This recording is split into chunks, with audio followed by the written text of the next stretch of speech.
Going to jump right in. Hello, everyone. Starting a little later than usual. Oh, 6 minutes. I was just over playing some Dead by Daylight with my friends. Self-torture, I know.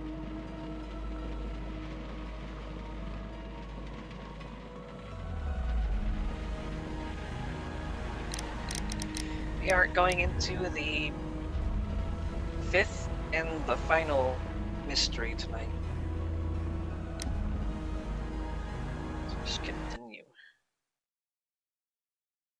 The Kew Gardens drama. So for those that remember, we were invited. Holmes was somewhat wanting to borrow some plants for his bees.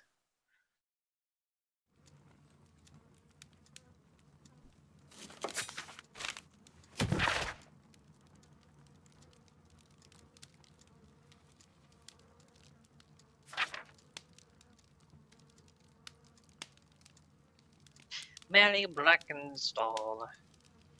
How kind of us.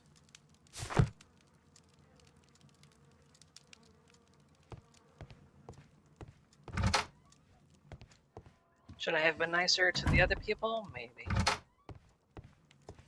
Maybe. But that before I guess I can play through on my own time.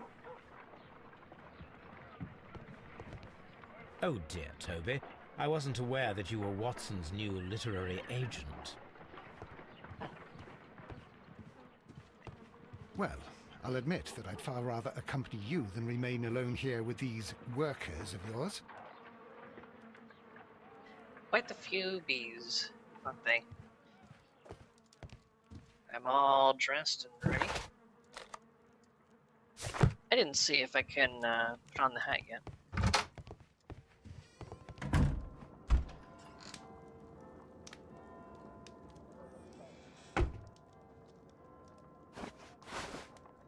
I still cannot. His ultimate hat. That will be the completionist award, I suppose. Over here.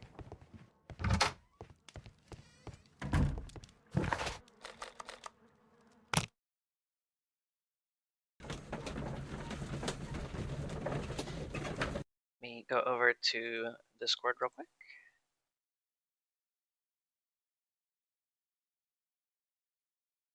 I'll stream that. Okay. Just double checking on everything here. Oh. Yep. Everything's good.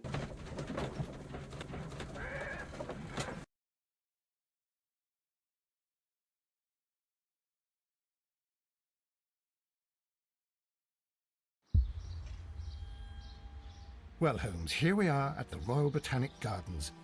There's no doubt that this place is beautiful. But are you really intent on investigating the theft of the plants? Yes, of course. What are we doing, Holmes? Let us find someone who could help us.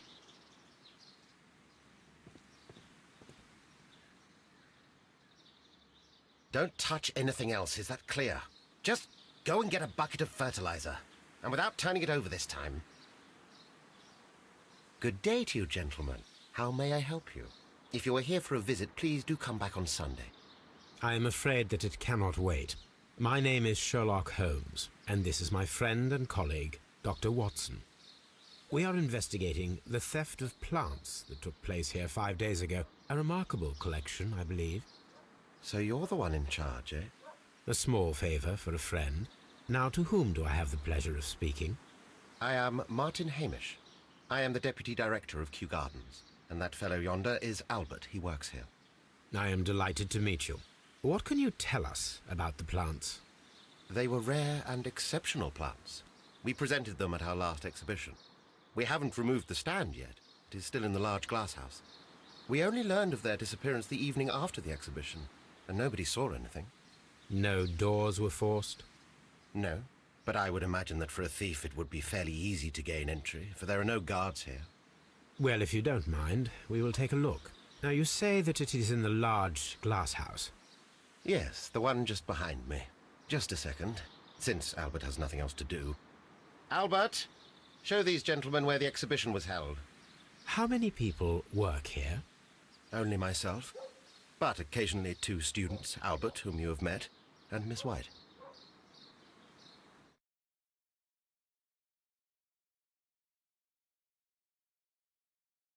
Here it is. This is the place where the stolen plants were exhibited. Thank you. Is there something the matter? Yes, there is. All right, the plants were valuable and rare, but it seems to me that the tragedy that took place here only 2 days ago has been entirely forgotten already. What tragedy are you referring to? The director of Kew Gardens, Mr. Montague Dunn, he died here just 2 days ago. We're very sorry. We were not aware. The two of you were good friends? He was my father. Oh dear. Our condolences. We should not be troubling you. Please do excuse us for the intrusion. You say that he died here, in the large glass house. Holmes? Yes, just here, near the door to the colonial collection. He suffered a heart attack. Just like that. So suddenly. It was terrible. Excuse me, gentlemen, but I cannot remain here. If you need me, I'll be in the reserve. That's the room next to the front of the large greenhouse. Of course, we understand.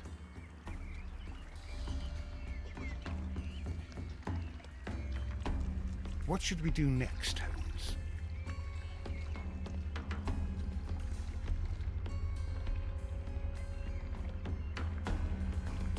Plants from the east, and the land of the rising sun.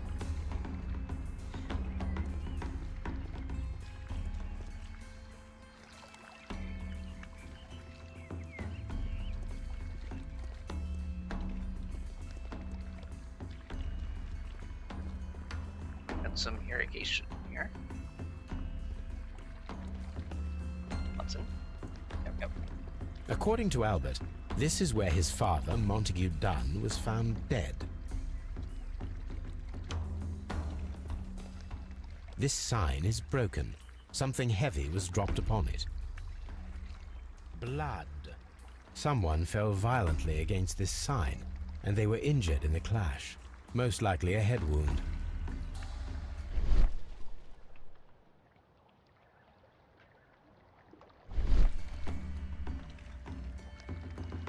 These boot marks are fresh. It appears as though someone was dragging their feet. The traces are thinner in some places. The footprints reveal that someone staggered here.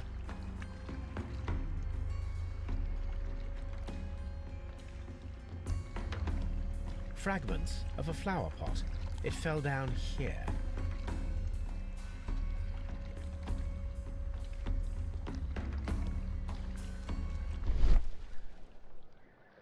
Soil. It should have come from a flower pot. Soil. It should have come from a flower pot.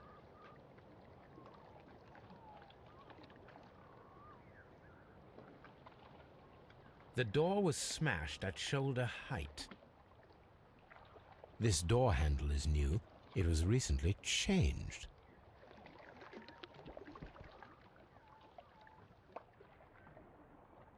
The esconson was breached near the handle. The door was forced from the inside of the Colonial Collection Room. The handle was changed afterwards. I think we need to inspect the Colonial Collection Room.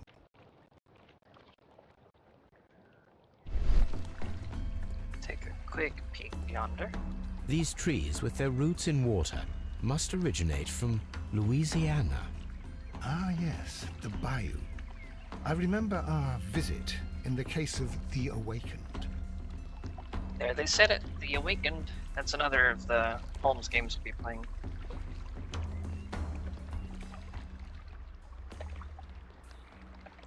Here is a list of the stolen plants. And over here, it should be listed stolen plants. You should be able to search the archives for them.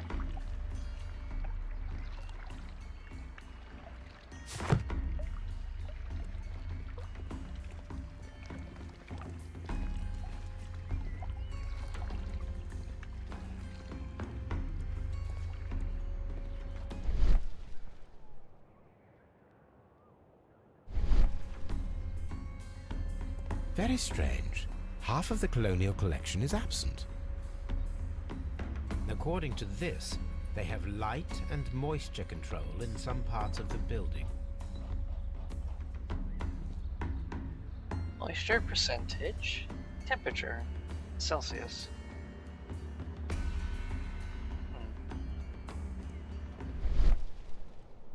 The smell is strong. It is a detergent.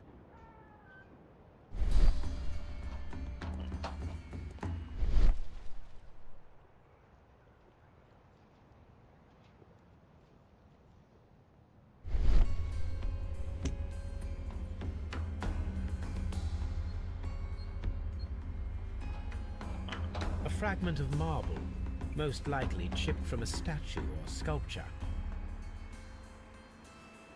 This broken fragment was the result of a heavy blow.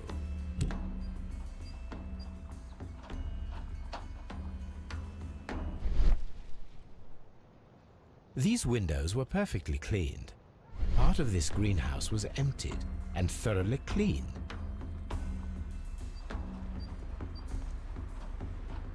This is one of the outlets of the ventilation system.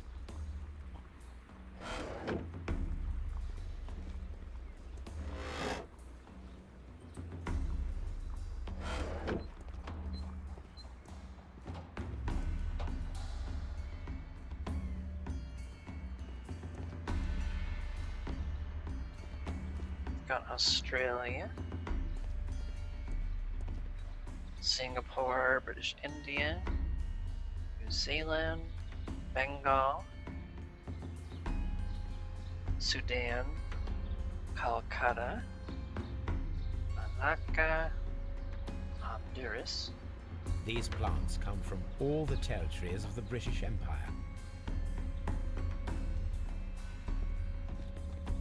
Cape Colony, so South Africa.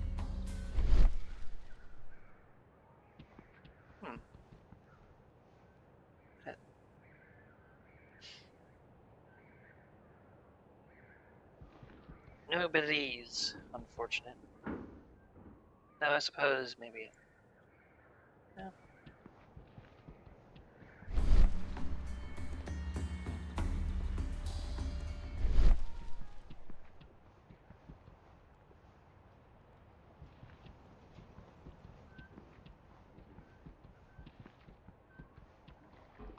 Thoroughly cleaned windows. Interesting.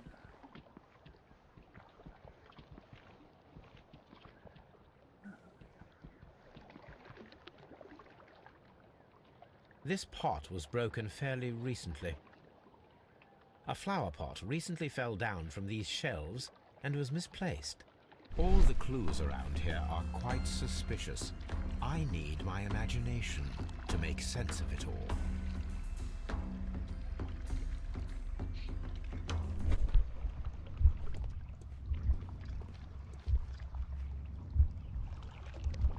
Determine the correct sequence of events based on details you've gathered.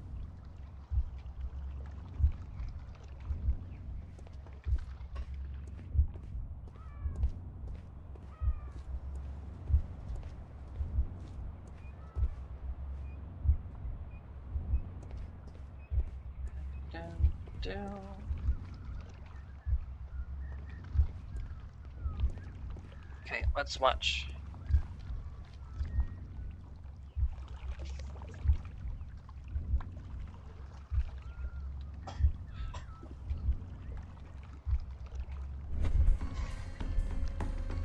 This reconstruction reveals a disturbing fact.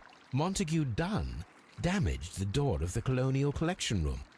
He was in a panic, or the door was locked? Was it an accident, or a murder then, I wonder? That's indeed.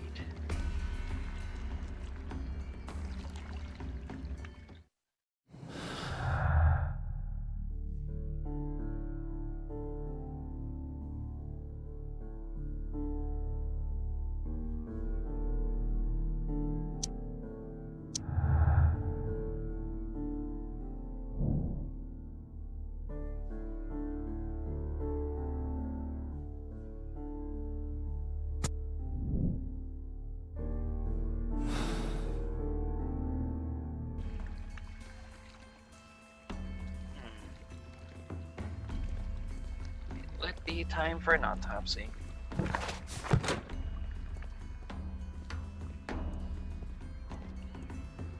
Me, real quick.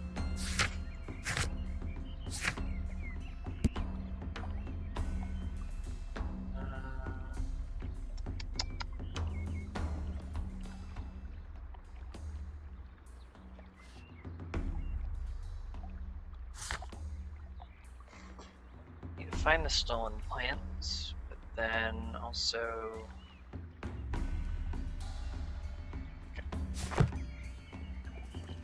According to this, they have light and moisture control in some parts of the building.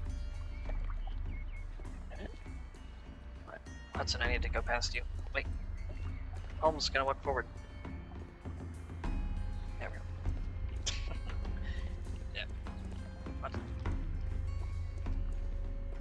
According to this, they have light What's and that? moisture control in some parts of the building.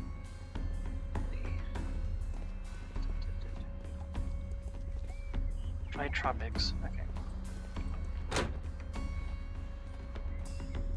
Dry tropics.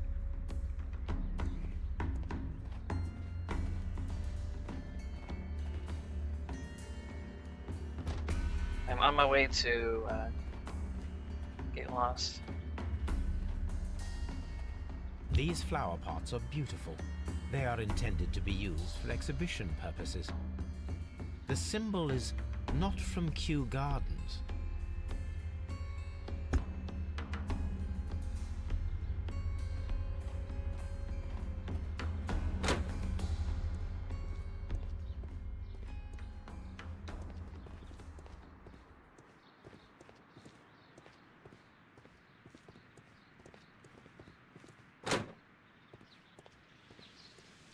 There is a smell of burning.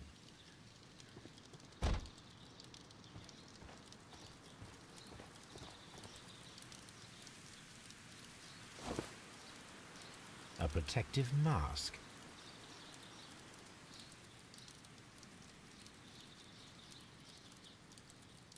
Someone set it alight, but it did not burn.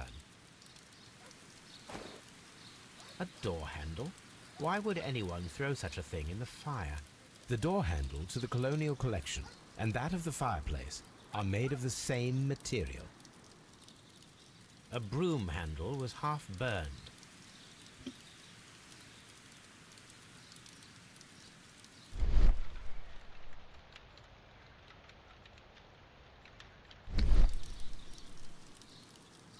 The symbol is not from Kew Gardens.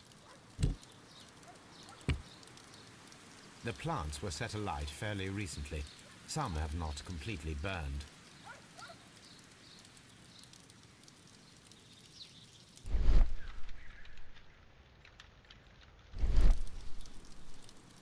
The remains of a picture frame.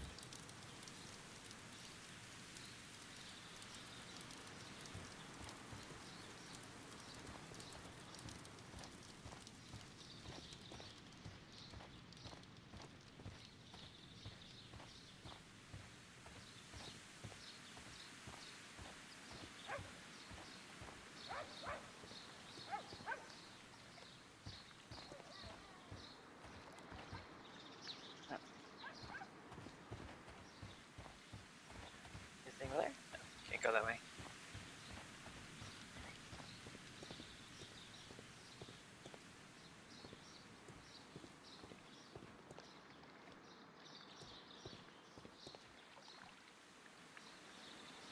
This will be very helpful. Colonial Collection. Dry tropics. Ventilation system. Seed house. Nursery. Farmhouse. Director's office, cloakroom, and laboratory. A map of Kew Gardens.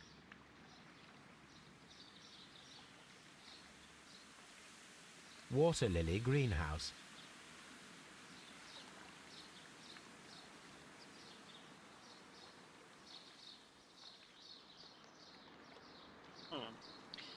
Nothing else to examine here, seems. Oh, it seems like there might be something I'm missing.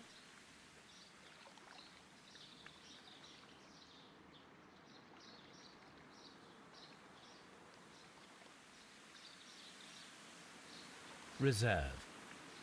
There it is. An object of interest.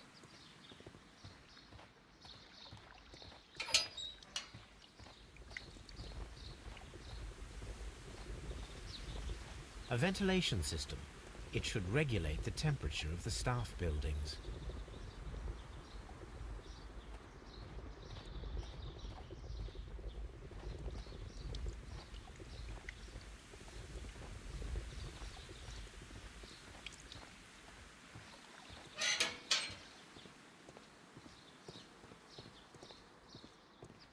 Locked. Seed house.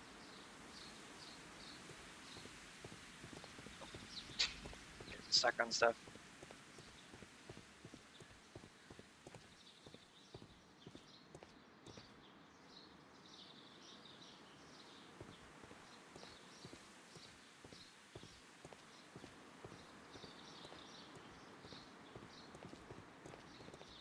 Seed house. Locked. So seed house is fully locked. Nursery. Locked.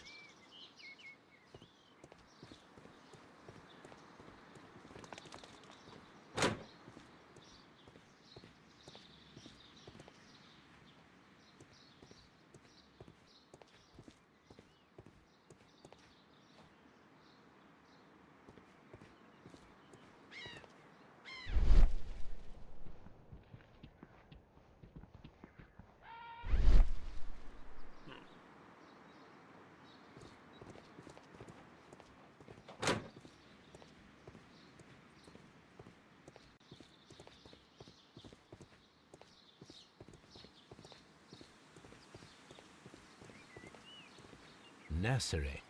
Locked. Yep, yep.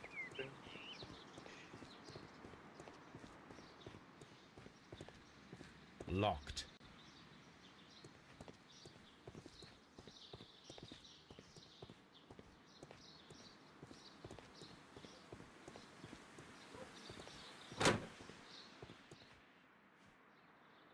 Can I help you, gentlemen?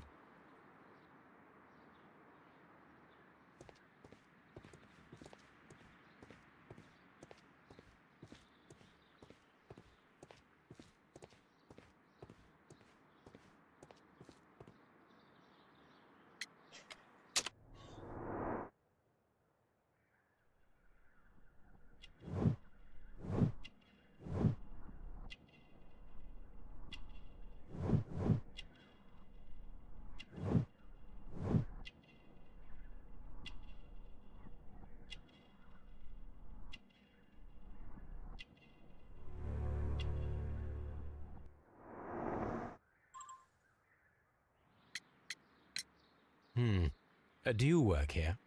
Yes, but part-time only, for I'm also studying botany at the University of London. You're following in your father's footsteps, then. That is commendable. Well, even if botany is not my strongest suit, there are people who say that I could be a good manager. Thank you, young man. We shall see you again soon.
Albert told us about the tragic death of Mr. Dunn, the late director of Kew Gardens.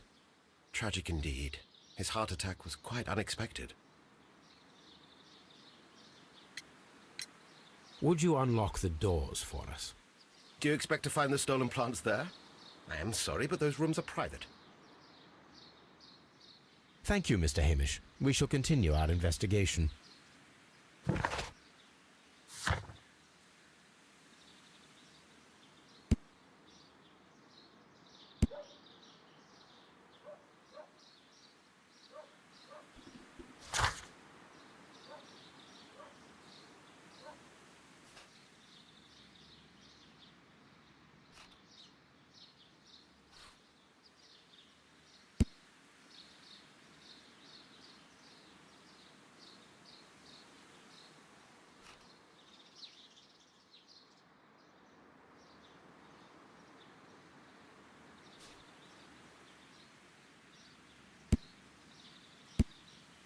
Two more people to find.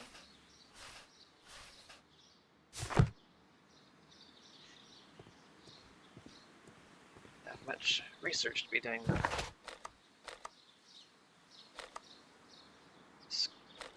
Yeah, because I need to do the autopsy over there.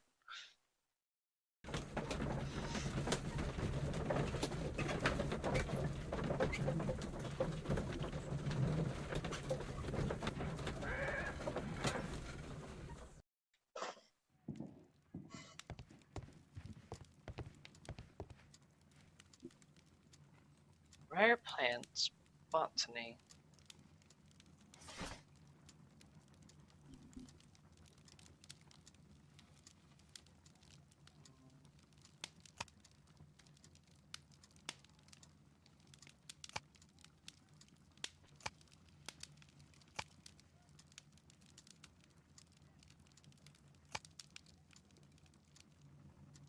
Exotic plants? Potentially poisonous. Iona carnivorous. Arlena, Anaberry. Diabolica. Yeah, that's almost 1-to-1. Only the first 3 can be dangerous. Florum diabolica. Under very specific conditions. Process of aggression will issue deadly spores. Here it is.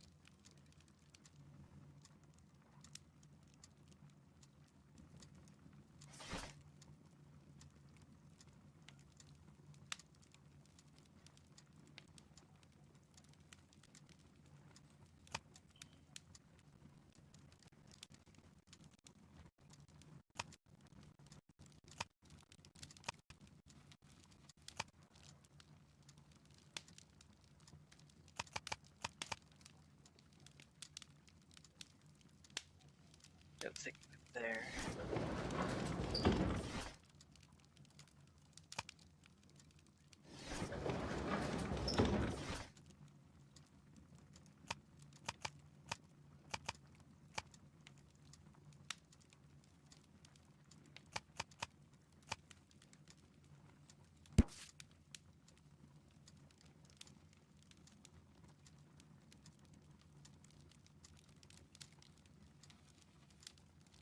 Here it is. The Divine Syndicate is not a supplier to Kew Gardens. Besides, there is no address here.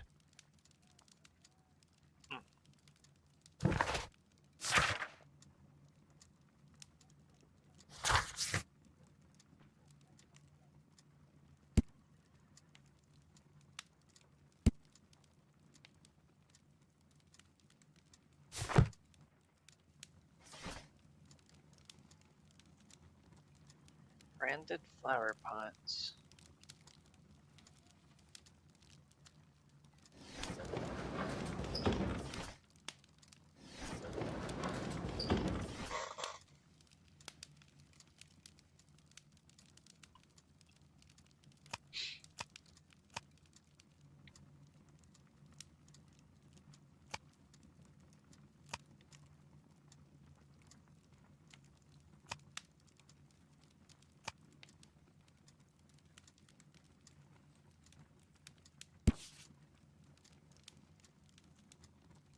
Seymour's Garden.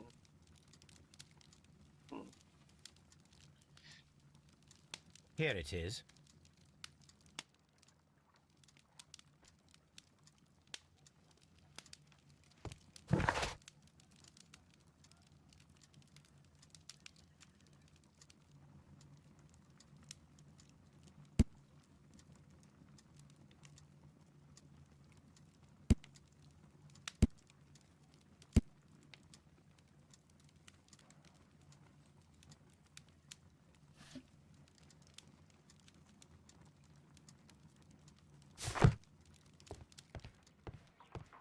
Plus Ultra!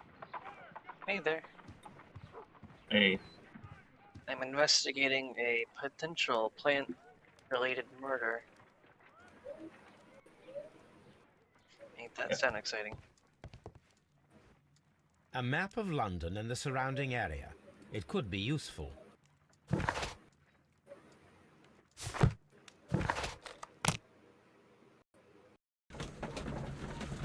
Originally investigating a potential case of stolen flowers, but then found out someone died a few days prior.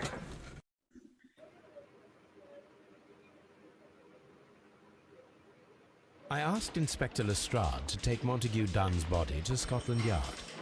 It's ready for autopsy then. damn, dude, yeah, that 20-second gen. That was crazy. Like, I think even Okay, Wesker was like, what the heck? I just kicked it, it was at 25% complete, and then suddenly they just jumped on while deep wounded and just completed it. Mr. Holmes? Are you able to see the Discord thing? You don't have it live. I don't? Ah, hold on, everyone. No. I thought I did. Oh. Go in the whole screen this time, just because it seems to act odd otherwise.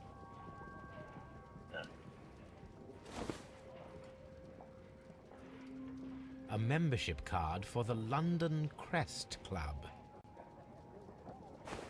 This is the This victim watch is stuff. of great value.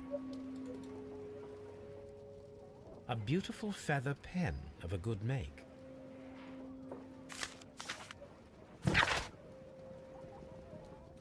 To Mr. Wayne, director of Wayne & Sons Printing. Friend, your posters for the great exhibition and Kew Gardens are very beautiful, but it is surely unnecessary to mention all of the staff. My name alone will be sufficient.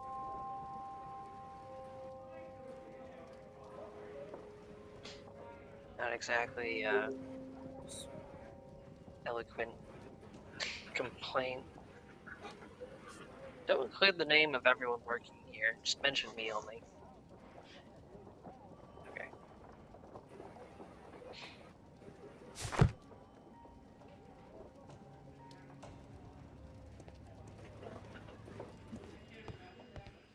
Wonder if I can barge into Lestrade's room. Locked.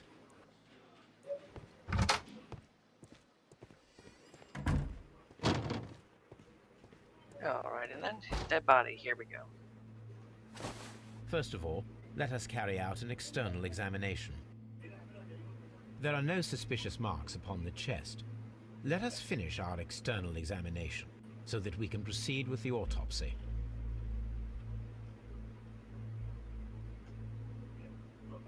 There is an injury to the skull, most probably caused by the fall in the water lily greenhouse.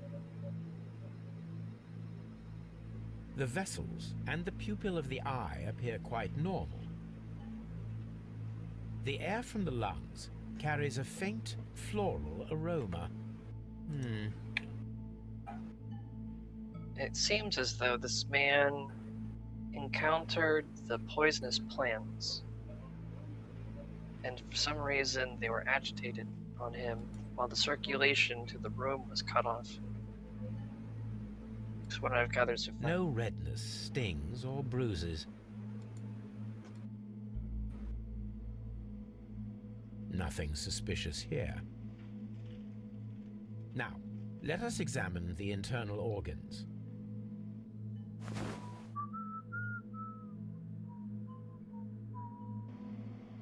Time for Mr. Watson to open up.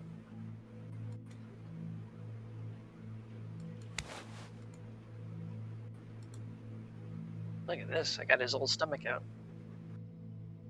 The stomach tissues show no visible pathological signs.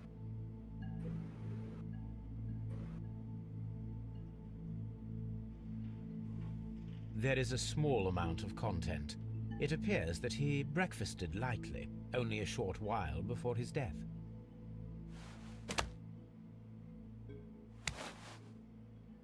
The lungs are congested and edematous. Oh? The tissue on the inferior lobe of the right lung is damaged, most probably caused by toxins from an unknown plant.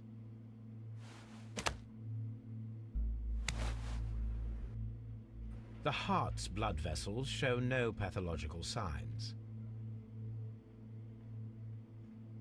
The heart tissue shows no visible pathological signs.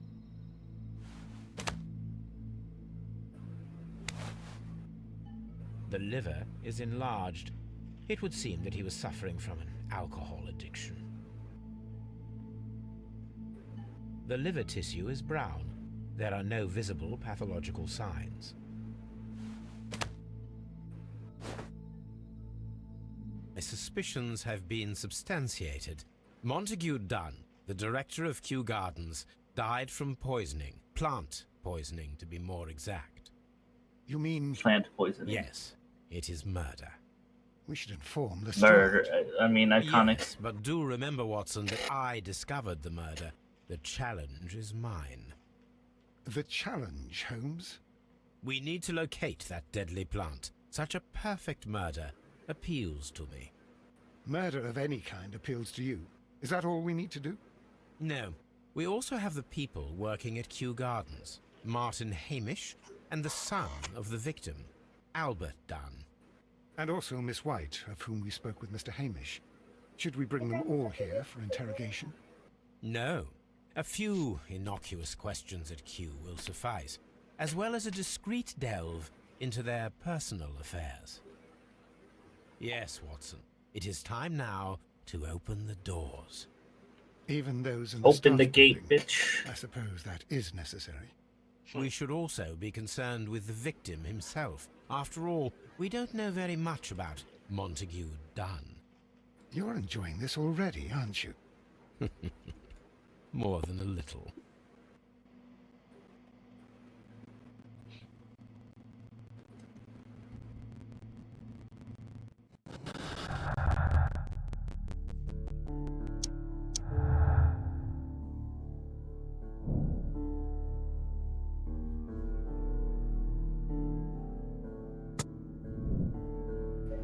So it was like if I'm remembering this right, it's like the exhibition was 5 days prior, but then suddenly there was the man dying 2 days.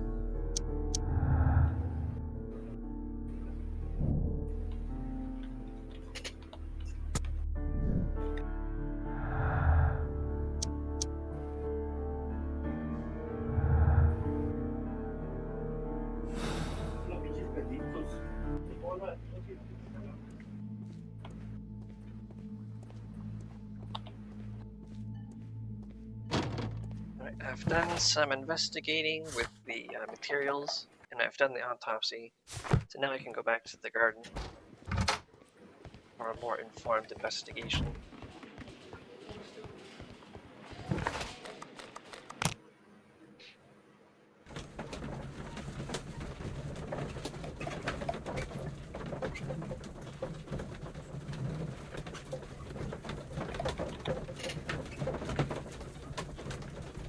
I like how he's reading Crime and Punishment. It just fits with the game, Crimes and Punishments.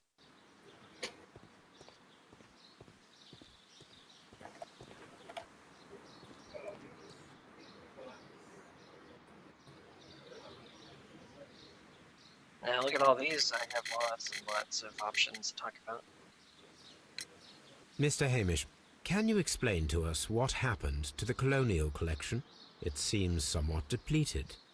But, most likely maintenance work, tidying up. You're not sure, then? But you're the deputy director. Well, I am busy. I cannot be everywhere at once. As deputy director, how was your relationship with Montague Dunn? To be honest with you, Mr. Holmes, it could have been better. You see, every Tuesday he would carry out his inspection of the gardens, but it was solely to make an impression, a great pretense that he cared at all. He would give out absurd orders, ignoring anyone else's opinion. He would then disappear for the rest of the week. He was what some might call a man of action. I'd say rather he was overzealous and chaotic. So after all, it was no wonder, perhaps, that he ended up like that, if you take into consideration his kind of lifestyle. You mentioned that Mr. Dunn led a particular lifestyle. Well, it's no secret that he enjoyed, celebrating, shall we say. He was a member of the London Smart Set. He was famous for it. That And? He had an eye for the ladies, to put it mildly, Mr. Holmes. Mr. Hamish, can you tell us who holds the keys to the locked greenhouses? That would be Albert, Mr. Dunn's son. Yes, Albert keeps all the keys, and one can only imagine why. What do you mean? Well, he was never interested in Kew Gardens before. And now, all of a sudden, he is trying to act as if he owns the place. I think he wants to take over the management here. He'd do better to leave that to me. He has no experience. No, none at all.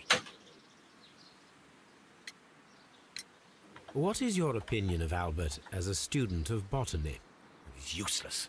I often tell him so, and I can only give him cleaning tasks. Botany is not his life's work, and his father well knew it. He was furious about it. He was? Oh, yes. He forced his son to work here, and he never missed an opportunity to criticize him publicly. Are you able to elaborate on that? Well, for example, with our last exhibition here, Mr. Dunn had Albert make a presentation speech. But then, while the lad was speaking, Mr. Dunn interrupted him, asking him difficult questions, making him look like a failure. It was with the intention of making a fool of him, Mr. Holmes. That must have been terribly humiliating. Yes, he was crushed, and he had to leave. Everybody was making fun of poor Albert. That is, except for Miss Margaret White, who is such a nice lady and who always takes pity on Albert. You mentioned a Miss White. Would you tell us more about her? She is a student who works here part-time. She is quite charming indeed. She possesses a great talent for botany. You should take a look at some of her experiments that she carried out in the laboratory. Ah, if only she were not so naive. Why naive? The way she used to flutter around Mr. Montague Dunn. And why, he couldn't help but be flattered by all her attention. How could an intelligent woman such as Miss White not see through his game? I can only scratch my head and wonder. Who was playing who? Tell me, Mr. Hamish, do you grow the more deadly variety of plant here? You mean insectivorous? Yes, but nothing larger than that. Are you aware of the Divine Syndicate? The Divine what? Is this a joke? No, I am quite serious. What a ridiculous name. Anyway, I have never heard of this syndicate. Thank you, Mr. Hamish. We shall continue our investigation. Interesting.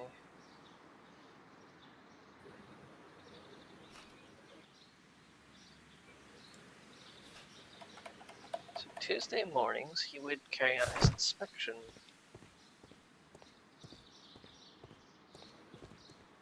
I'm probably going to be getting the keys from Albert here. Unfortunately, it's not Albert Wesker. Albert Dunn would be fine enough.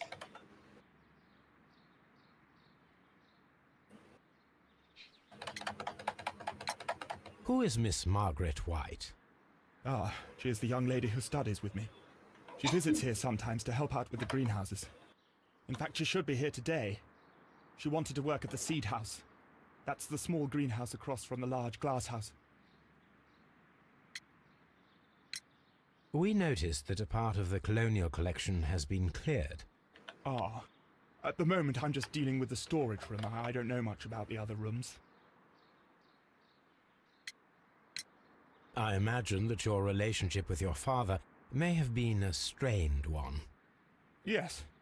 I cannot say that he was a kind man, for he never listened to me at all. He forced me to work here. But now, after his death, I've been pondering it over. Perhaps he wasn't so wrong about me after all. I have to follow his path, and I have to manage Kew Gardens, and I can do it. I can be as good as any other who works here. Would you please tell us about Martin Hamish, the Deputy Director? Well, I have to tell you that Mr. Hamish is not and has never been the Deputy Director of Kew Gardens. My father would not have tolerated it. Indeed? That is most interesting. He told us that he was. Yes, because he believes that the management should be passed down to him now that my father is dead. But in actual fact, Mr. Hamish only has the honour of being the garden's longest-serving employee. In fact, if we are to think logically at all, it should be me who takes over the management of Kew Gardens. Do you not have a good relationship with Mr. Hamish? I suppose so. But we have very little in common. Mr. Hamish loves his plants and Kew Gardens, and I cannot say that I share his passion. I see. And how was his relationship with your father? Oh, he hated my father. It was obvious. He would be furious whenever my father boasted of Kew Gardens in the newspapers or at conferences. He was convinced that my father was stealing all of the credit for himself. But my father treated Mr. Hamish in the same way as he treated anyone. Dismissively. With indifference. Granted, with the letter we saw, he was trying to take all the attention. Tell me, have you ever heard of the Divine Syndicate? No, I cannot say that I have. Do you hold the keys to all of these locked doors? Yes, you can have them. But I cannot give you the keys to the cloakroom. The employees' effects are private. I am sure you understand. Thank you, young man. We shall see you again soon. Now I have the keys. Palm House. Palm House.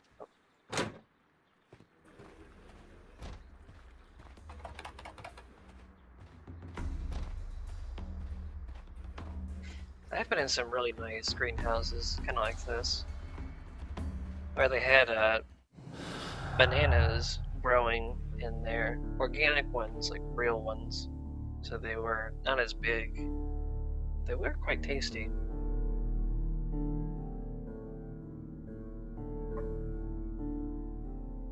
You'd think something so small wouldn't be filling, but they were.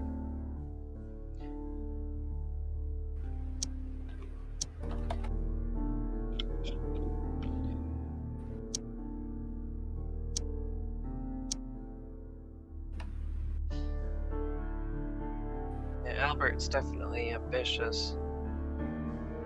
I'm not talking about Wesker.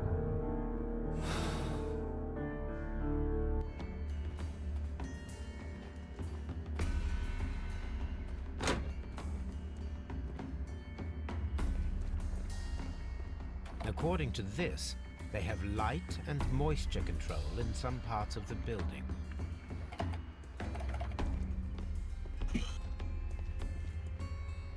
Water lily greenhouse. Another one of these. According to this,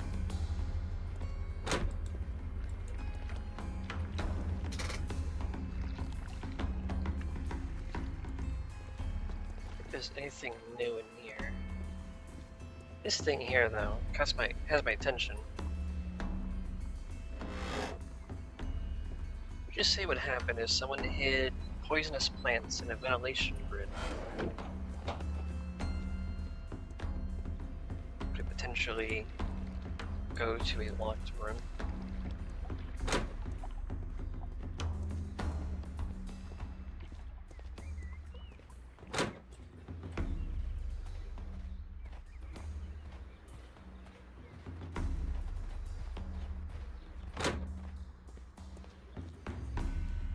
dry tropics.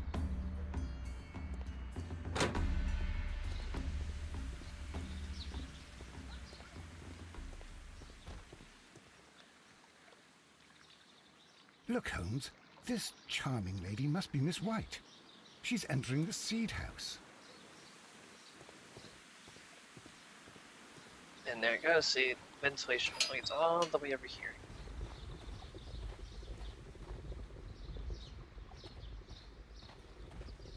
Very suspicious area.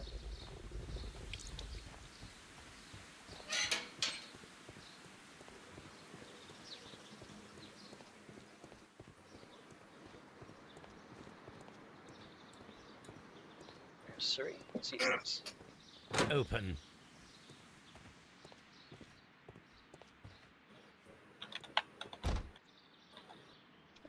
Good day to you, miss. You have some very beautiful plants here. Why, thank you, sir. And good day to you, too. But... Oh, I do beg your pardon. My name is Dr. John Watson. This is my good friend, Mr. Sherlock Holmes. I am honored to make your acquaintance, gentlemen. My name is Margaret White. Excuse me, but are you Sherlock Holmes, the great detective? Yes, I am he. What a pleasure to see you here at Kew Gardens. Are you working on a case? Yes, a theft of plants that took place here a few days ago after their most recent exhibition. Oh yes, of course. I quite forgot about that. Oh, it's quite understandable that you might forget about the theft of the plants, miss, after the tragedy that took place here. Yes. The director was a truly good man. It is such a terrible misfortune.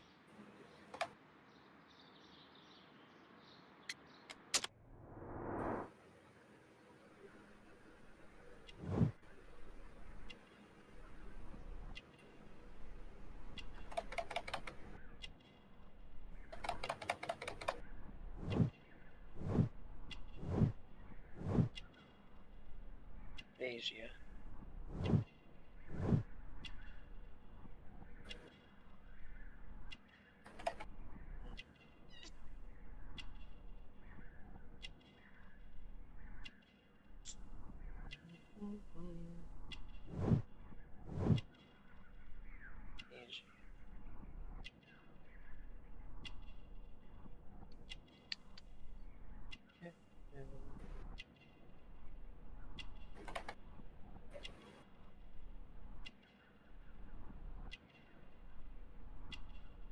A very floral dress.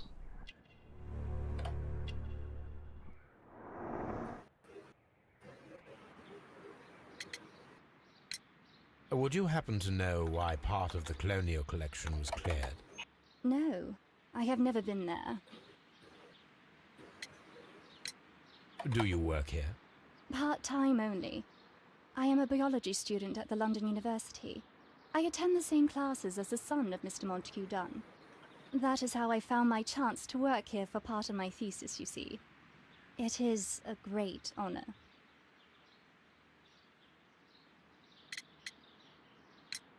How well did you know Mr. Montague Dunn? He was a master, a great leader.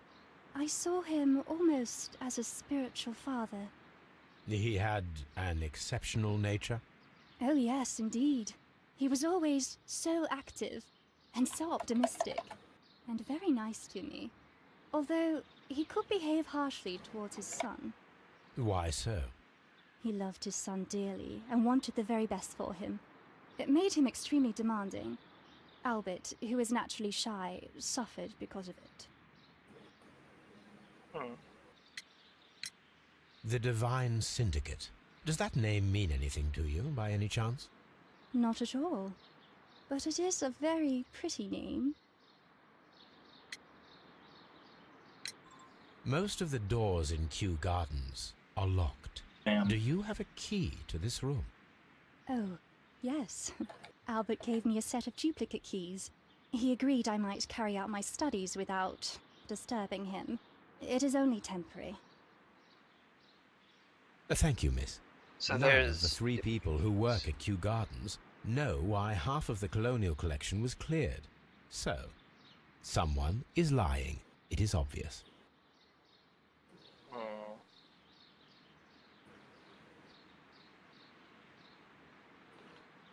Oak beeline.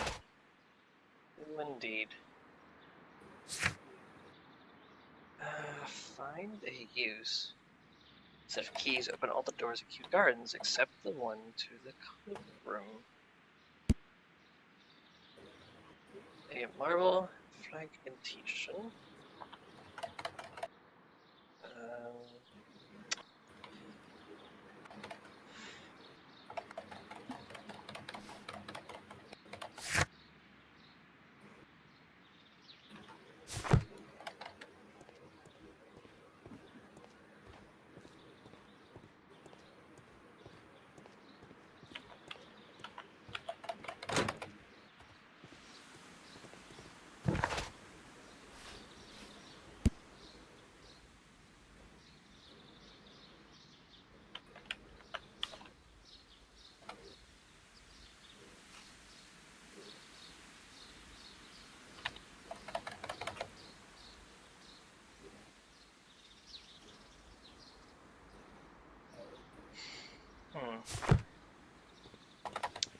There was one other building I didn't get to go to.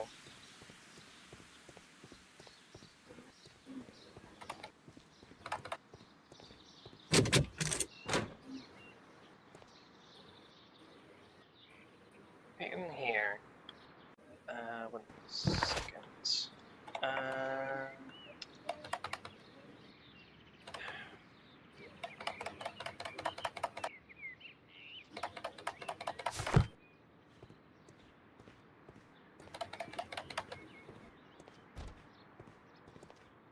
The seeds of plant species are stored here.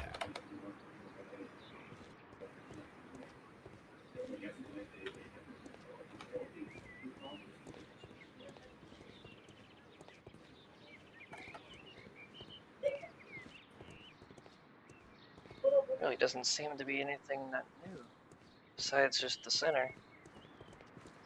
Oh.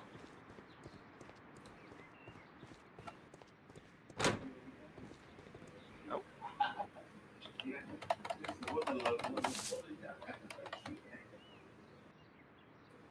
I am curious if the marble that we found will fit this place.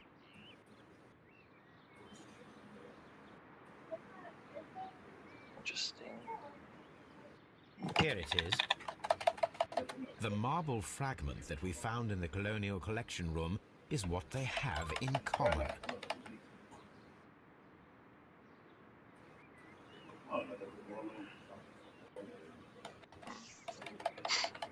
It is a bust of Montague Dunn.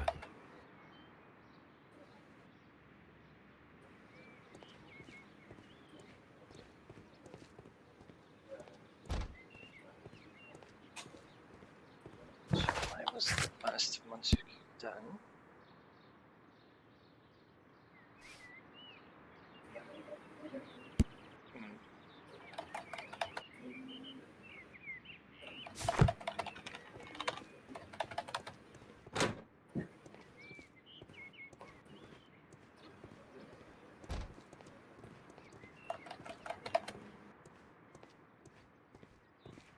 We can see the interior of the Colonial Collection Room from this window.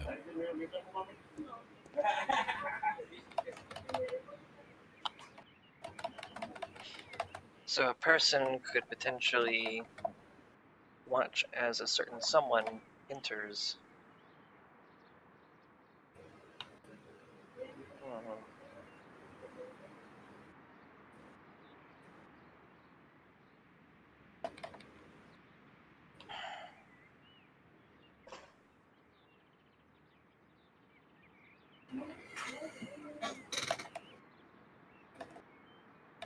This certificate belongs to Martin Hamish.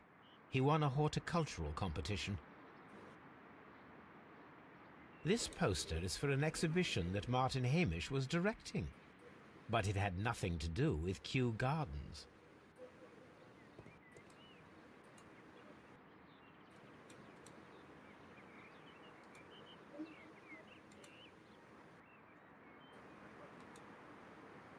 A glasses case. It is empty. A thesis written by Martin Hamish. This area serves as Martin Hamish's office.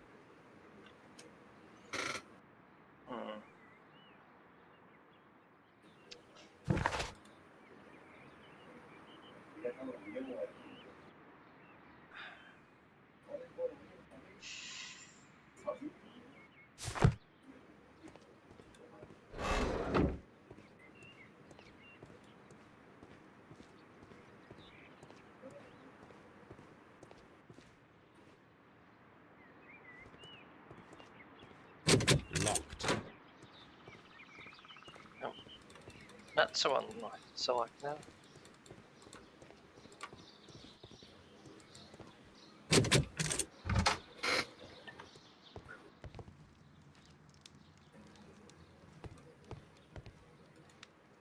This is a table for experiments. It resembles my own. Only this one is kept in good order, Holmes. What does that mean, Watson?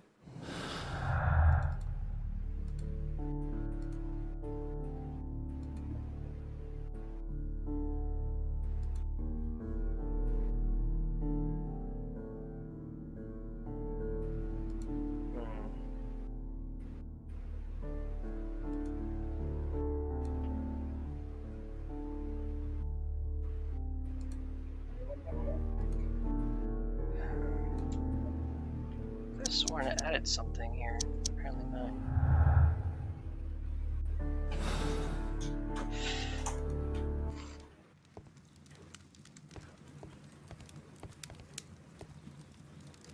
A phonograph used for voice recording. Remarkable. Yes, this is quite a modern laboratory.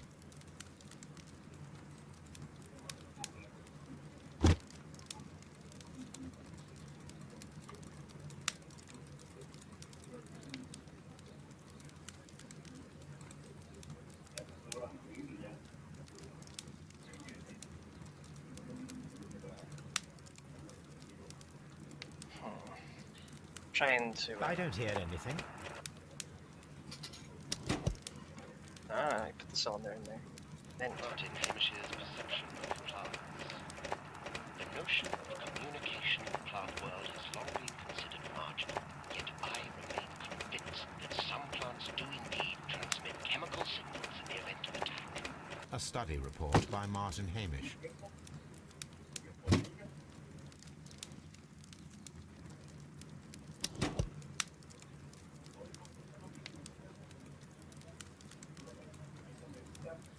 And it seems clear from these multiple experiments that plants to respond to their environment and have a form of consciousness. Margaret White, February 1895. Report number 245. Study report.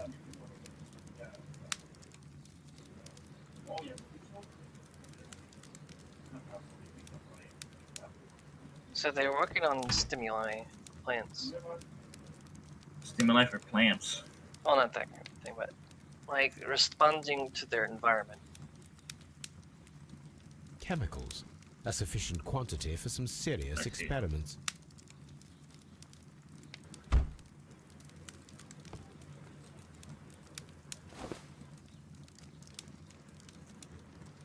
A botany book. This student's book belongs to Albert.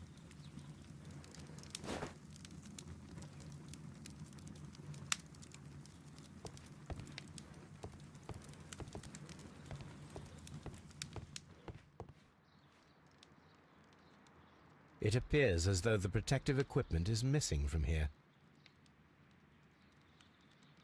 Gloves, waterproof aprons, everything one might need for self-protection. Do they grow dangerous plants here?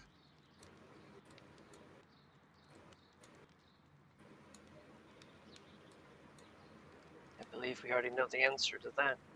Such masks are generally worn when dealing with toxic chemicals.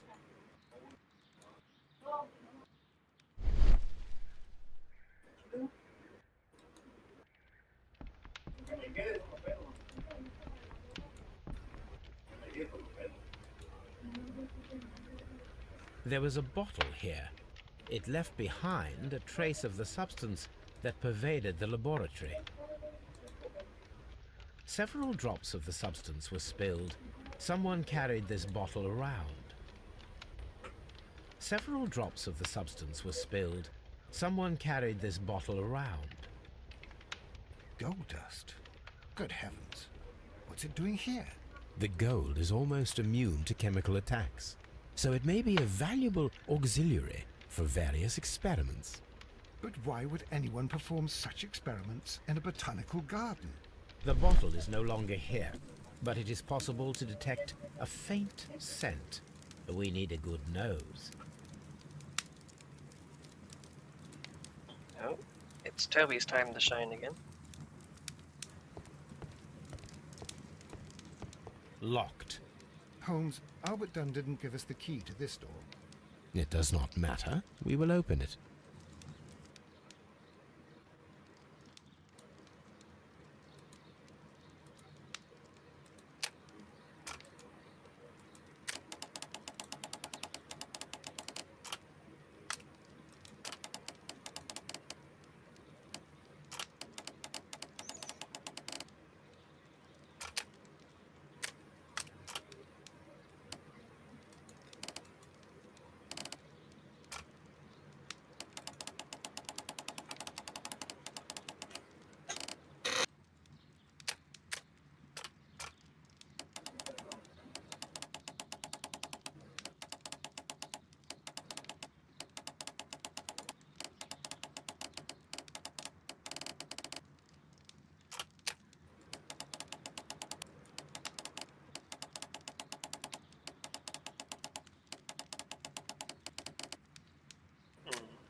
Oh, I can twist it back over here. That's what it means when you can...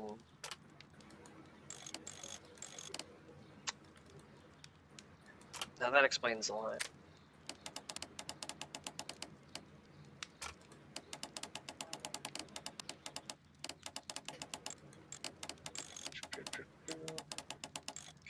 Twist it like so.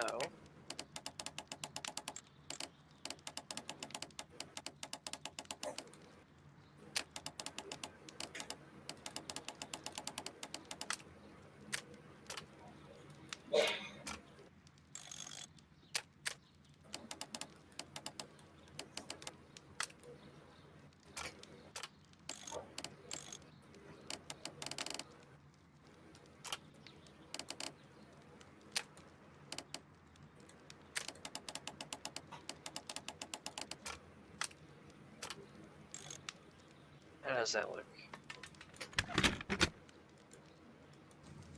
Open.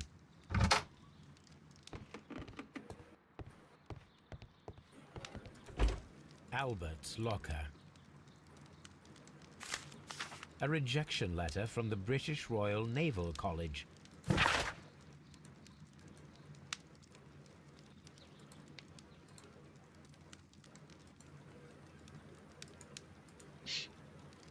We're unable to invite you to the Royal Naval School. Father has expressed his intention to entrust you directorship of the gardens.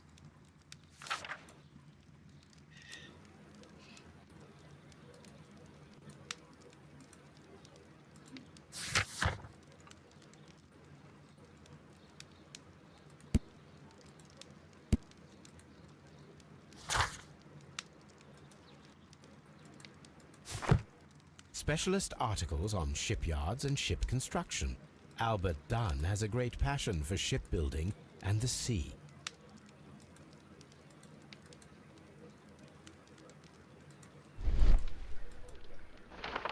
A picture of Miss White and Albert in front of the University of London. And they seem to get along.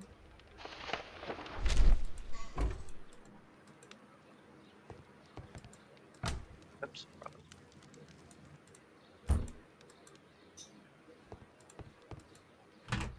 Martin Hamish's locker. A review on rare and exotic plants. Martin Hamish has written several pieces.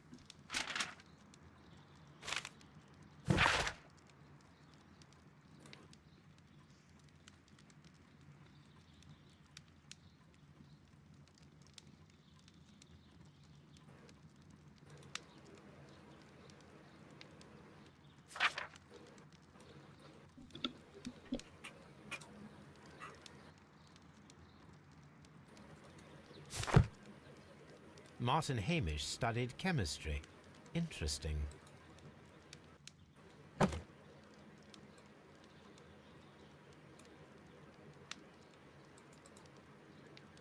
Father and I, Kew Gardens.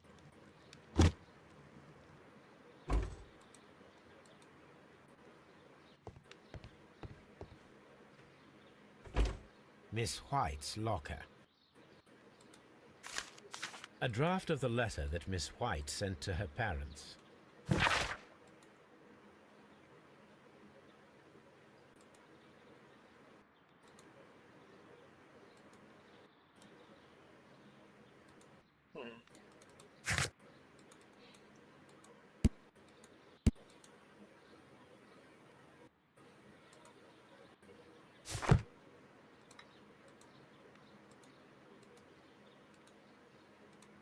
Apparently, Miss White is a capable student.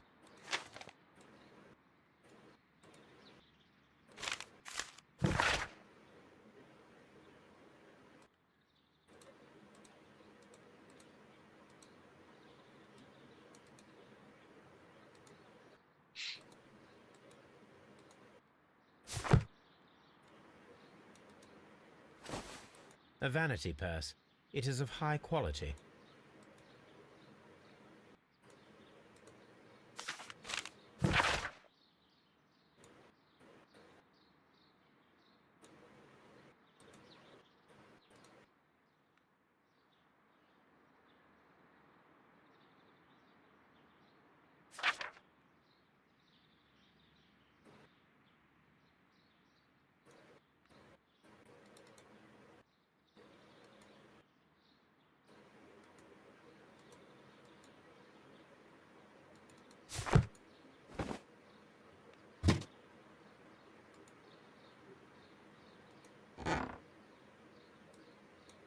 These jewels must be worth a small fortune.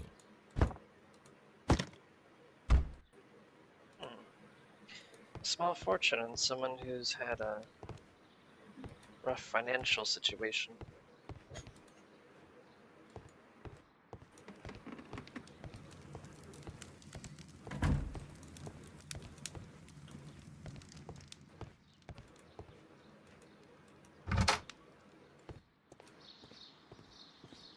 Still the offices to go through.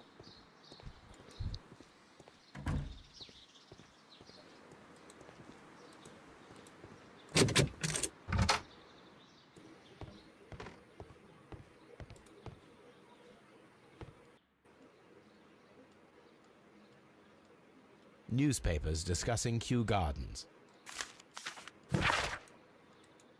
Plant species.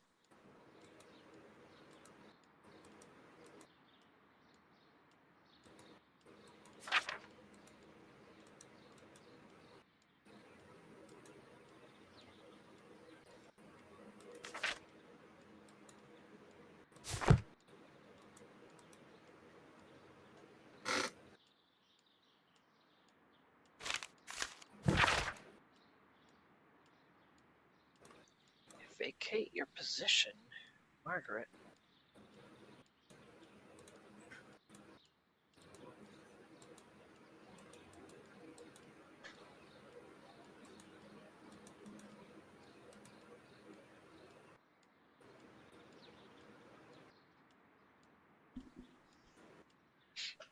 Was Montague done blackmailing her?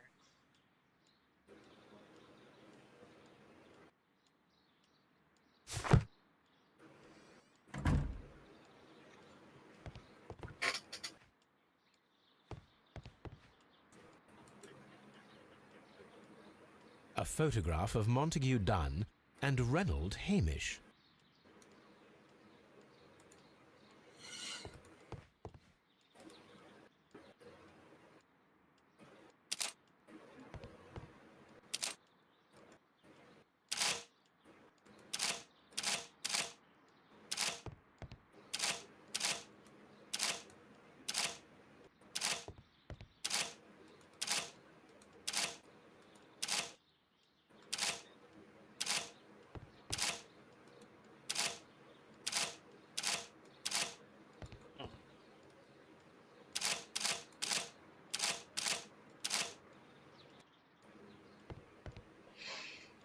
Does this work exactly?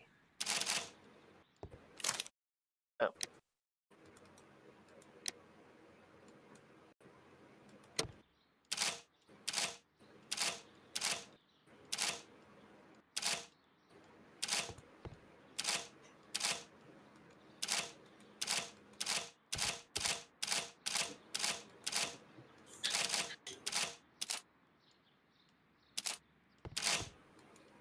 See that right there?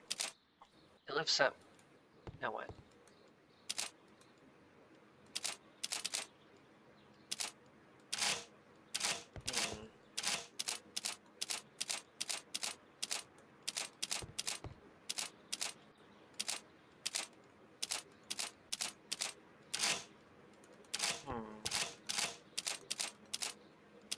One, two, 3. 2, 3.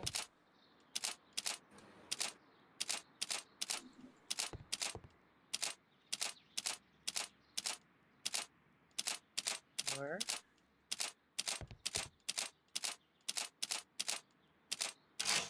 No, there's more. 1, 2.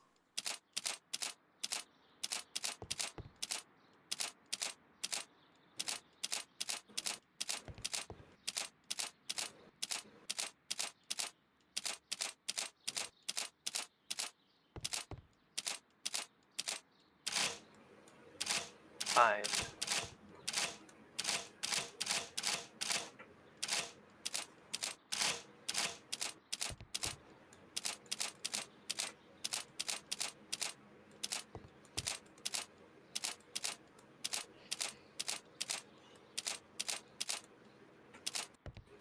Because 2 and 3.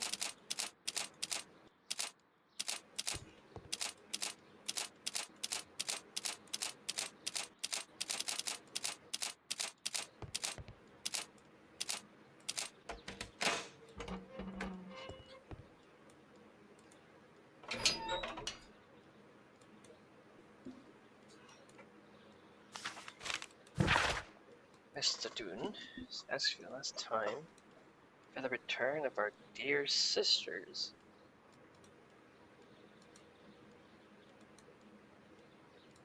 Your permissions are wholly false.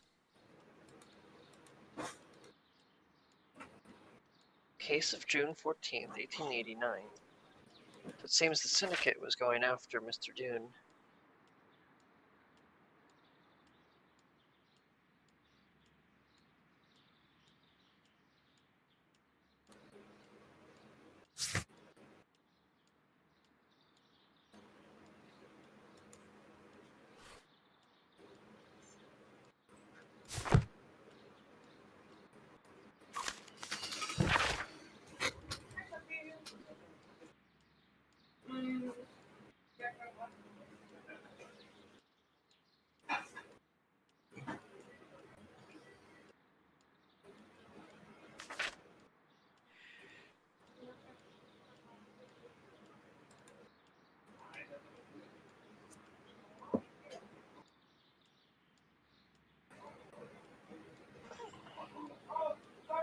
Once again, to notarize the permissions and his plans on behalf of the Kew Gardens.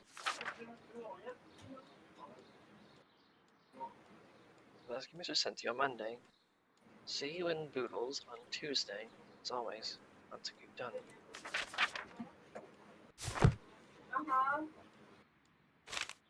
I suggest that we don't tell Miss Margaret White about this document. Debt of Miss Margaret White once you're done.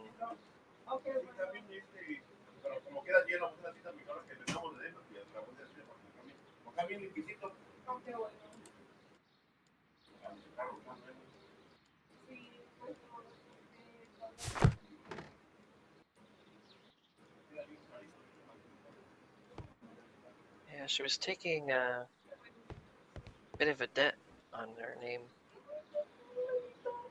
Champagne. Montague Dunn had good taste. French wine. A remarkable vintage. Here's his alcohol.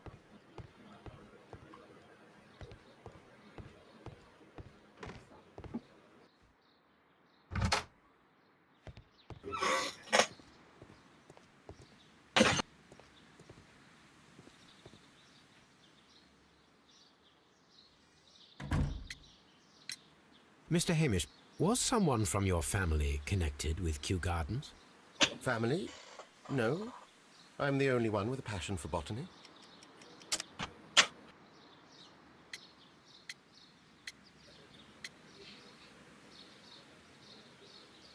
Photograph with father.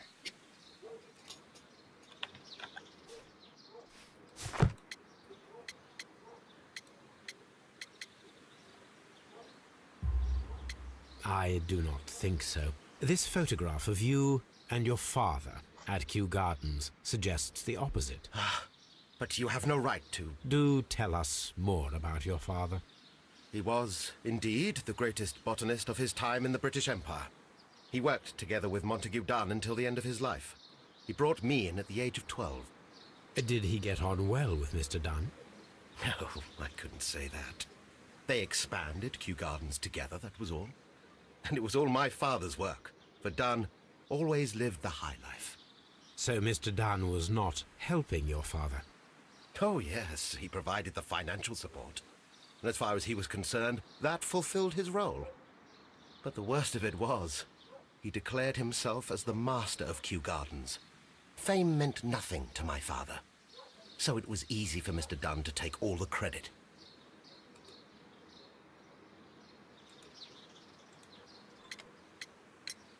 There is a bust of Montague Dunn in the nursery. A bust? Oh, that old thing. Further proof of that outrageous ego of his. But why in that room in particular? Oh, I don't know. It has always been there.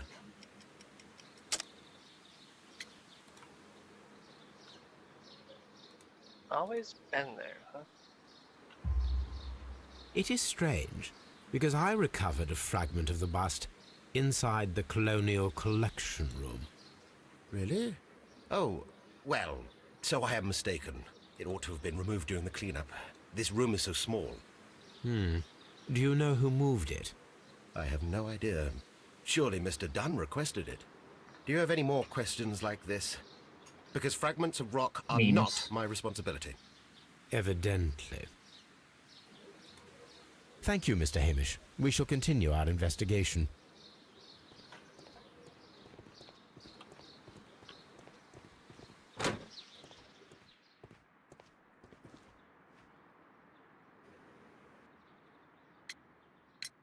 I perceive that you are passionate about the Royal Navy. Passionate? No, not really. I like ships, that is all. Are you quite sure? You do not seem to be so interested in plants. It's difficult, that's all. My future is here. It has never been about anything else.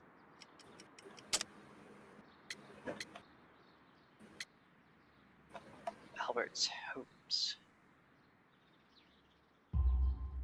And yet I know that the Royal Naval College rejected your application. Ah, you truly are as clever as they say. Yes, that's correct. And in fact, my father was strongly against the idea. He did his best to ruin my plans, although I almost did succeed. But my dreams were shattered, Mr. Holmes. Thank you, young man. We shall see you again soon.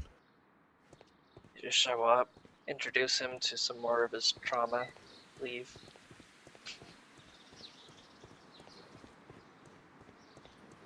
I heard you wanted to have a life.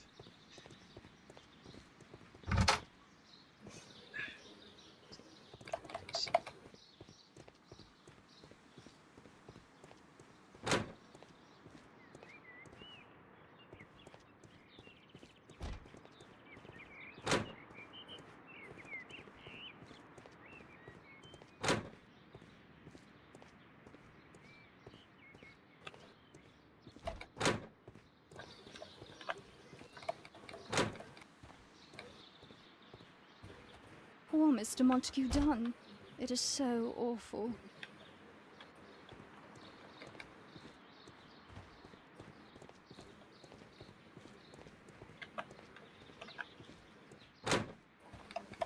Mrs. White seems to be the one hiding the most things. She's not acting very natural.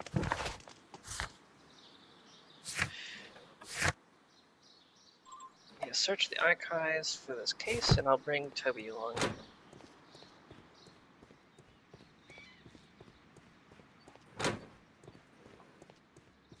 Not Toby Fox, the other Toby.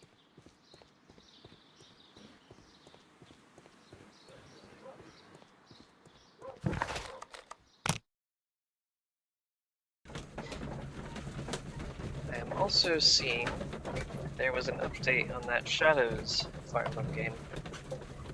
Yeah, what's the update? Ike. Furry Ike. Furry Ike. Is he? What animal is he? It's either a wolf or a bear. Probably a wolf. See, he's quite fond of them as friends. 1889. Scandal at the Divine Syndicate.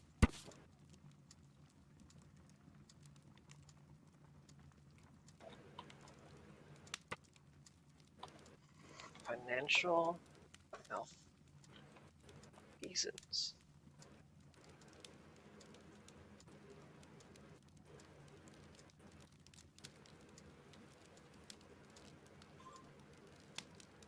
Many people of influence, including political representatives of the opposition party. Here it is.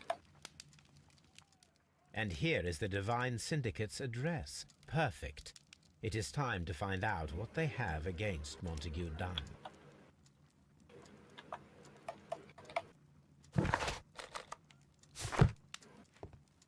First things first, Toby. Come on, Toby. We have some work for you to do. Let us go to Kew Gardens. Oh dear, Toby. I wasn't aware that you were Watson's new literary agent.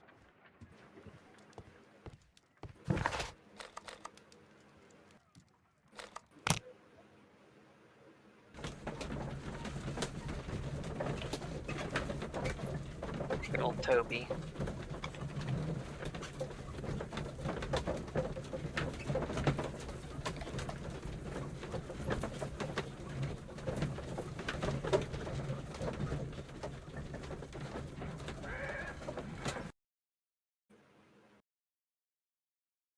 Let us take Toby to the laboratory. He will pick up the scent of this mysterious substance. Search, Toby. Search.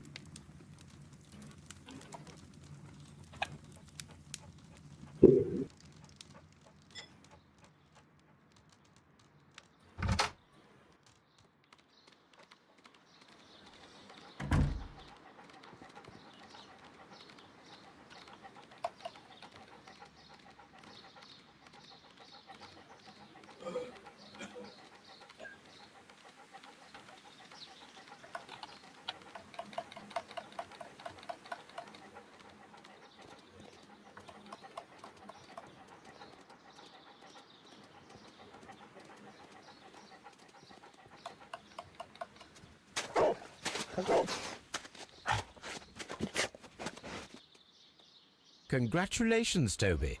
Now let us see what you have found. This is the bottle that was used in the laboratory. It was buried here. Is that gold again? There is still some liquid remaining in the bottle, with gold flakes. A tiny caterpillar. Not surprising to see one in a garden, but at the bottom of a bottle.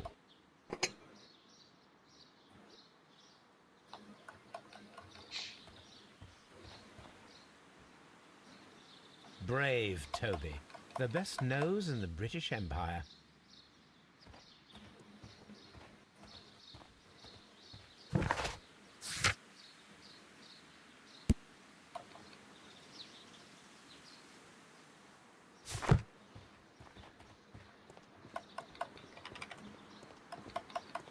Just be careful with the plants during your inspection. Mrs. White I have to talk to with this dialogue. Excuse me, but I have to tidy up this room. Yep, might be it.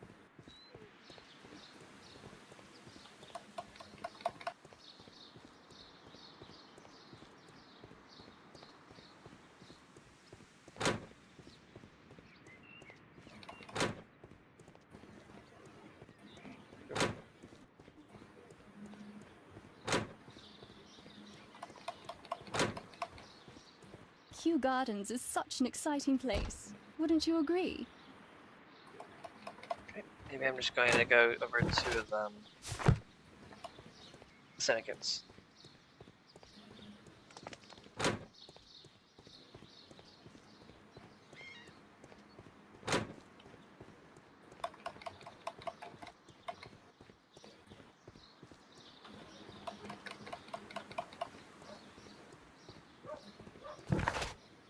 If I go there, Toby will wait for me in the cab.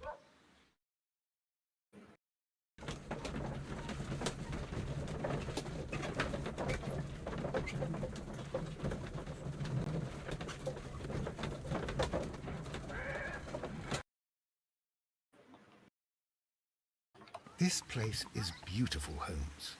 Its atmosphere is remarkably soothing. Let us find someone who could help us.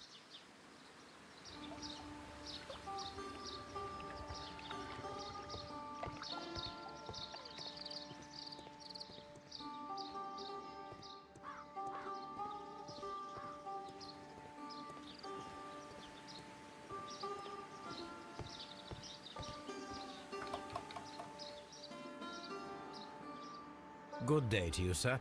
My name is Sherlock... I am exalting the sap. A while can you wait? From the trace of elements and moreover from the quality of the ambient geotropism it depends. Therefore, please, mind my gravitropism. Its balance, do not disturb. Disturbed is most definitely the word. There. Completed is the symbiosis.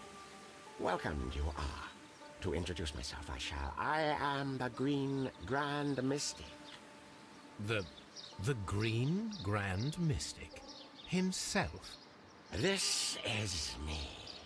Who am I speaking to? We are two gentlemen who are extremely interested in the vegetation philosophy that is advocated by this establishment. Listening to you, I am.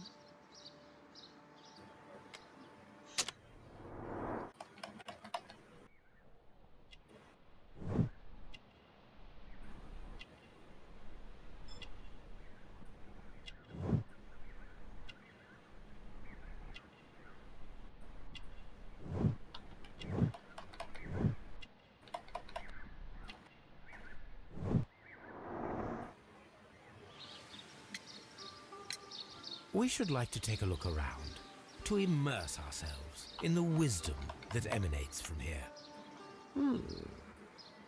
It is a school of anastomosis, the divine scholastic syndicate for vegetation veneration and meditation. You may say, the divine syndicate, glory to the eukaryotic.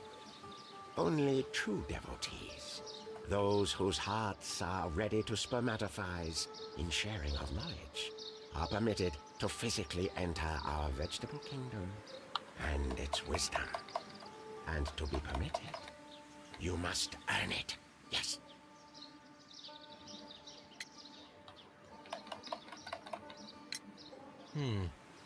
We visited Kew Gardens, and we found your symbols on their flower pots. Coincidence, I am thinking. They would scavenge our refuse. It would not surprise me. It was merely an observation. Green Grand Mystic, we are ready to become devotees and gain access to your temple. What is the name of our Lord, our God King?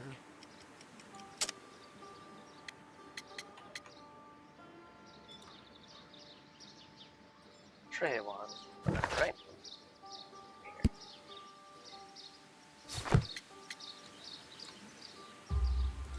Our God King's name is Treewan, Green Grand Mystic.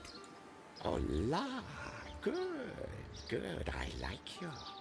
Here is the holy key to the wisdom place. Holy donation can you make whenever you so wish. Thank you so much. I pray you to taste our fertilizer substance. From the burdens of life it helps to free. Fertilizer stuff that's tasty. But What? Of course. Ew. Ah, sap, it is called. It is near the entrance. If it's just sap, that's fine. Well, we will leave you to your meditation.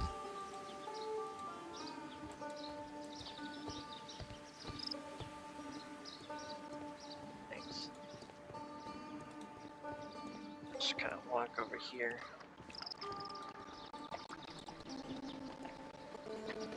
It's like a little cave down there.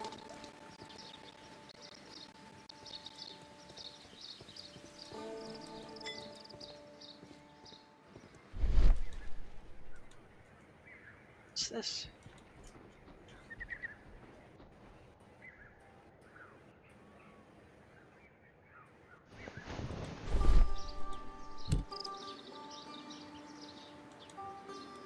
Royal Kew Gardens. The Kew Gardens symbol.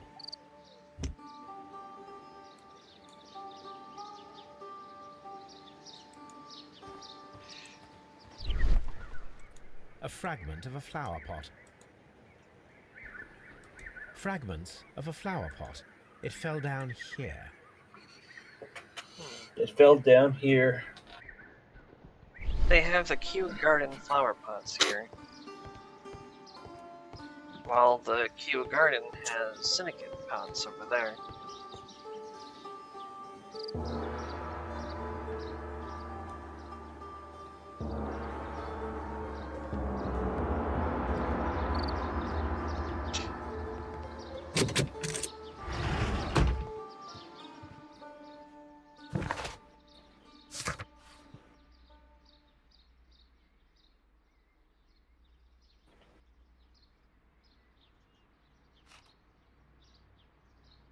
Chemical pipette. Cretaceous mindset.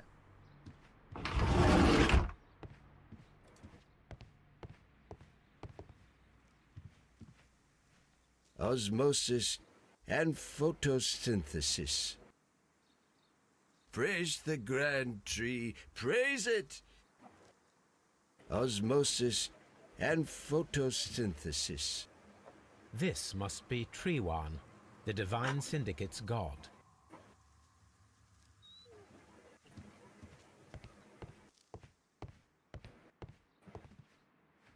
That should be the raw sap that the Green Grand Mystic spoke of.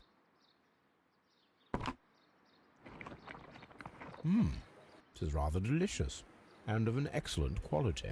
My word, Holmes. Their sap is like a form of cocaine. Of course, the first thing Holmes does is taste it.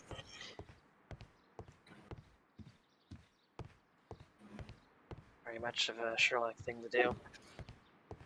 For those that didn't see it, he ingests poison just for the sheer curiosity of it.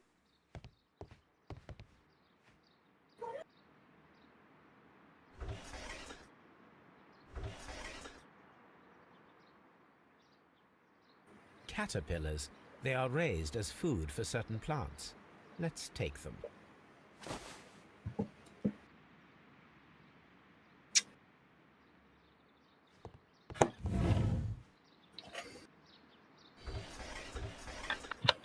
A tropical plant. Nothing of interest. A tropical plant. Nothing of interest.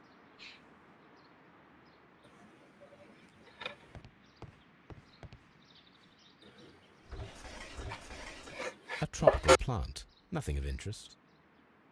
A tropical plant. Nothing of interest.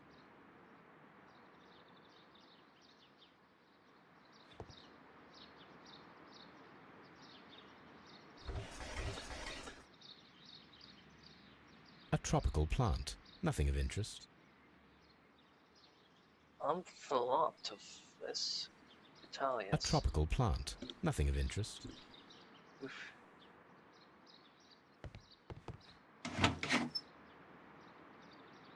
Florum diabolica. Now these look very... These 3 plants are identical to the ones shown at the exhibition. I shall take them.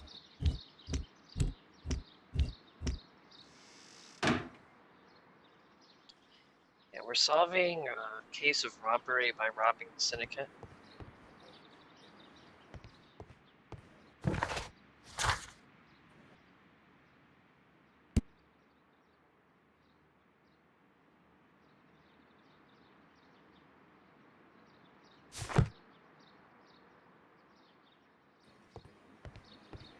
I think that's everything I can see in here.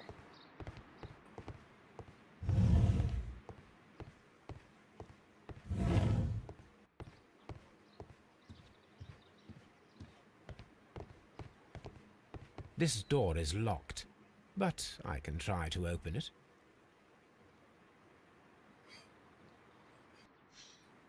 Right.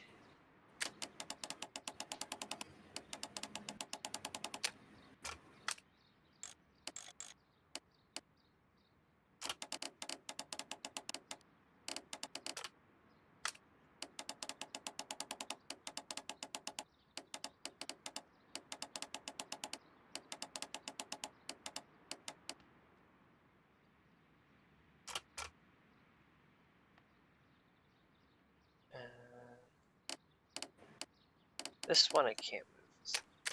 This one I can.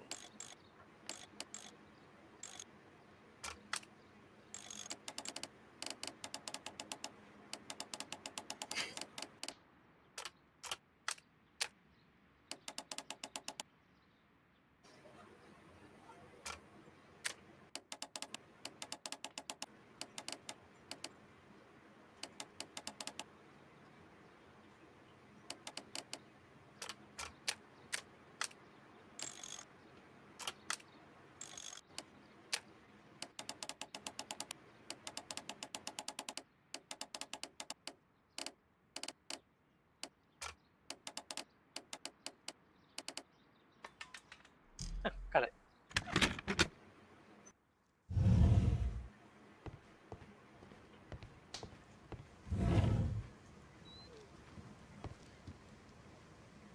These instruments are used for smoking opium.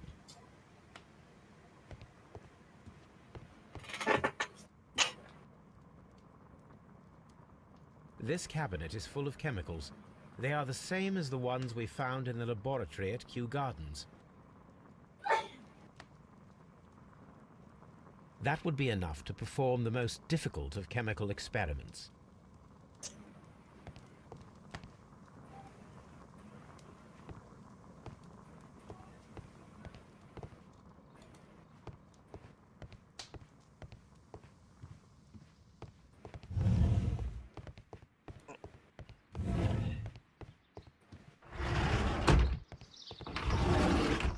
I think what's left now is to do some experiments on the things they found.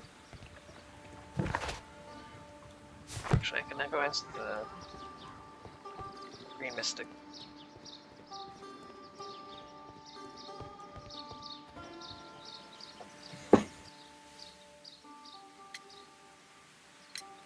Do you have friends at Kew Gardens? None. Not worthy there.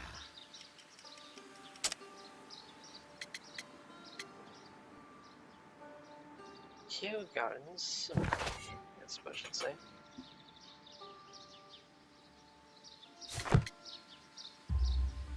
Nevertheless, we have seen Kew Gardens flower pots in your yard.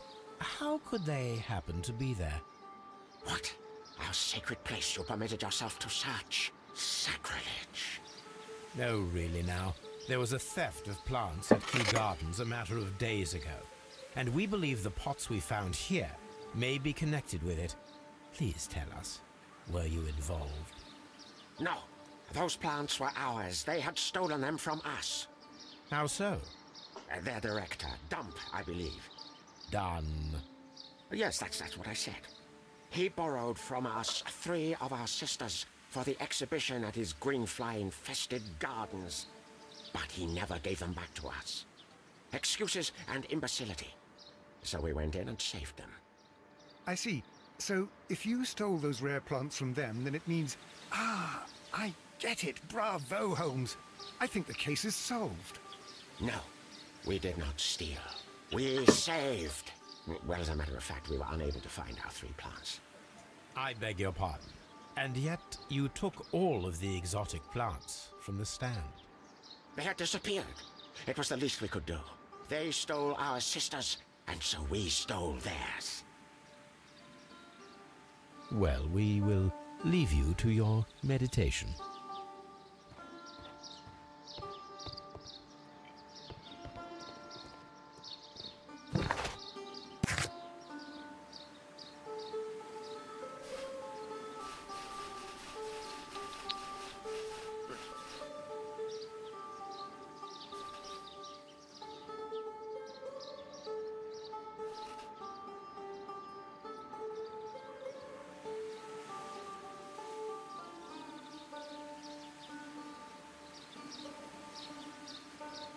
So the 3 that they were missing,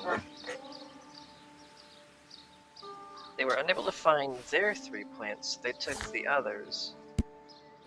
So that leaves them with,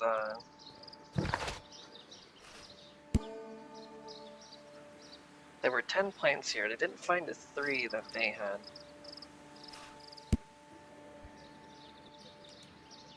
Diona, Carlina, and Forum.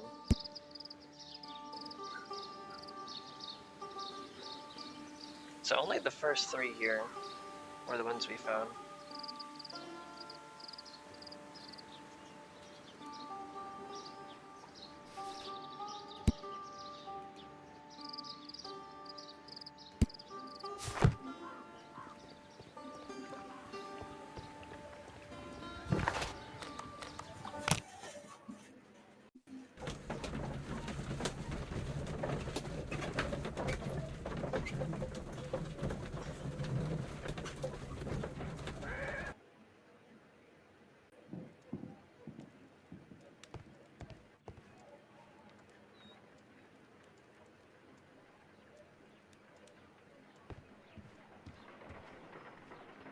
This green grand mystic fellow seems rather suspicious, Holmes. What should we do next, Holmes?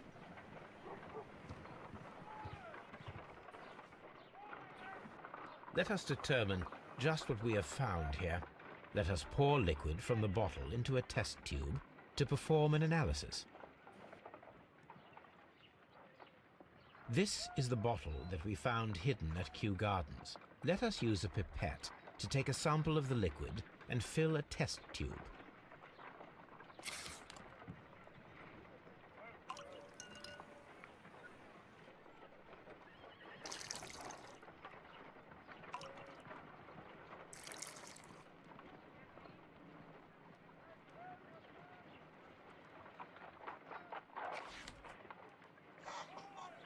A colorless, water-based liquid.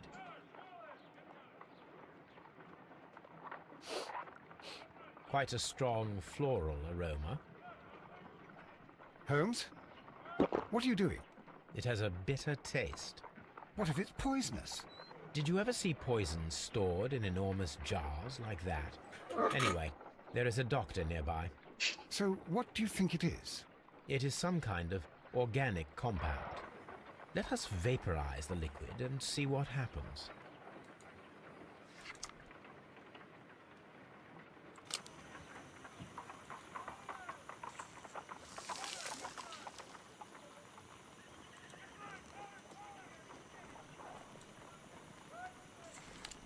Small colorless crystals. Colorless, tiny crystals that are soluble in water, with a floral smell and a bitter taste. Watson, could you pass me that small bottle, please? Of course. Here you are. Holmes, do you know what it is? Wagner's reagent. There was a label on the bottle that you passed to me. No, Holmes, I meant the bottle that we found. Let me add the reagent and see if there is any sediment, and then I shall tell you. I need to take a pipette and make several drops of the reagent.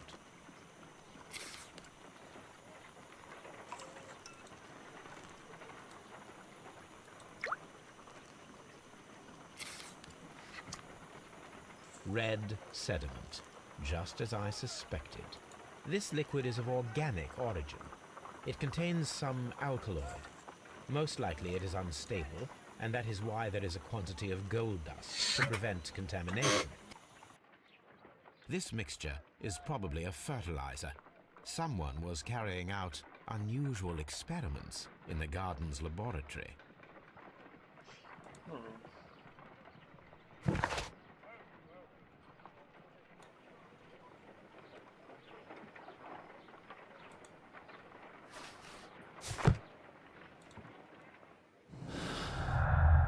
You got a lot of stuff here now.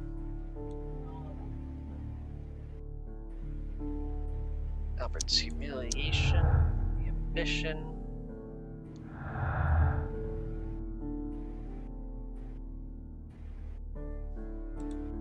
Suspicious ingredients, maybe with poisoning.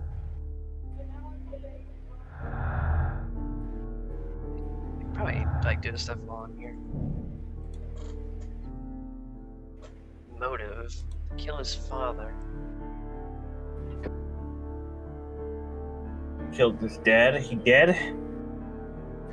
Albert killed his dad. You know, it's like Yeah, one of curse those. you, Wesker. Wesker. Curse you, Wesker. If only his father's name was like Spencer, that would have been perfect.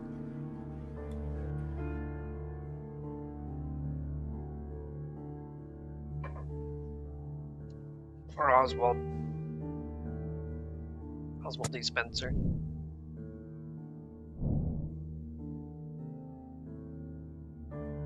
Set up the alkaloid from a chemical laboratory, and the caterpillars experiment with the deadly plants. So I'm gonna start figuring out who or what this experiment is for.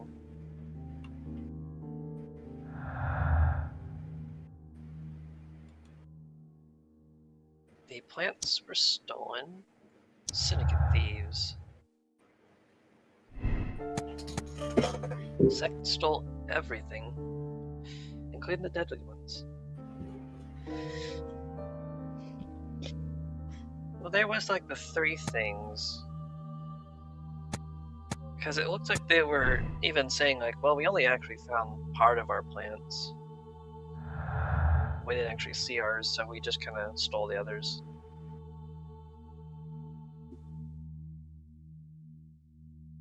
Montague Dunn wanted to fire Miss White.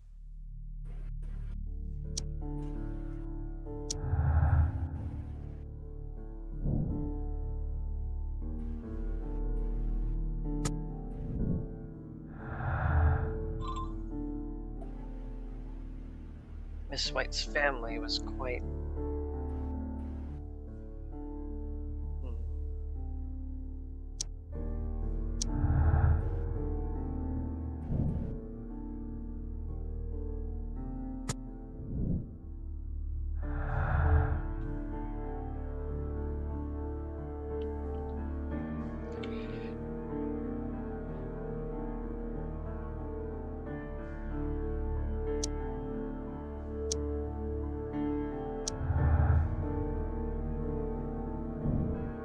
Now we have Hamish's motive.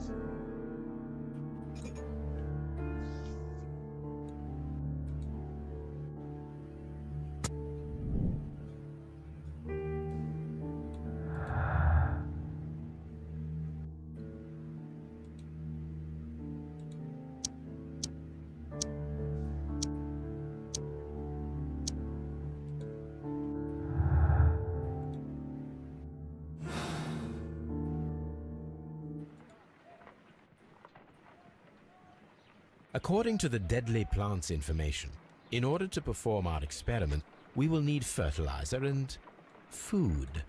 Caterpillars should do nicely.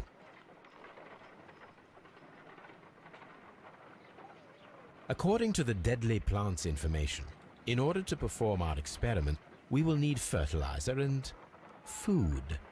Caterpillars should do nicely.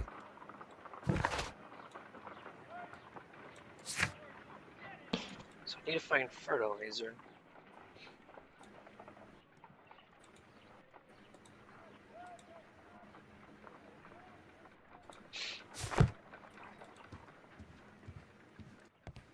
There's something I'm missing.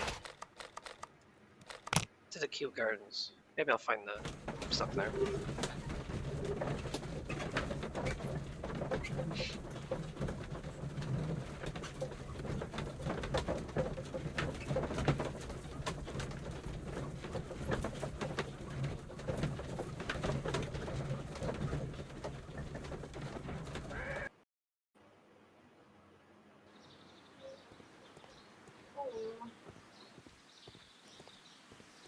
Just be careful with the plants during your inspection.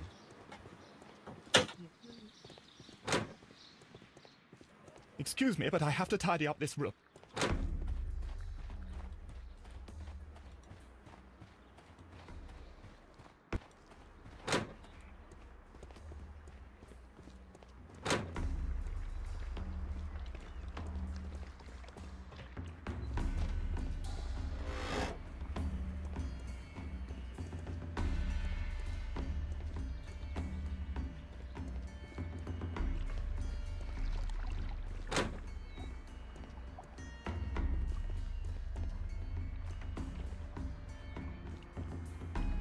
Water lily greenhouse.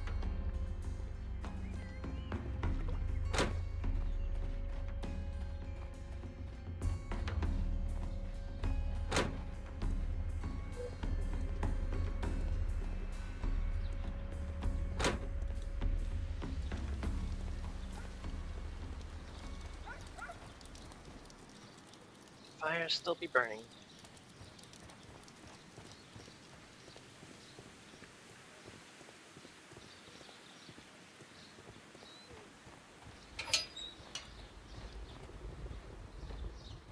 A ventilation system. It should regulate the temperature of the staff buildings.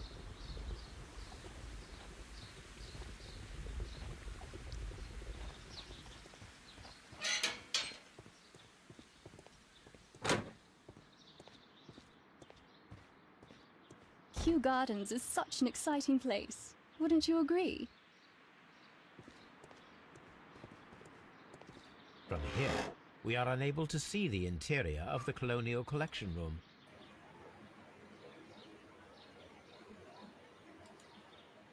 These leather gloves are new and of good quality. They do not appear to have been used. A book about ships. Nothing at all to do with plants. Materials for college study. They belong to Albert. This place serves as Albert's office.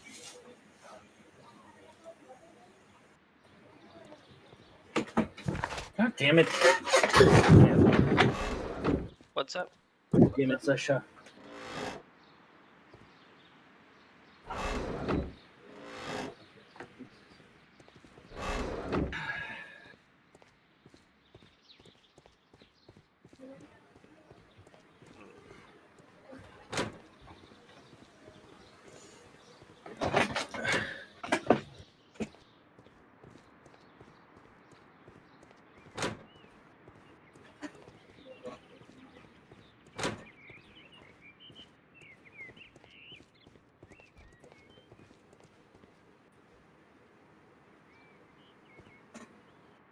We can see the interior of the Colonial Collection Room from this window.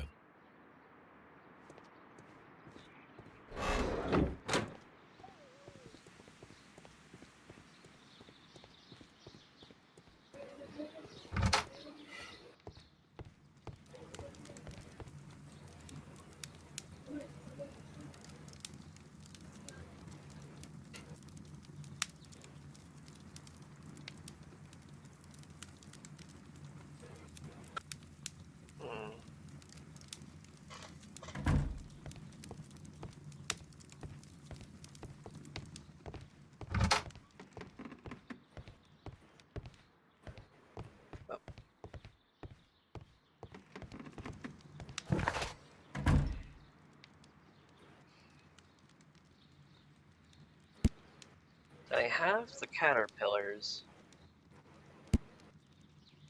There's like something else I'm missing for the analysis.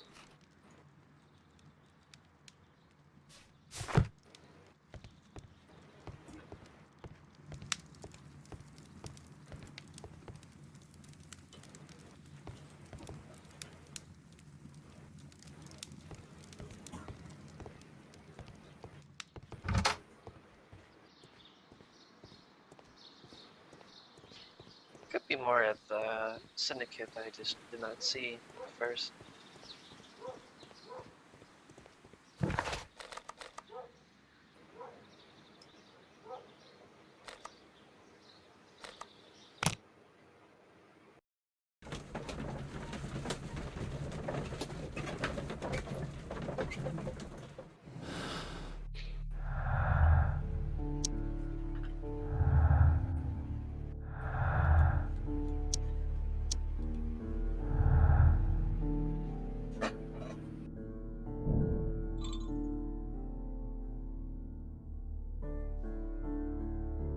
From a chemical laboratory. It might be the other laboratory then. The one that was over here.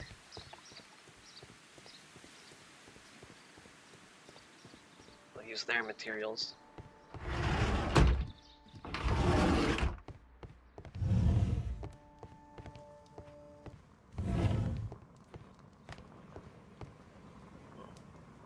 Yes, in here. This substance is an alkaloid, the same as in the bottle we found in the bushes at Kew Gardens. Perfect, Watson. We can begin our experiment.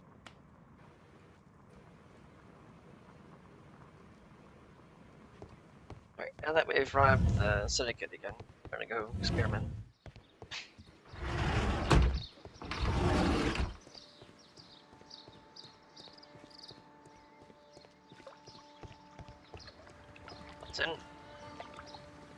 This green grand mystic fellow seems rather suspicious, Holmes. What should we do next, Holmes? Please move.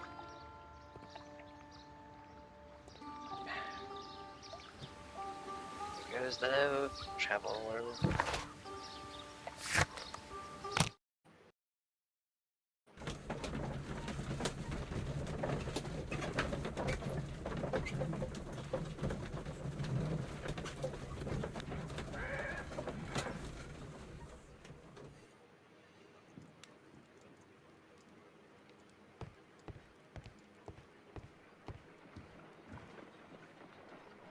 I imagine that one of these plants would be capable of releasing a toxic vapor. I need to find out exactly how it could be done. I shall begin now. Watson, if you are at all optimistic to have dinner this evening, then I'd recommend that you put on the gas mask.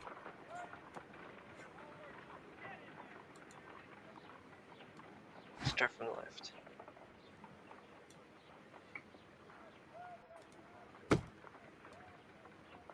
A prickly plant.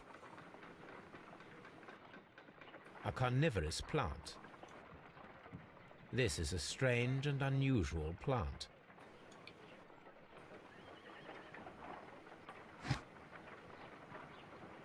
I think it was, if I looked at my books, what's in my Diabolica was the one with spores.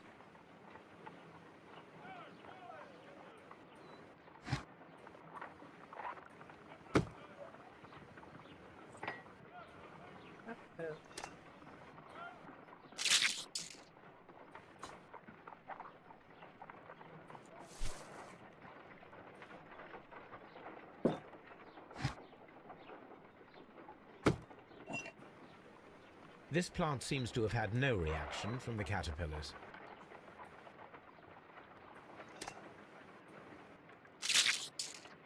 I find the behavior of predators utterly fascinating.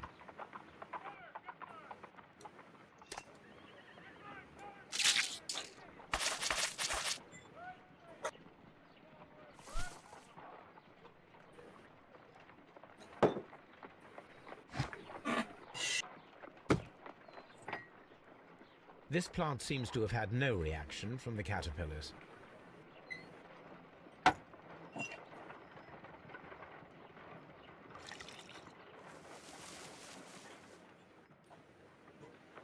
This plant becomes inactive after being drenched with alkaloid.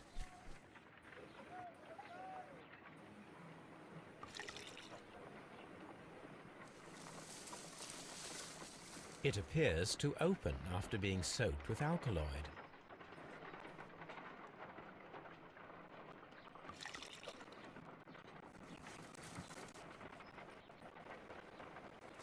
This plant becomes inactive after being drenched with alkaloid.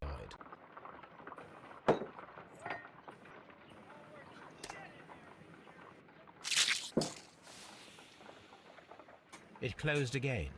I believe I saw a small cloud of gas. I wonder what secrets this plant is hiding. Perhaps if we agitate it to a greater extent whilst it is opened, it will reveal a little more.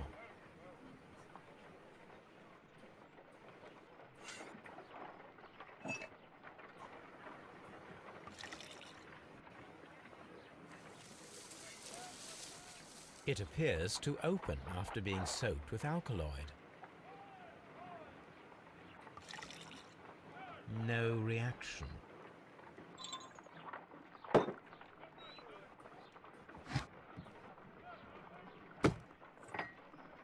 This plant seems to have had no reaction from the caterpillars. This plant seems...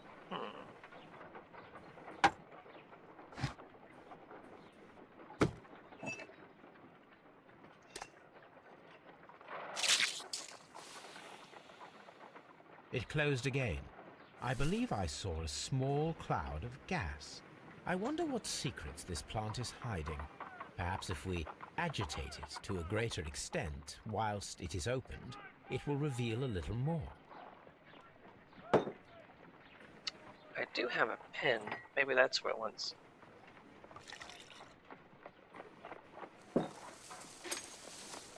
It appears to open after being soaked with alkaloid.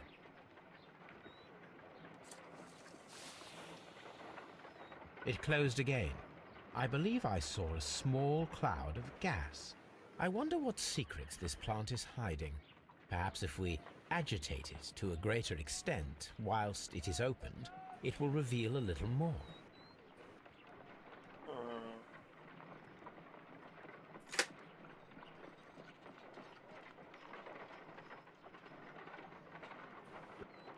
How do we agitate it further?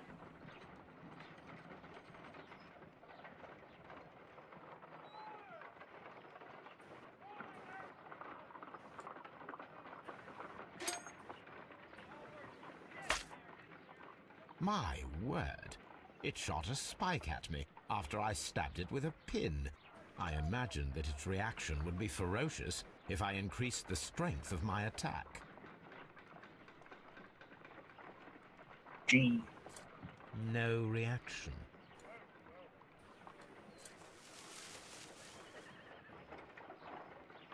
It appears to have fallen inactive after being disturbed. There's one thing I saw was that this plant here was shooting out sudden spikes when I put the caterpillar on it. So if I pull the alkaloid here, It appears to... maybe I'll poke this one with the spikes, and then put It appears... the caterpillar on this. Maybe that step was unnecessary.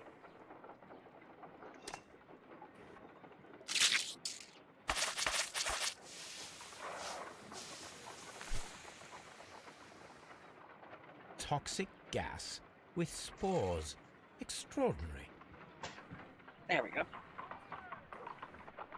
The plants would be capable of killing only if they were directly next to the victim and stimulated at precisely the right moment.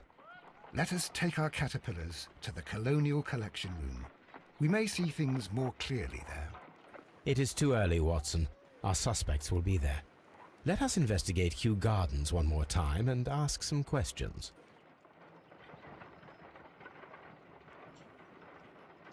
So it's like a chain reaction between all these deadly plants.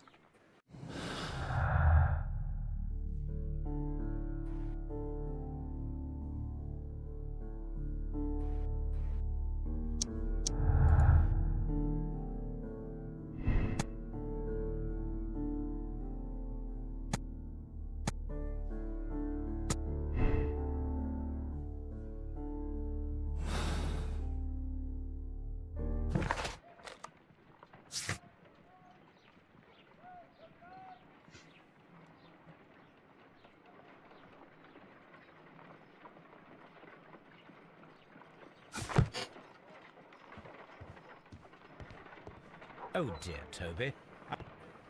Oh dear, Toby. There she is again.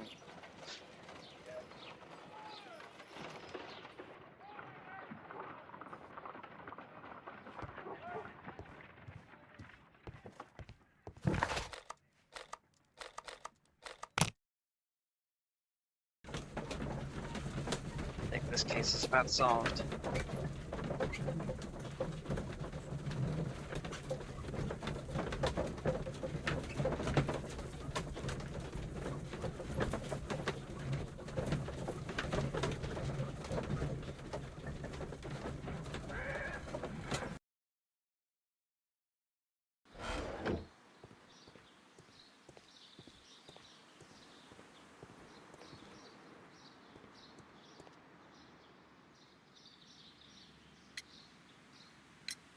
Can you tell me if you saw Mr. Montague Dunn on the day of his death? Yes, of course. I met him, and we went to see Albert, his son, at around 9:30. He appeared quite calm. What were you doing on the morning of the accident? After paying multiple visits to Albert, I had a little talk with Miss White. Then I returned to my desk to complete some paperwork. Suddenly, I observed that Mr. Dunn was not feeling well, so I ran immediately to fetch Albert. I clearly remember that it was around 10:30, for I was late that morning. Thank you, Mr. Hamish. We shall continue our investigation.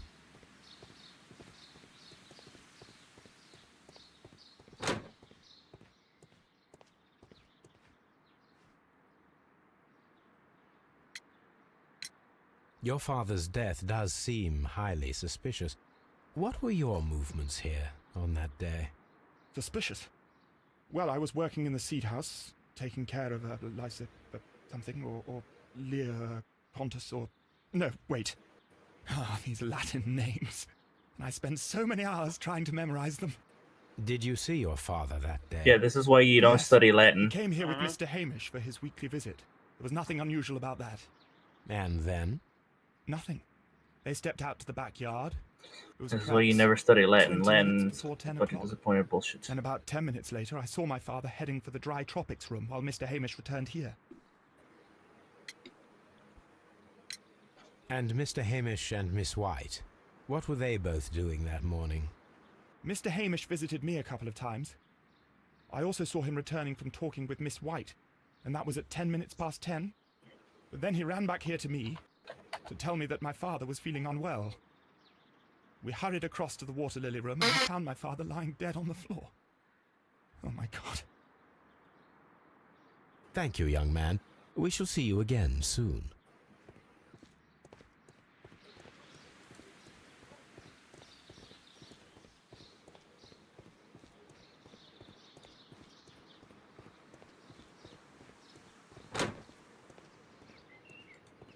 So this desk here.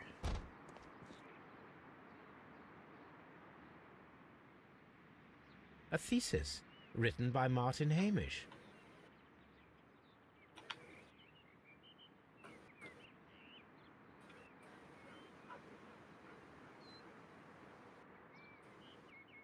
We can see the interior of the Colonial Collection Room from this window.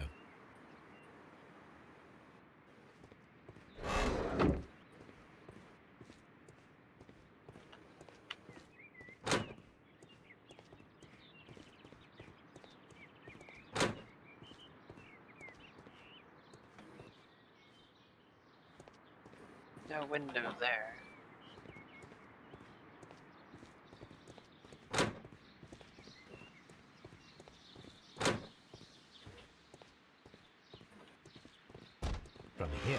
we are unable to see the interior of the Colonial Collection Room.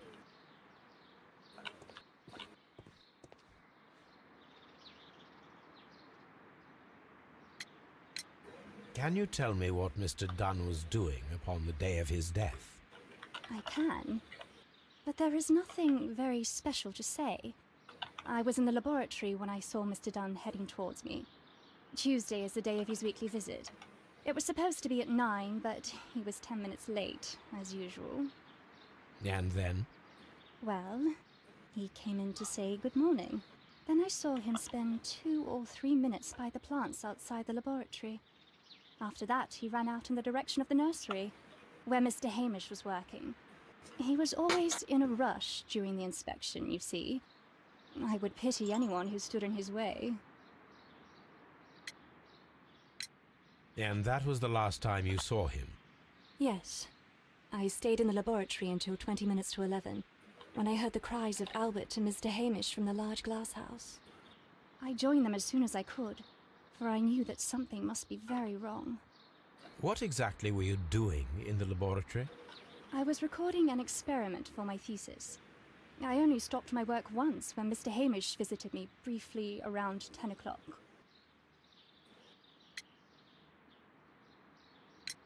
You say you were recording an experiment when the tragedy occurred. Might I listen to the roll? Certainly. Please do. You will find it in the laboratory. It is number 320. Thank you, miss. Everyone has gone, Holmes. The way is clear.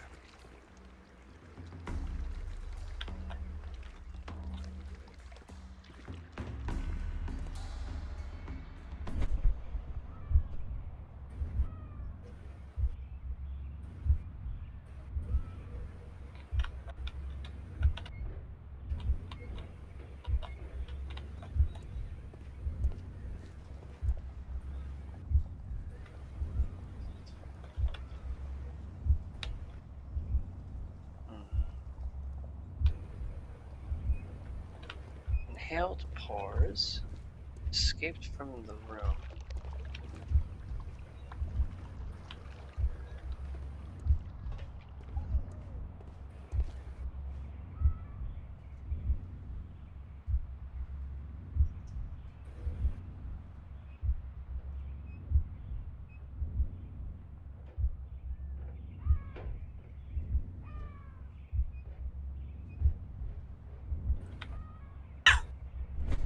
Ugh. When Montague Dunn was standing close by the plants, the caterpillars were released and caused the deadly spores to activate. Panicking, and likely already half asphyxiated, Montague Dunn started back and knocked over the bust. He rushed to the door, but it was locked. He had to force it open with his shoulder. We already know the outcome. Montague Dunn collapsed and died not far from the pool. Well, it is time to perform our experiment on the ventilation system.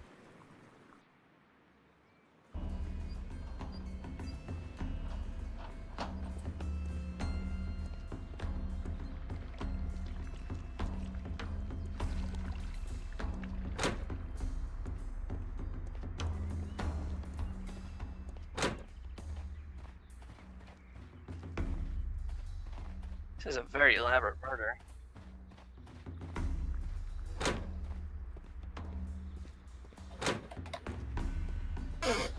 Not at all. Seems like an accident, that's for sure.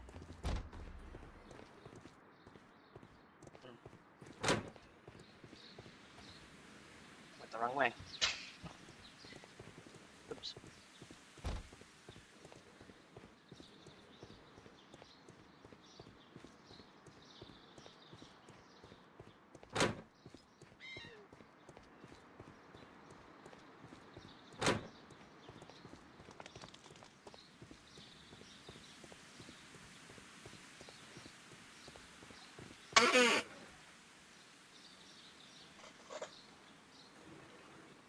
The nursery. Whoever was in the nursery was the one who could have seen it.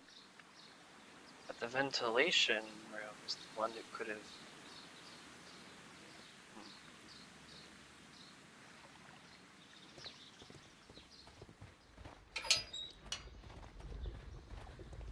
First of all, I need to visit the Colonial Collection Room to see how those caterpillars dropped onto the deadly plants.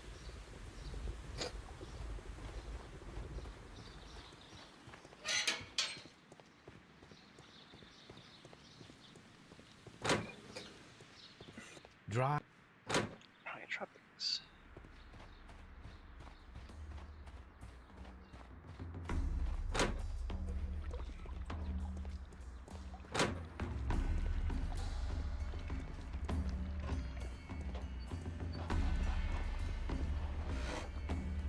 The caterpillars could only fall from the ventilation duct.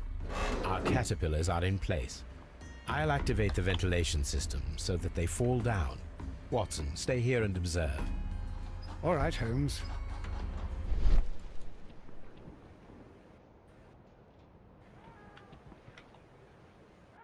These windows were perfectly cleaned. Whoever was in the nursery was watching this happen. So they would know the exact same time that this would happen. If I'm saying it right, the nursery was Martin's desk.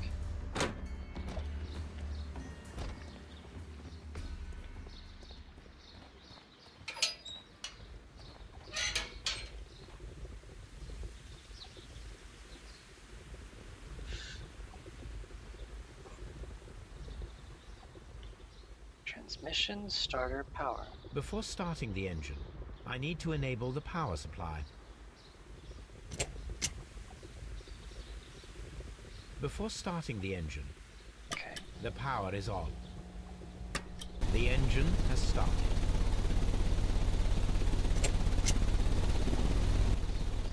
The ventilation system is working.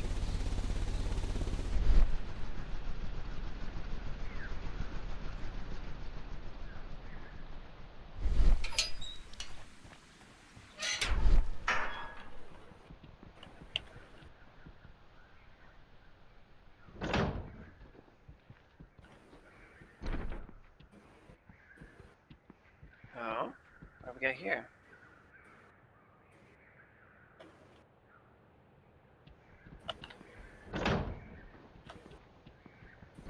Could it be activated by a person who could see exactly into the room? We can see the interior of the Colonial Collection Room from this window. Okay, let's activate this. Excellent. This ventilation fan is working. Let us see if I can activate the other one.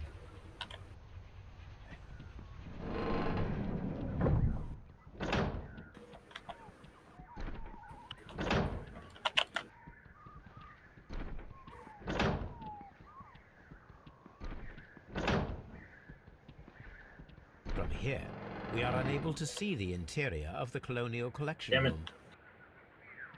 Perfect. Now I just need to find Watson to check the result. It works perfectly, Holmes. Bravo. Now, if you could just help me to get rid of these caterpillars. Perfect. Now we know how the murder of Montague Dunn was carried out, by activating both Albert's and Mr. Hamish's fans. But only from Mr. Hamish's workplace would it be possible to see when Montague Dunn entered the Colonial Collection Room.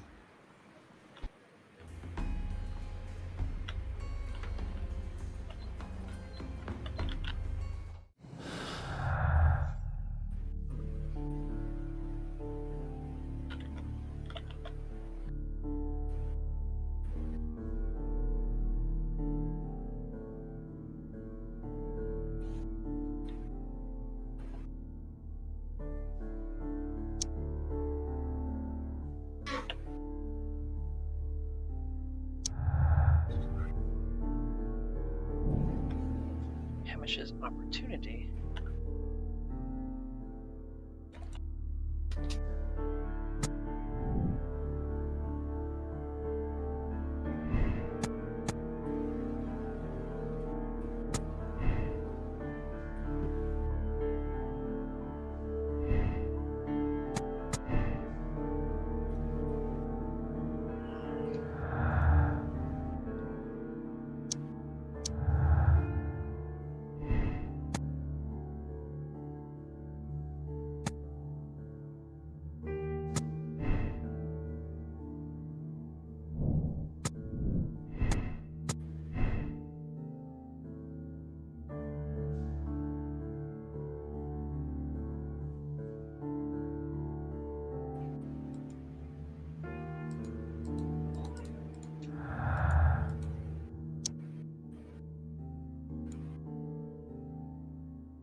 Because they were unable to find 3 of them.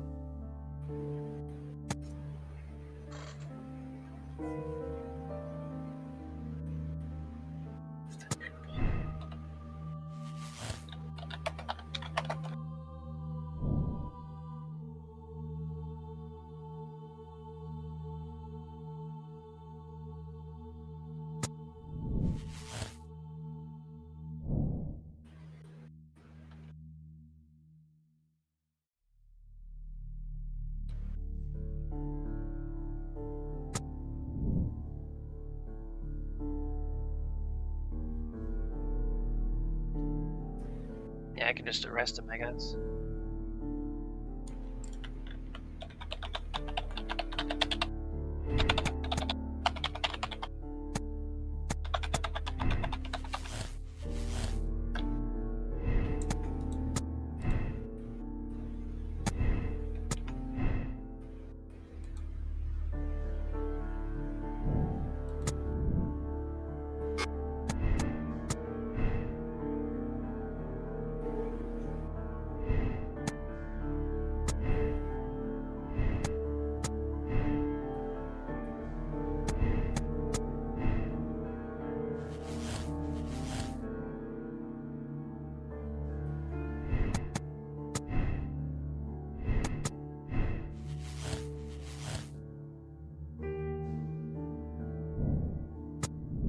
There's something else going on here that I like experience.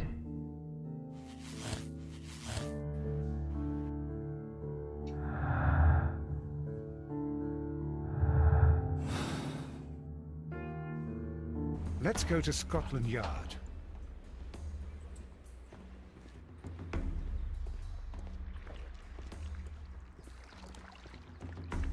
Probably arrest him and then get some official information out of him.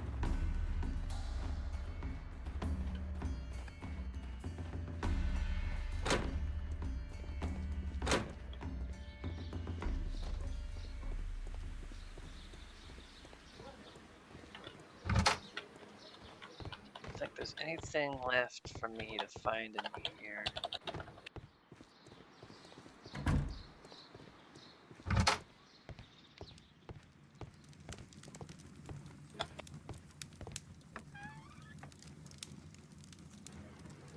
Here it is. Cylinder Records.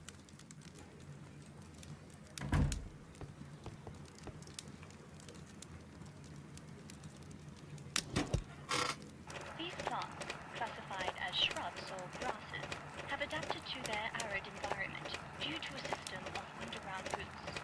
This recording seems very long. It is unnecessary to listen to all of it. Miss White was in the laboratory, as she told us.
Mr. Holmes?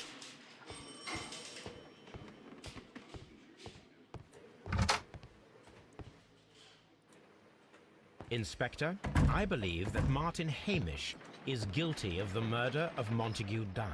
Aha! I knew it. I'll send the lads around to arrest him. Very good. I shall wait to hear from you.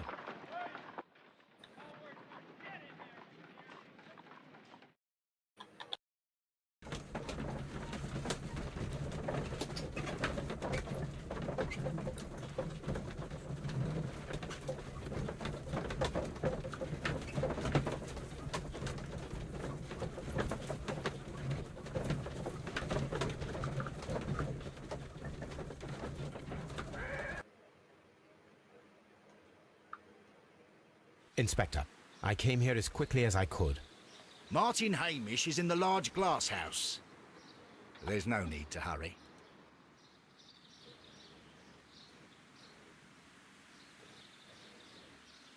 Martin Hamish is in the large glass house. There's no need to hurry. Mr. Holmes? Mr. Holmes. Mr. Holmes.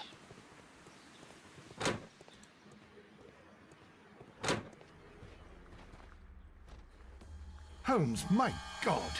Oh. Yes, we found him like that.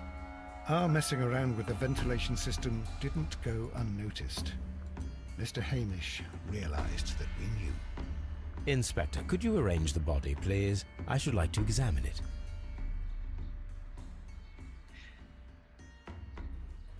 Okay, then.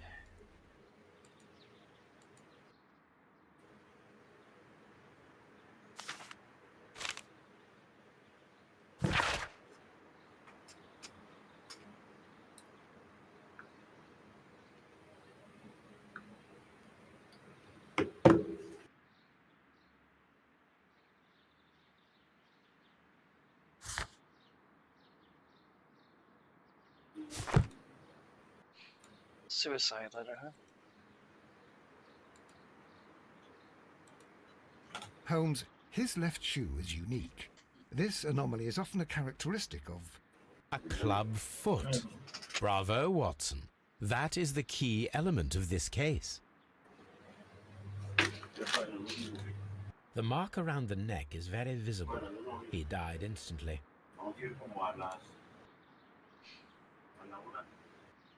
Next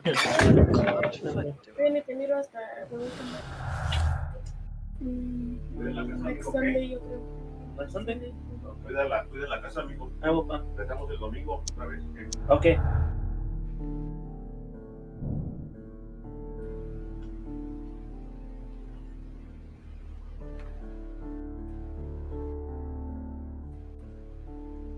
Did he have an accomplice?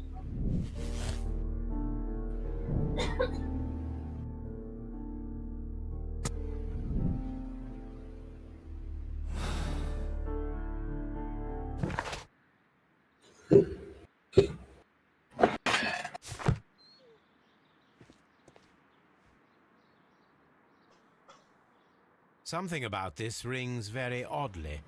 Why do you say that, Mr. Holmes? Why? Because of Mr. Hamish's club foot. Oh, I deserve to be kicked from here to Charing Cross. I should have noticed it. But, Mr. Holmes, I can't see why. No, I don't suppose you do. You must recall that Mr. Dunn was locked inside the Colonial Collection Room by the murderer. If it was Mr. Hamish, he would have had to run up to his workplace to trigger the fan situated above it, taking into consideration the condition of his foot. Well, it is still possible. Perhaps, but it is rather strange that such a person as Mr. Hamish decided to base his plan on the speed of his gait. You mean to say that somebody helped him? So the suicide is questionable? Correct. Mr. Hamish accuses only himself in his letter, and so the investigation stops. Possibly an accomplice, then? That idea had not occurred to me, Mr. Holmes. I have another idea, Inspector. Thanks to the testimony that we have collected, we are able to rebuild the events as they took place that day. With a timeline, such as we did in the Jack the Ripper case. Another case we're going to be going through. The map eventually. at the entrance of Kew Gardens should help us with our timeline. Let us analyze the facts and statements so that we may recreate the events of that morning. Okay. Martin Hamish and Montague Dunn went to meet Albert in the Seed House at around 9:30. Albert at the Seed House, 9:30.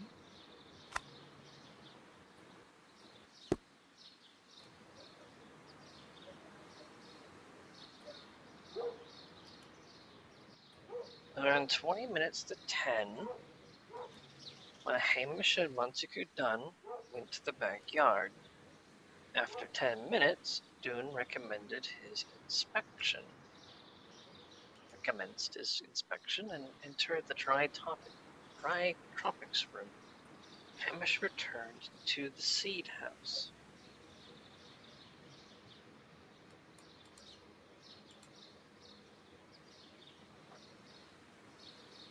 Hamish returns to the seed house at 10 after 9:40.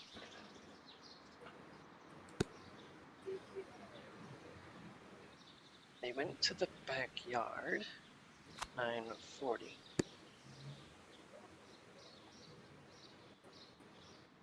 Montague was in the dry tropics room, 9:50.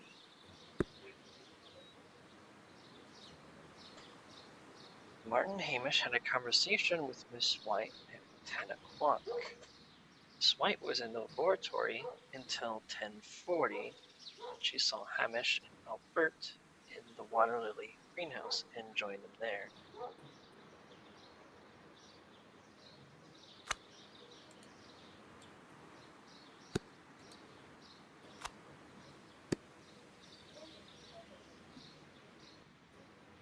Hamish ran to Albert as soon as he observed that Montague Dunn was unwell, which was around 10:30.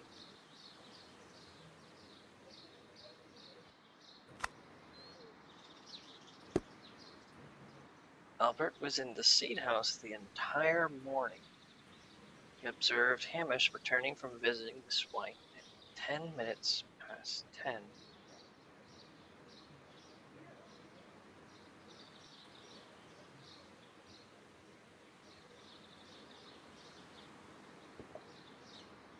Hamish was visiting Miss White at 10 past 10.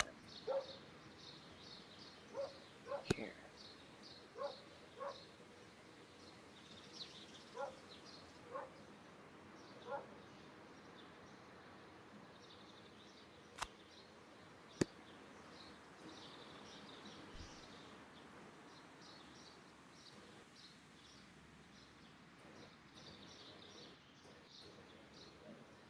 I'll play these events then. Let's see how it goes.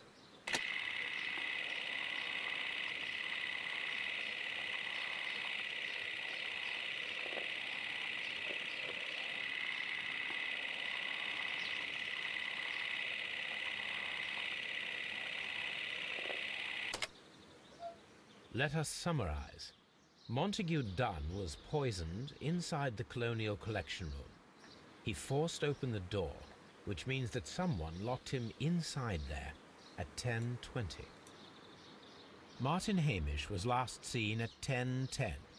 This means that he has approximately 10 minutes to lock the door of the Colonial Collection Room. Given that he was club-footed, it is doubtful. Albert also has 10 minutes to lock the door of the Colonial Collection Room, which is quite enough time. Miss White was last seen at 10 o'clock, which means that she had approximately 20 minutes to lock the door. More than enough time. Perfect, Watson. Now, let us ascertain who assisted Martin Hamish in killing Montague Dunn.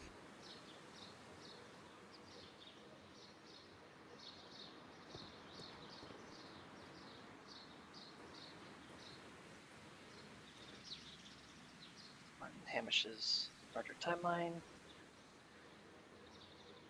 Murder timeline completed. Mr. Holmes?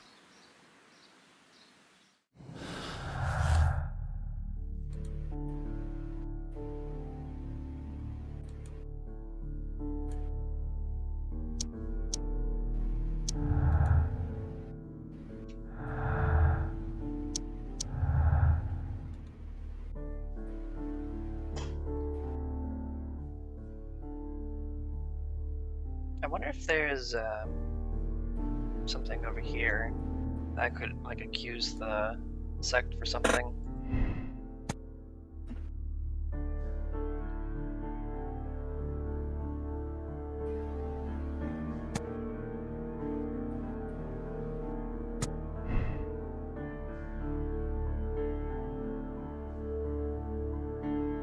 So if I make like somehow accuse Albert of everything here.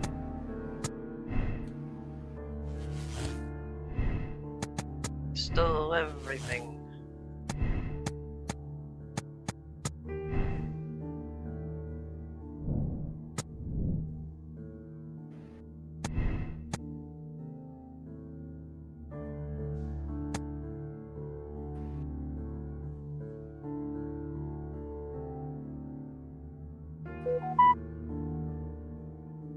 I doubt 20 minutes would not be the time, but it seems like I can't blame the sect for anything. At least not with this current.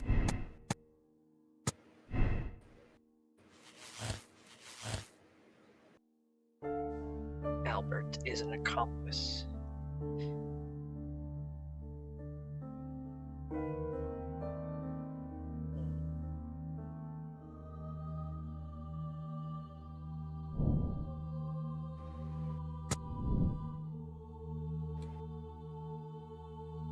So I have one conclusion. Let's say Albert's not involved. Hamish did it alone.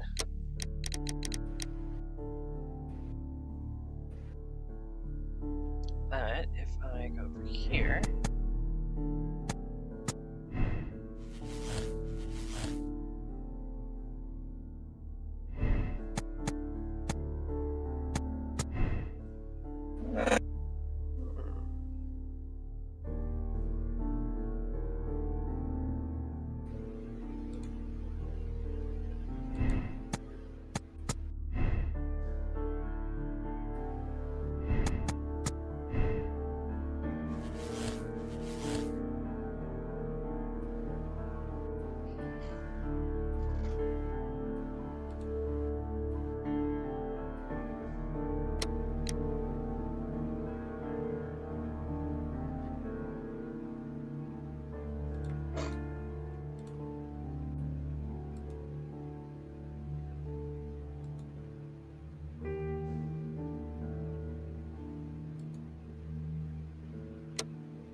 found and utilized all the clues in the case.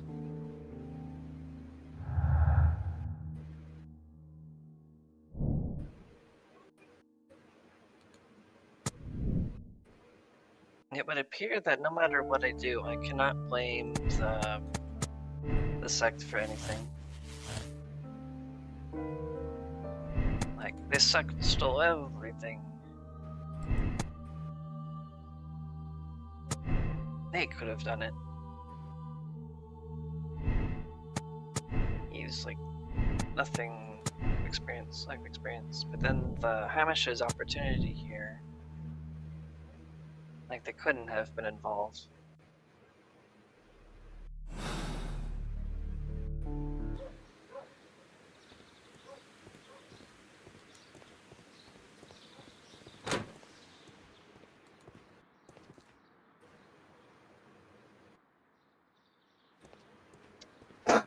Considering the timeline,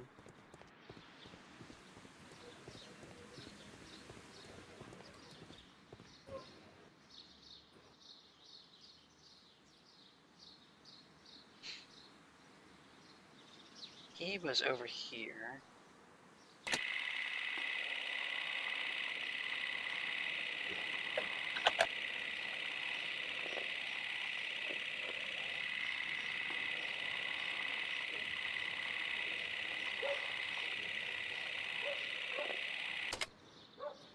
Let us summarize. Montague Dunn was poisoned inside the Colonial Collection Room.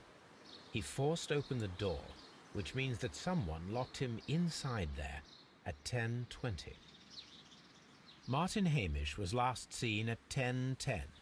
This means that he has approximately 10 minutes to lock the door of the Colonial Collection Room. Given that he was club-footed, it is doubtful. Albert also has 10 minutes to lock the door of the Colonial Collection Room, which is quite enough time.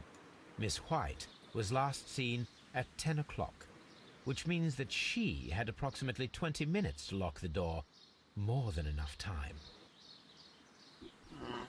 Perfect, Watson. Now, let us ascertain who assisted Martin Hamish in killing Montague Dunn. One thing I want to check out is, like, how long did it take him, Hamish, from going from here?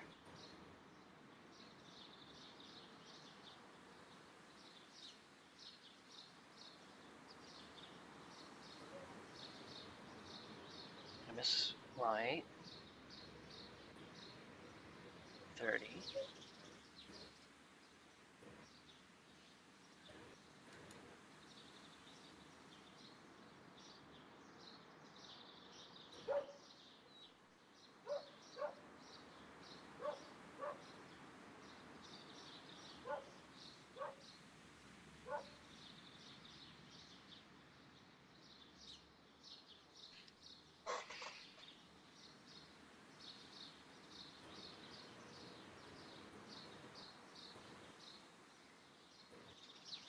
Ten past 10 was when he saw Hamish, which would have given her 20 minutes to go.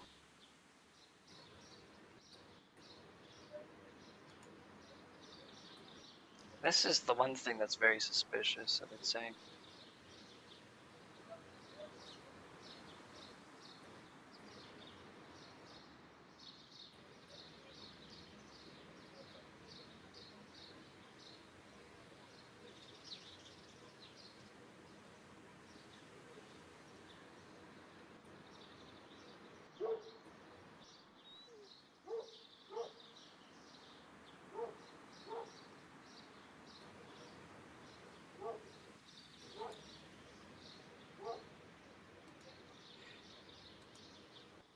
Albert only saw Hamish. Oh.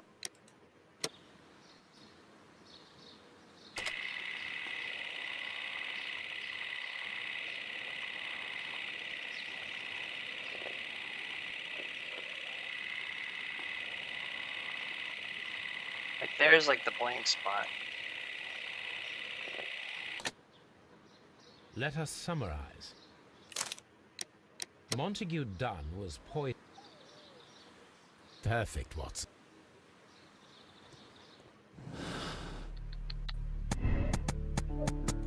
Unfortunately, the sect cannot be involved.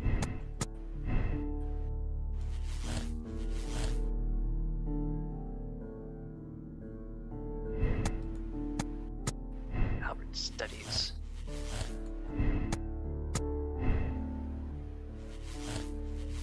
They both lack the experience with the plans, apparently. Can I say that they're both involved?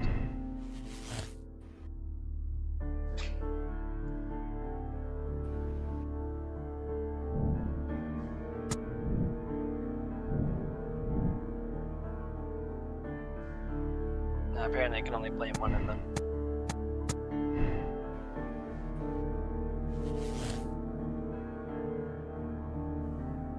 Three connections. Wait, wrong. And this one.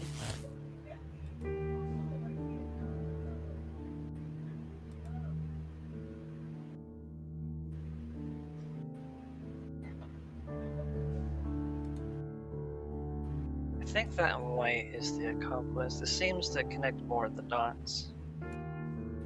And given the timeline we just had, there was a large, like, kind of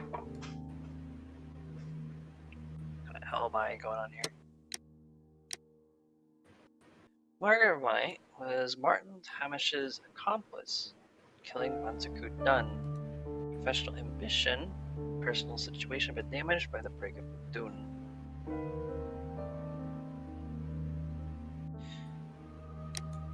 Dangerous woman, very capable of carrying out elaborate murder for monetary gain. Pushed Martin Hamish to suicide.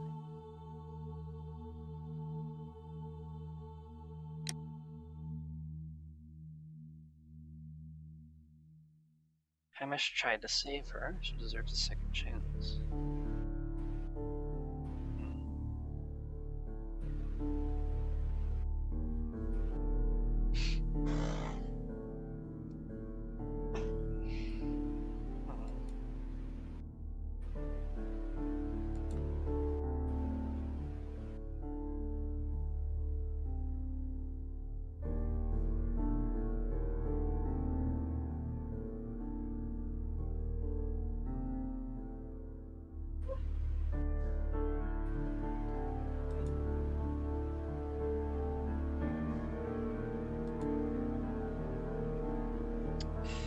What do you think? Condemn or absolve? Absolve. I am terrible. I am terrible at mortal decisions. So let's look at the clues here real quick. Like getting a contextual situation here.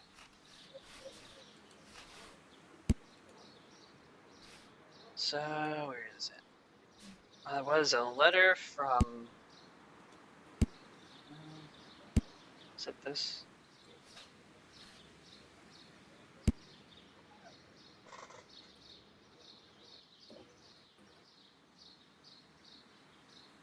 I'm a terrible person to go for mortal advice. Mortal advice? Yeah. Morality advice, I guess.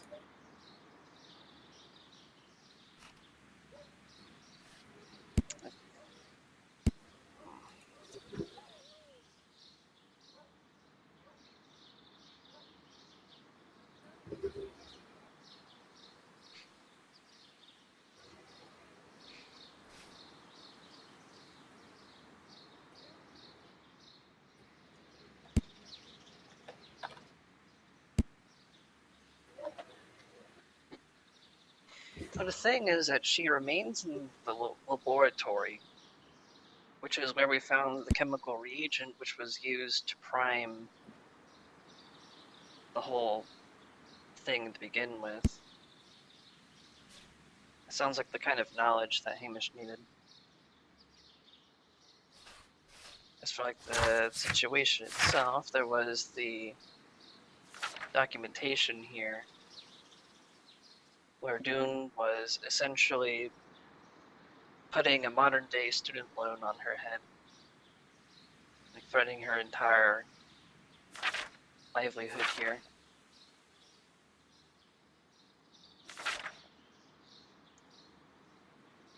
Margaret.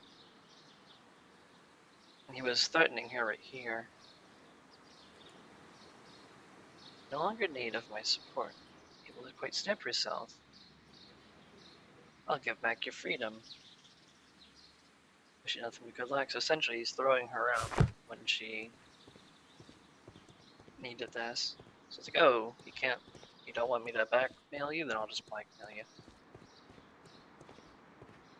I think for this case, it's like the person here wasn't exactly a very well-received man. I'll say absolve for this one. It's kind of like the abusive person in the last one. It's like, can't really blame them.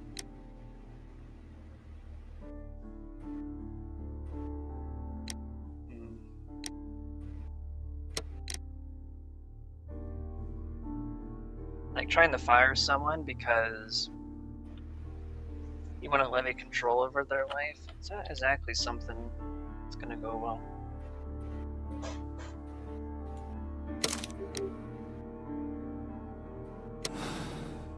And we'll see what happens. If it's not, then I'll probably just go for But this is where it kind of lines up the most. Basically.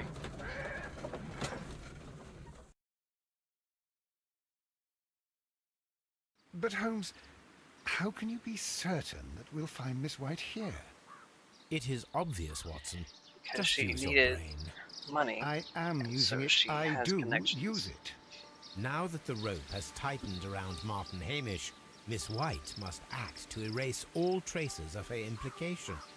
After the suicide of her accomplice, there is one final trace remaining: the deadly plants of the Divine Syndicate. She will be there. Very good. Shall we go? Just one moment. Now listen to me, Watson. I shall see her alone. You will conceal yourself behind her, quietly. Whatever are you planning? Nothing spectacular. The impulses of women have always been a mystery to me. But she is a bold one, and so we must be cautious. All right. You can count on me, Holmes.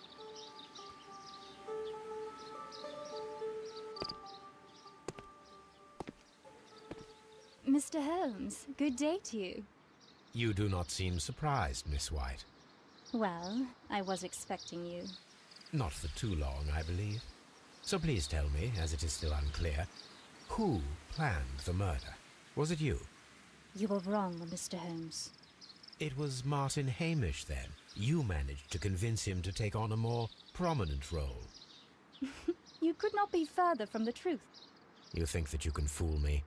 You don't care what I think. I am not blaming you, Miss White.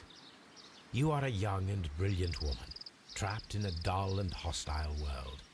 Life has never been easy, men in particular. You... It is hopeless. Indeed. Well, it may be true that I cannot yet change the world, but I can spare your life. My life. There is nothing left to save. I have lost everything. Do you hear me? Everything! And you were just like all the others. You would abuse and take advantage of a vulnerable woman. I hardly think so. Now just listen to me. I've tried so hard, but I have had enough. Miss White, no! I believe I need to do a quick time. I beg you not to do this, Miss White. Don't come any closer.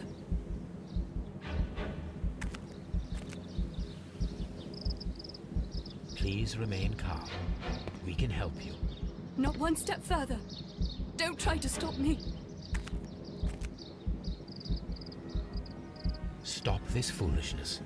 You cannot truly want to die. No, it's too late.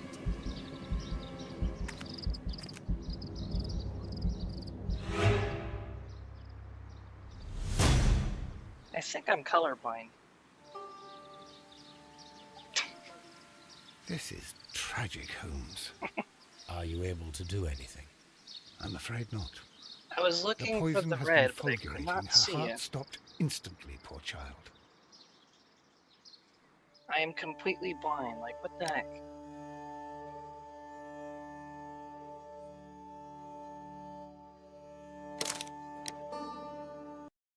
Seriously.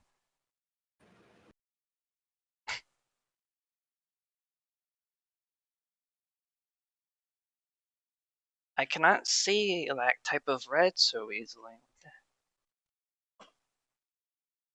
I'm like, okay, surely they'll have like the red circle. It was so light. Oh. What the heck?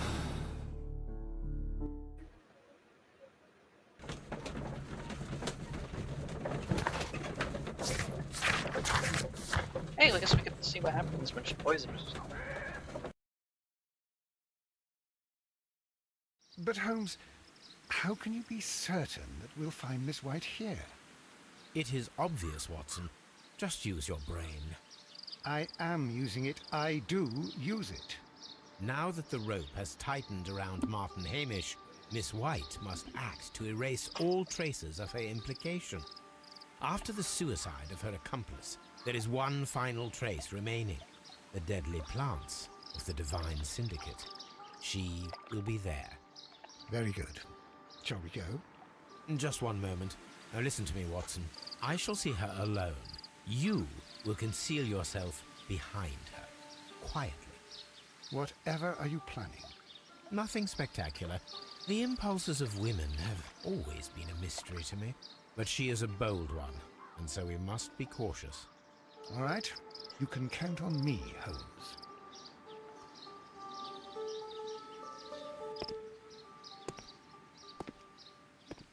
Mr. Holmes, good day to you. You do not seem surprised, Miss White.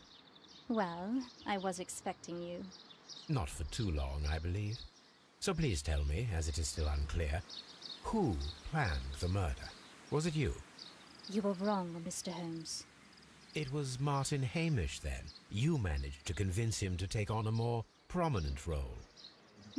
You could not be further from the truth. You think that you can fool me? You don't care what I think. I am not blaming you, Miss White. You are a young and brilliant woman, trapped in a dull and hostile world. Life has never been easy, men in particular. You... It is hopeless. Indeed.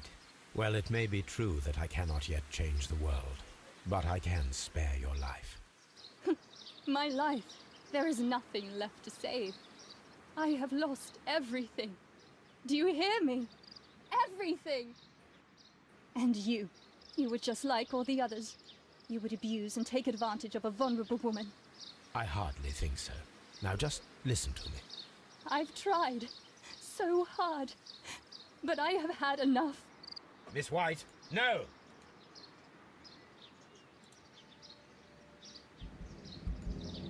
I beg you not to do this, Miss White. Don't come any closer.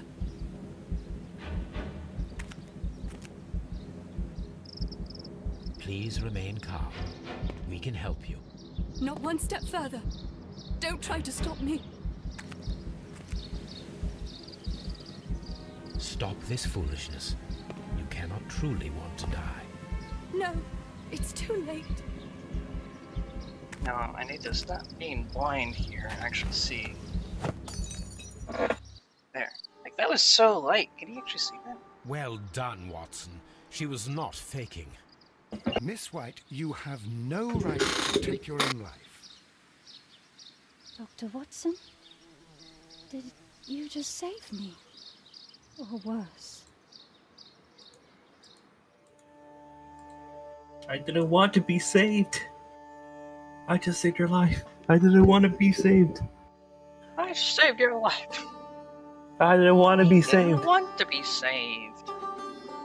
The fact that that's actually would happen IRL.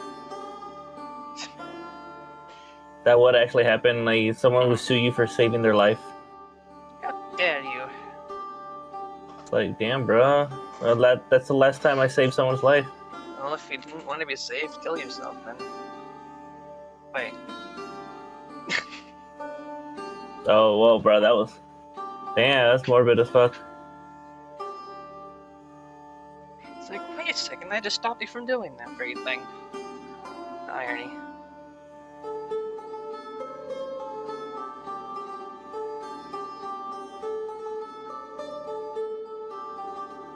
Oh yeah, I didn't actually see if this was the right thing. Yep, it is.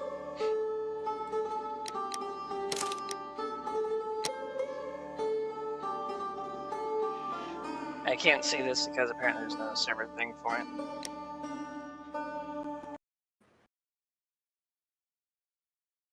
Yeah, this should be the last one, I believe.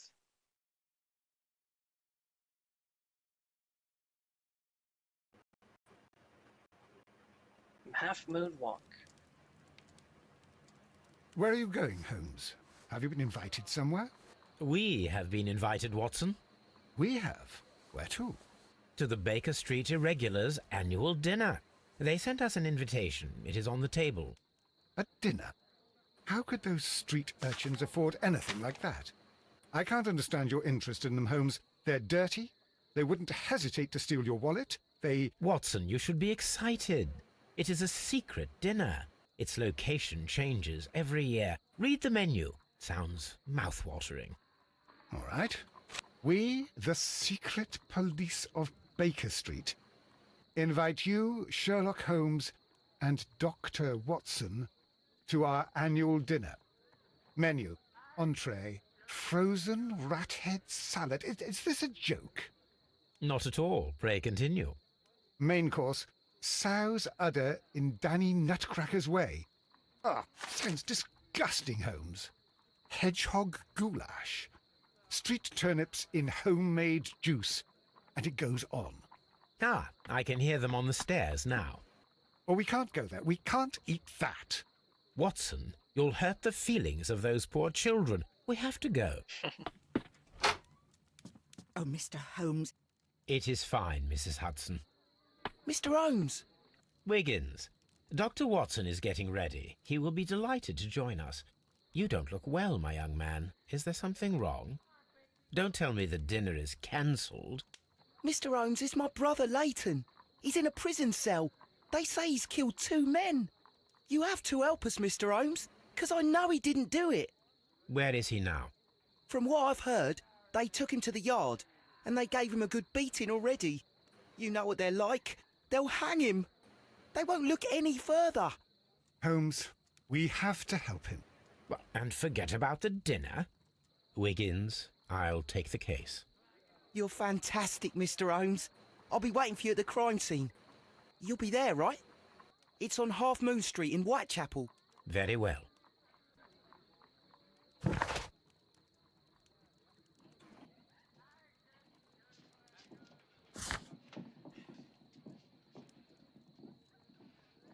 Absolved. I demanded. I condemned. I absolved. Absolved.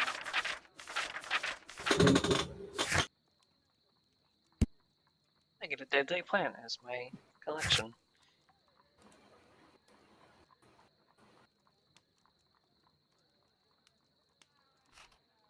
Double murder.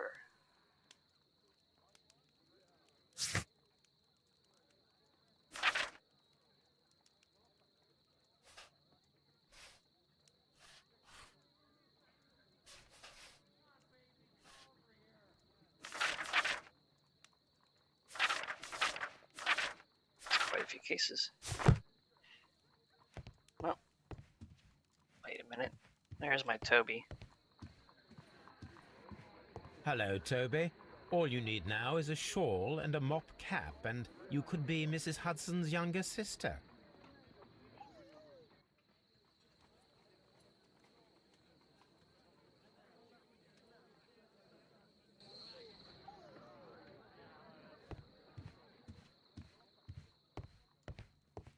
I'm heading over.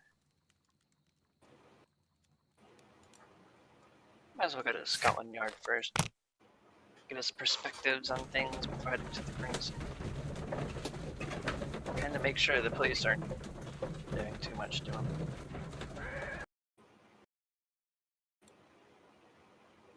Mr. Holmes, whatever brings you here so late at night? I'm interested in the case of young Leighton Chapman. He was arrested earlier this evening and accused of a double murder. I beg your pardon? That case is quite clear to the police. Or are there any new facts that we don't know about? Who knows, Inspector? Look, you are free to investigate, of course, Mr. Holmes. Chapman was arrested with a revolver in his possession, which you can find in the evidence room. The suspect himself is in custody. Did you find anything else on his person? A few personal belongings. Nothing particular, Mr. Holmes. Thank you, Lestrade.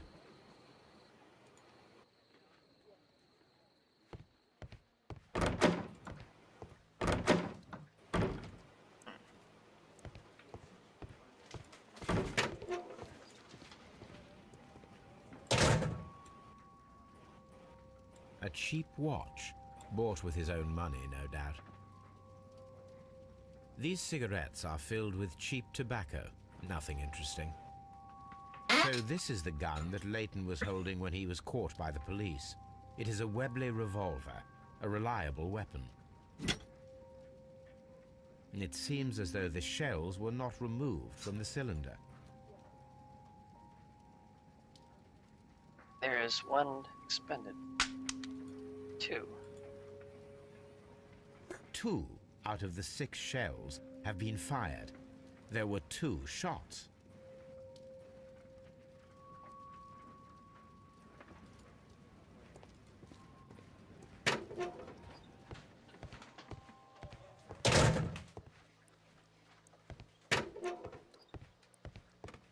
Mr. Holmes? Please escort this suspect for interrogation. Good evening, Mr. Chapman. Who are you? I've got nothing to say. It's all a mistake. Calm down, Leighton. I have come here to help you. To find out if you truly are innocent, as your younger brother Wiggins has told me. My brother? You know him? Then that means you're... Sherlock Holmes. Oh, blimey. All right, Mr. Holmes. I'll tell you everything.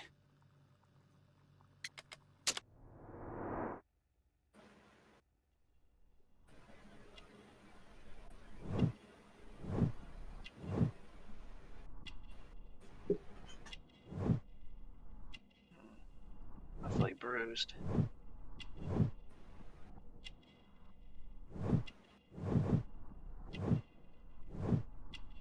Office clerk. Grew up in the streets.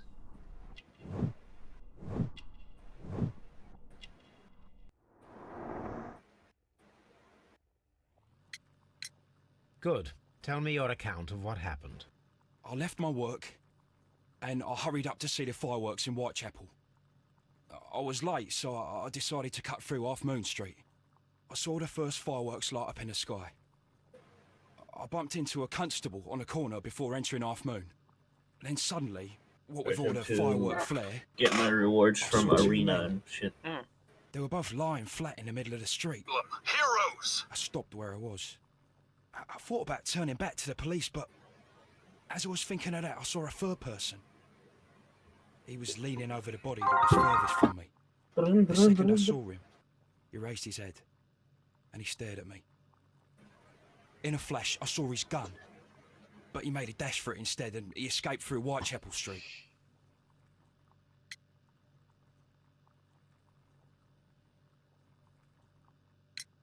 So you might still have had time to return to the constable. I panicked. I didn't know what to do. Anyway, I approached the bodies just to see if they were still alive. I saw that one had blood pumping out of his stomach. He was dying. It was horrible. The second one was already dead. He had a hole in his head. He was holding a gun in his hand, though. I took it, and then I followed the third man. Interesting. Pray, continue. I turned a corner, and I saw the man standing in the middle of the street. He seemed to be in some sort of panic. And then, Mr. Holmes, something strange happened. I told the police and they laughed at what I said, but I swear to you, my words are true. I started running towards him. But then I was blinded by a flash. It was so bright that I hardly saw anything for a good dozen seconds. But I kept running forward. As I arrived in Whitechapel, I heard a woman screaming. And then I was caught by the police. But there wasn't a trace of that man. Of course, then they found a gun and all that blood. I couldn't see the murderer escaping and all that mess. Perhaps I was still half-blinded at that moment. A thrilling account, my young man. Leighton, are you able to describe the person whom you saw standing in Half Moon Street? Well, I wasn't able to see his face at all. It was too dark, and he was too far away. I could see his silhouette. And what about that? Nothing so special. He was wearing a jacket. He was quite average in size and his weight. I see. Was there anything else that struck you at the time? No. But perhaps... It's strange, but I can't remember the sound of his footsteps as he was running away. Perhaps it was because of the fireworks or the surprise of me seeing him. We shall see you soon, young man.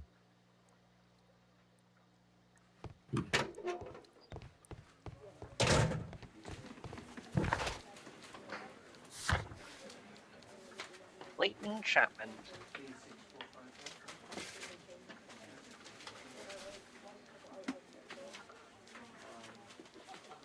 You know what's funny? I tried to summon for Bridal Larceny again. I got a Tea Time Felix. Really? Yep. Yeah.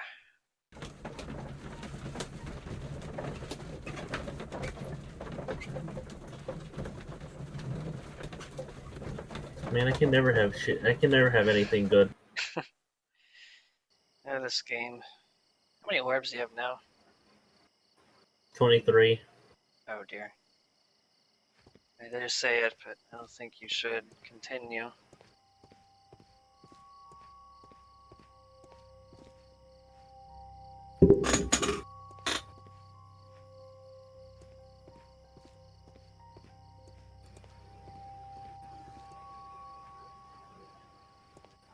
Must be where the murder took place. Down here. From straight down to, yeah.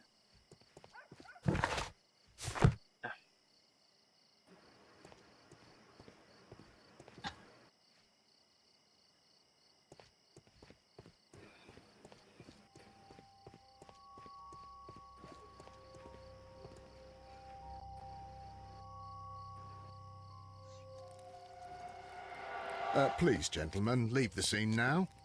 Oh, Mr. Holmes, is that you? Good evening, Constable... Constable Marrow. I was here with Inspector Aberline during the Ripper case, Mr. Holmes, back in '88. But then this is nothing like that case. With this one, we've got the murderer, the weapon, and the statements, which speak for themselves. Of course, Marrow. But you know that appearances can sometimes be deceiving. Who were the victims? The two men here, both shot. The stab fellow was Brian Vercotti, a well-known ruffian. The other, Kenneth Butler, a jeweller by trade. You spoke of statements. You have witnesses? Well, I was there, so I gave my own statement. And then there were two other witnesses who said they saw the killer Chapman. Mr. Turner, a gentleman who lives in that flat over there. And Polly Powell, a flower seller, who was over at the far side of the street. So, Constable Marrow, I should be delighted to hear your testimony. I was standing at the north side of Half Moon Street. That was the side that you came from. But you would have been unable to observe this part of the street, where we are standing now. That is correct. But I saw the two victims slowly enter Half Moon Street, and then shortly after, the fireworks started. A few minutes after that, the fellow Chapman rushed towards me and ran into Half Moon Street. Please continue. I didn't pay attention, but suddenly I heard a woman's cries and police whistles on the other side of Half Moon Street. I rushed over there and I saw the two dead bodies on the ground. When I reached Whitechapel Street, I saw Leighton Chapman. He'd been caught by two police constables. Did you hear the shots? I didn't hear any shots. The fireworks were all over the sky. They were so loud I couldn't hear anything else.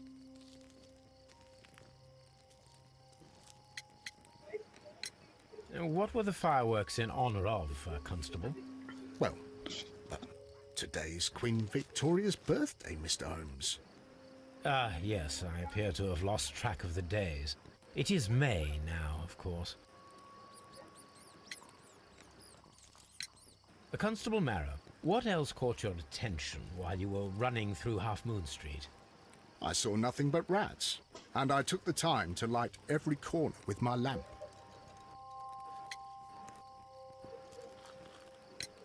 Did you happen to look up at Mr. Turner's window when you were on Half Moon Street at that time? Yes, I saw that the window was open, but no one was there. It was dark in the room. Constable, your statements have been of great value to me.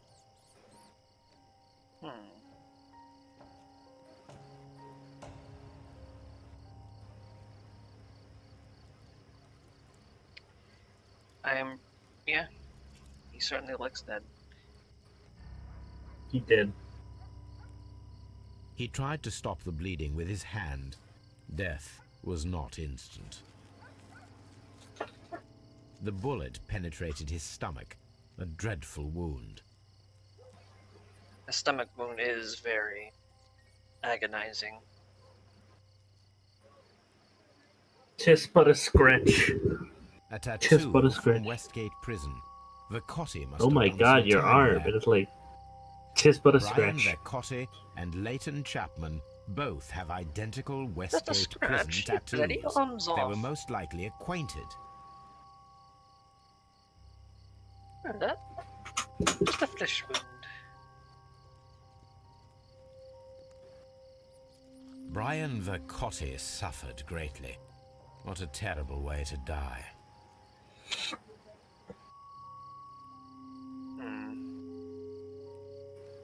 On to the next body.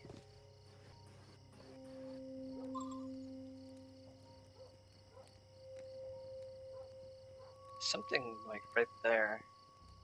Whispers. The bullet struck his head. This man didn't stand a chance.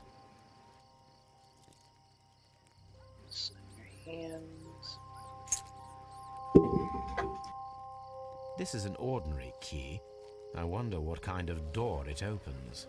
Where there is a key, surely there must be a door.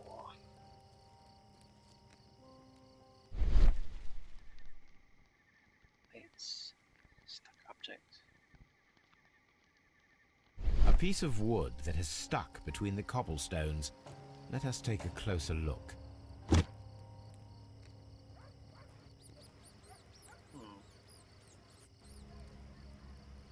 Like a walking stick end.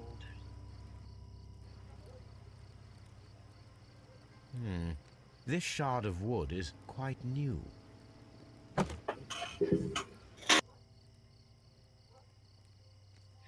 Hey, Bert. Yeah? I just got dagger.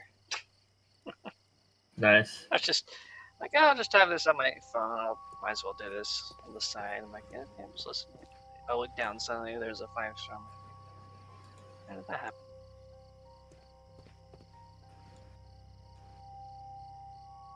Good evening, Mr. Turner. I heard Constable Marrow reply to you as Mr. Holmes. Are you that detective, gentleman? I've heard of you. And well, I know things about this evening. Excellent. Might we hear your story? Could you tell us everything that you may have seen or heard? I was already in bed when the fireworks started. A few moments after, I clearly heard 2 gunshots from outside. Please continue. I quickly got up and I grabbed a lamp from my nightstand and I rushed towards the window. I looked down and I saw 2 bodies. And there was a man with a gun who was standing nearby. Where exactly? Well, near this body. Did he notice you? I don't think so. He rushed towards Whitechapel Street without looking around. Mr. Turner, did you see anyone else in the street? No, I saw no one but that man, the murderer, the fellow they caught.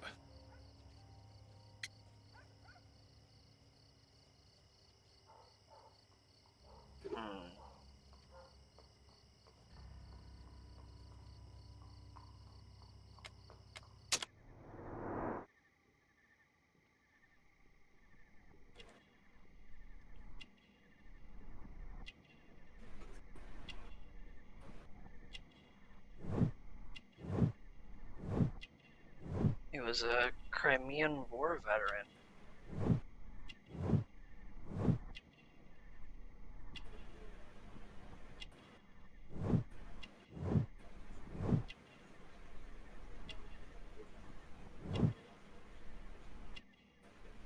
That's a war I'm not too familiar with. I think that was when... was that when the Ottomans were in control of Crimea? Maybe. Something else.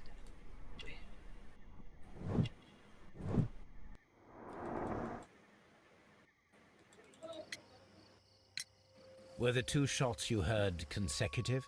Yes, there was a very short pause between them, and they sounded different somehow. It seemed to me that the second shot was louder than the first. That is an interesting comment. Mr. Turner, what were your actions after you stepped up to the window? I was afraid that the man with a gun might return, so I stayed close to the window till I saw the policeman coming in the half-moon from Whitechapel. Then I walked out to tell them everything I saw. You have helped us a great deal, Mr. Turner.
Interesting. Hmm. So there's a possibility of a third shot being made.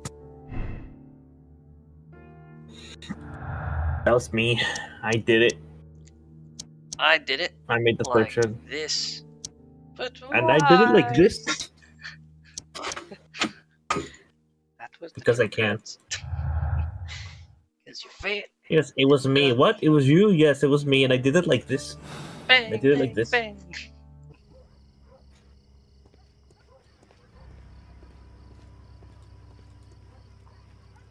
It would be my pleasure to assist you with your investigation, Mr. Holmes. I'm always wondering what's on your mind, Holmes.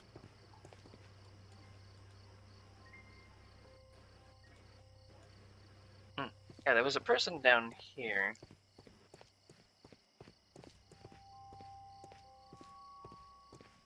Wait. On the street.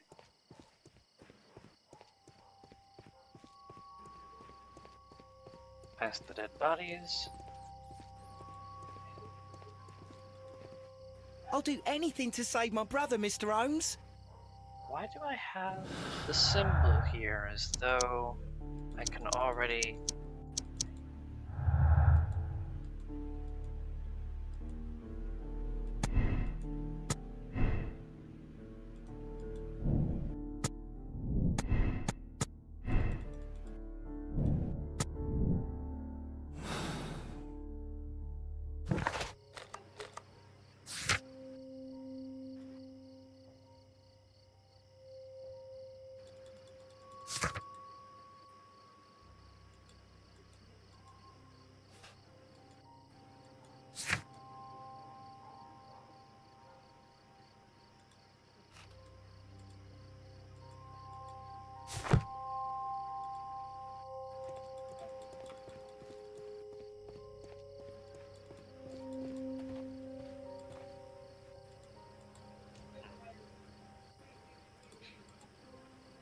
I'll check this before I go to new clues.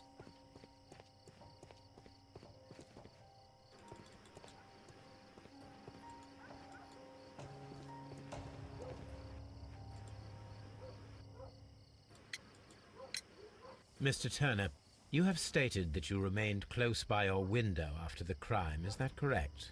Oh, yes, Mr. Holmes. I stayed at my window until the policeman arrived to examine the dead bodies.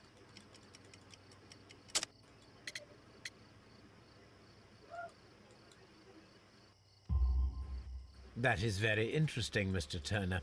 Constable Marrow stated that he did not see anyone at the window when he was running through Half Moon Street. Well, I think Constable Marrow and me, we might have been distracted by the whistles and shouts coming from Whitechapel. We could have missed each other somehow. You understand what I mean? It was a bit of a stressful moment, to tell you the truth, sir. Allow me to form my own theories, Mr. Turner. Would you mind showing me the view that you had from your window? Not at all, Mr. Holmes. Please, follow me. Mr. Turner appears to live very modestly.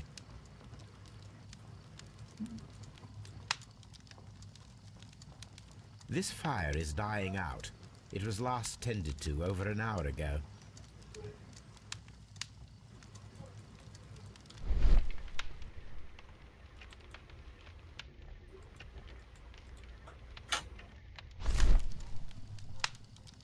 The papers are almost entirely burned.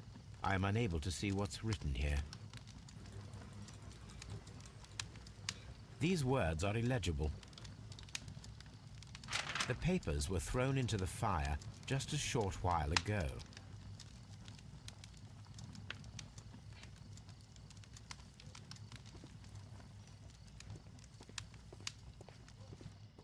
Mr. Turner was roused from his bed by the sound of gunshots.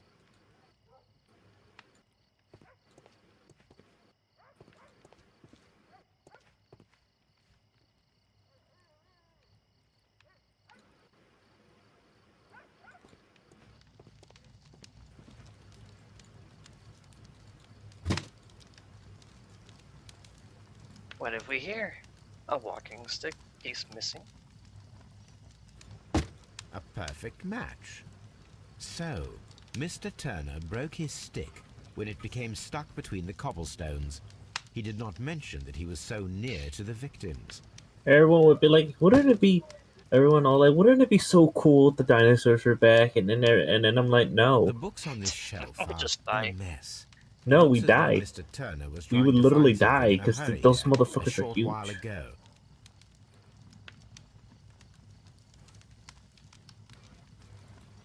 It's like everyone wants the Jurassic Park to become reality. When it was supposed to be a horror. Yeah, yeah, that's the thing I found out about it. Originally, it was going to be more horror-based, because I think the books were actually horror. The books were much more gruesome, that's for sure. Like, it was going to be a horror thing. That's why I really want that game. There's that game that got announced at Jurassic Park Survival. Like, I want that to be released already, or announced when they'll release it. And I hope It's like Alien... It's like Alien Isolation, but with, like, Jurassic Park. And that looks like a sick as fuck. Pieces of shredded paper scattered I love over the games like table. that. His kitchen knife was Plus, I also used like to cut Jurassic the Park. paper.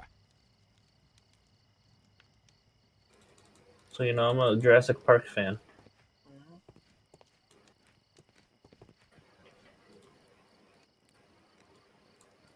Dinosaurs. So, that's the view Mr. Turner had when he opened the window.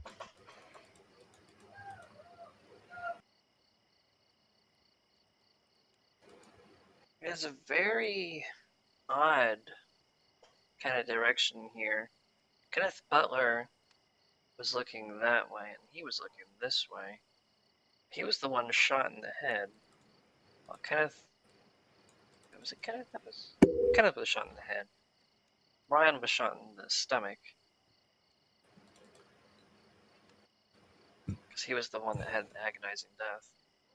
The dead body of Kenneth Butler. Brian Vercotti's contorted corpse.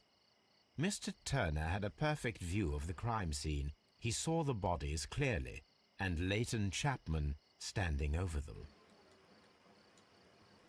I am a Stegosaurus. Oh, Robin. I am a Stegosaurus. Gonna have a Land Before Time walkthrough as soon as we get the new dinosaur game. Anything else you would like to know, Mr. Holmes?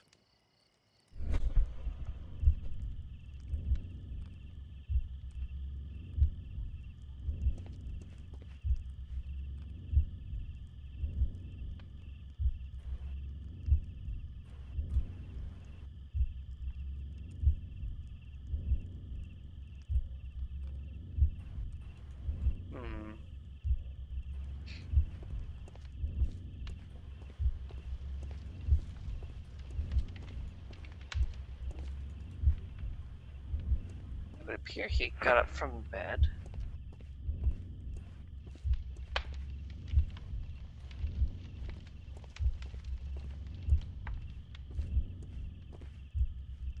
Opened the window, looked down, approached the body, took something.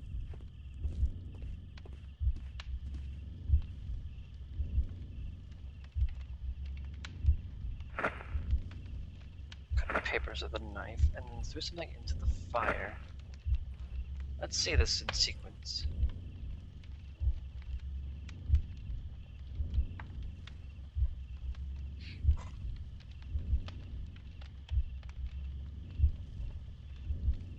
Roused from his sleep. Something's going on.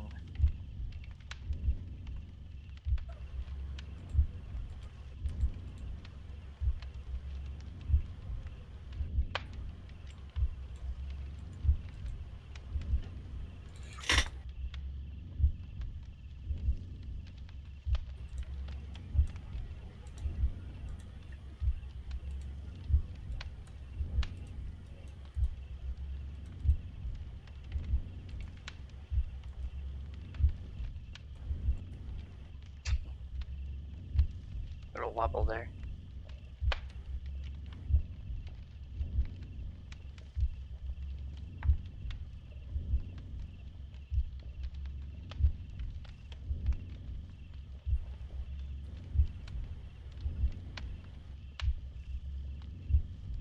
goes over here. As the fancy man sticks his stick there while it grabs something.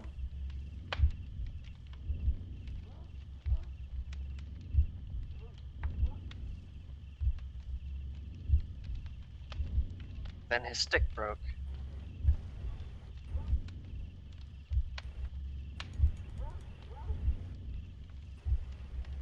And he has to go all the way back without his stick.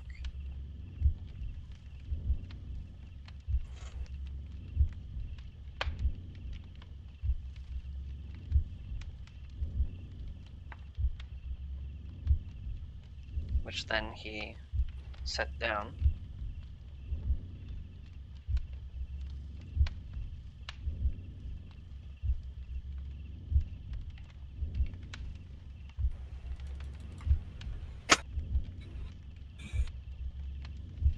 And before he could toss anything in the fire, he had to chop up what he found. The Great Dying. And then tossed it in the fire, which was not that long ago.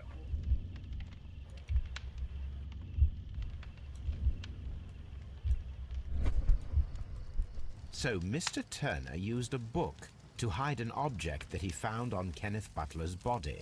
The question is, what did he find?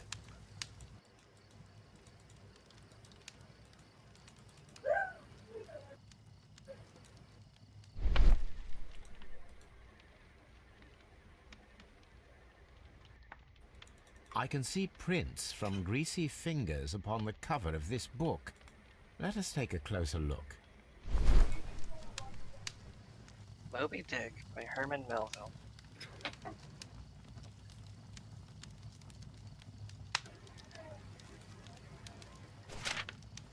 Well now, what a find! A precious jewel, concealed inside a book.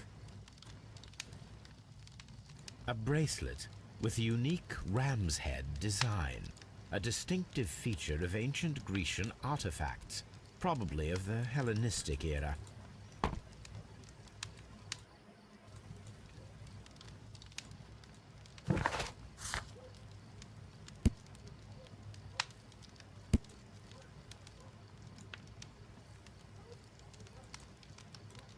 Westgate Prison Tattoos. This might be one of those, there's been those, like, recurrent bandits since the beginning of the game.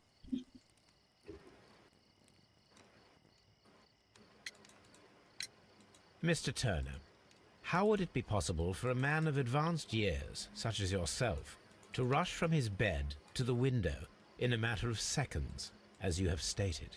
Well, I'm able to move very quickly, despite my age. And when the situation requires it, Mr. Holmes.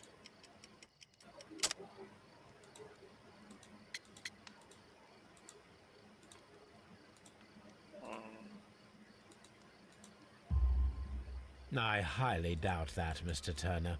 I observe that you suffer a severe limp due to your injured right leg.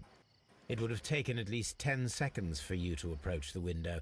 That means you could have easily missed something or someone in Half Moon Street during that time. You're right, Mr. Holmes. I could have missed something. But it did seem to me that everything happened so quickly. Oh, time can pull tricks on you.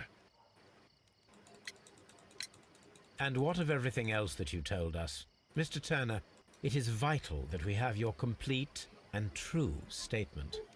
Mr. Holmes, I do assure you that the other things I said were most sincere.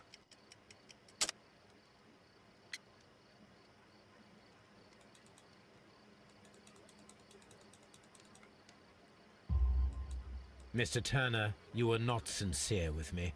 Not then, and not now.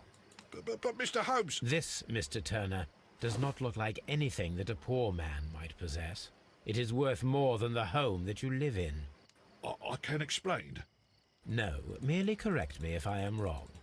You saw Leighton Chapman through the window, but you also noticed a glittering object on the ground, this precious jewel. You walked down and took the bracelet from the body of Kenneth Butler, and when you heard the whistles, you hurried away. That broke your walking stick. It caught fast between the cobbles.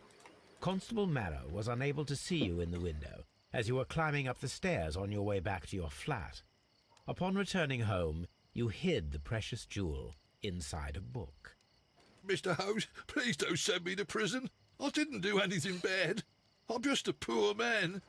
When I chanced upon the bracelet, I saw it as an opportunity to make a little money. I was desperate. I only took the bracelet, that's all, I swear. You made a mistake by lying to me. But you are not a criminal. I believe that. Although I must return this bracelet to its rightful owner.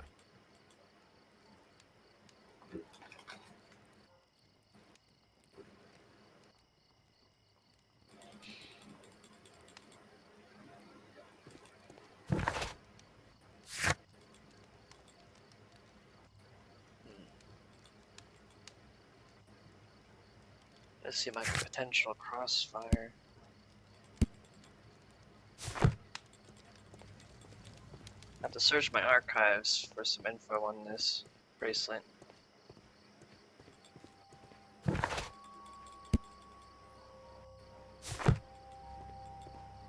Mr. Holmes, did you see my brother at Scotland Yard? Is he all right?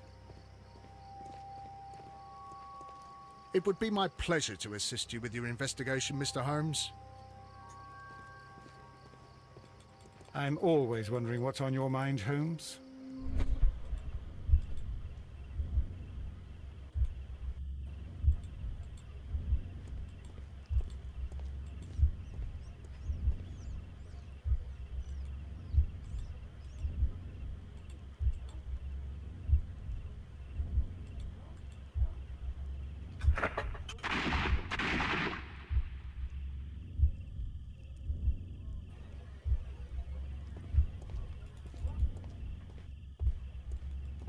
I am unable to see any higher. I need to find something to lift my lamp.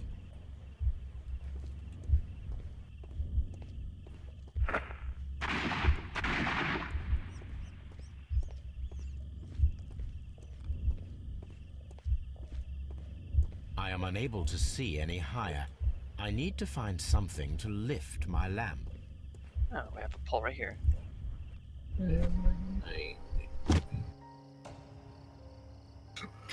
This should be useful.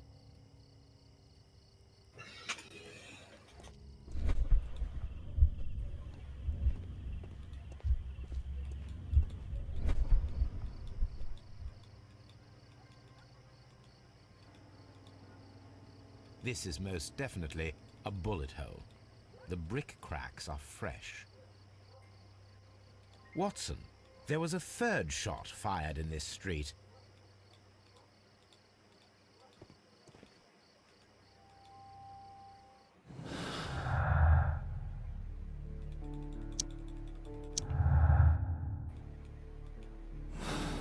Wait, wrong button again.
Constable Marrow, I would value your assistance in this investigation. It would be my pleasure, Mr. Holmes. I would like to make sure that there are no places in Half Moon Street where a man could hide while you were running through it with your lamp. All right, Mr. Holmes, what should I do? Take your lamp and start walking, just as you did before, and try to find me. Understood.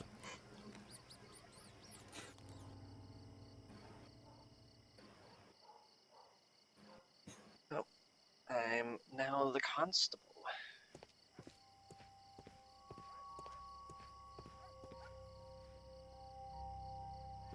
He said he put his lamp to every corner.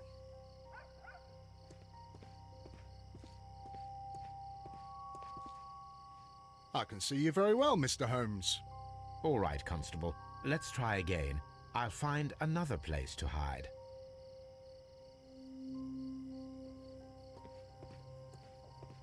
Playing hide and seek with the, Here you are, Mr. Holmes. All right, Constable. Let's try again. I'll find another place to hide.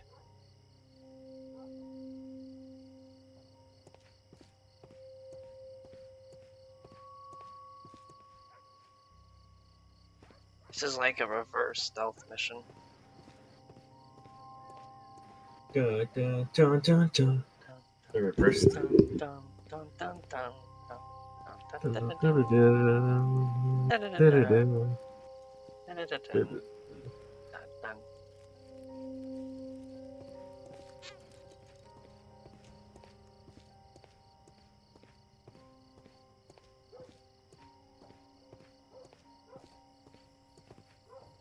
Mr. Holmes, it wasn't difficult to find you at all. It is obvious now. No one could escape Constable Marrow's lamp while hiding in the street.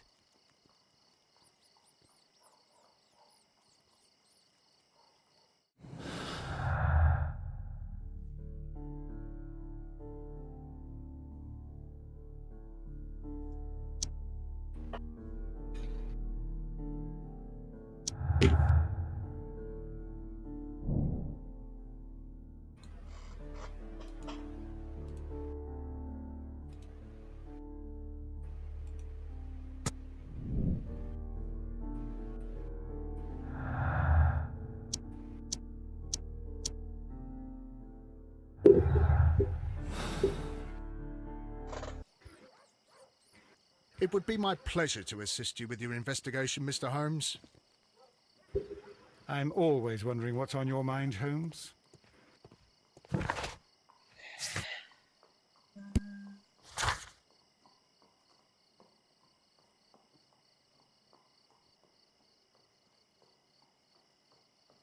Guess I need tools then.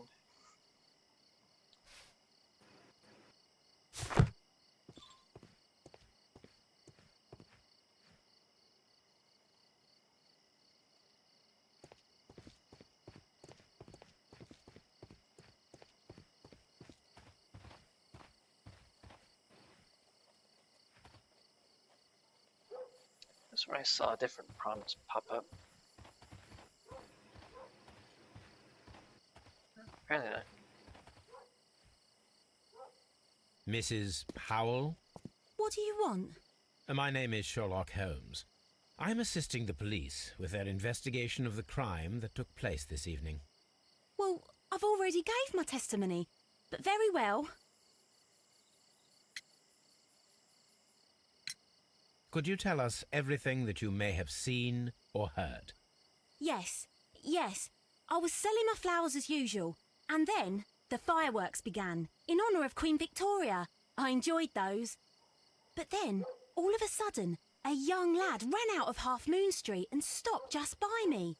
He had a gun in his hand. He was like a ghost, and all covered in blood. It was dark, but I could see him, because of the flashes from the fireworks. And then? I screamed as loud as I could. I knew that a policeman should be on duty in the vicinity.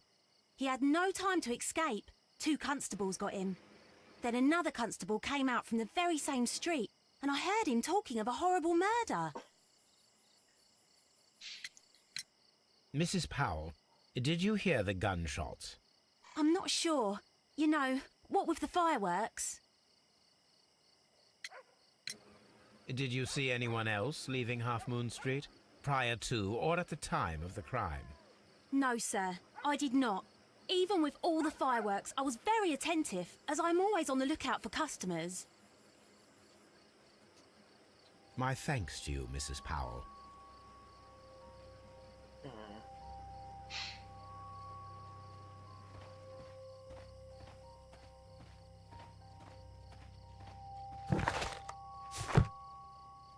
Not that way.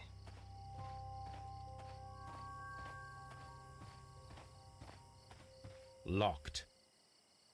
Locked.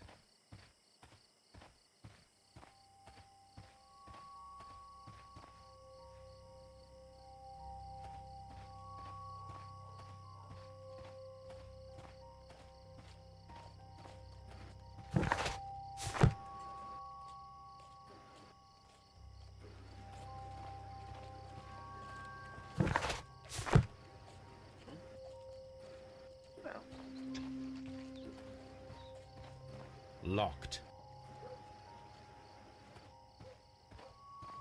Wholesale clothing.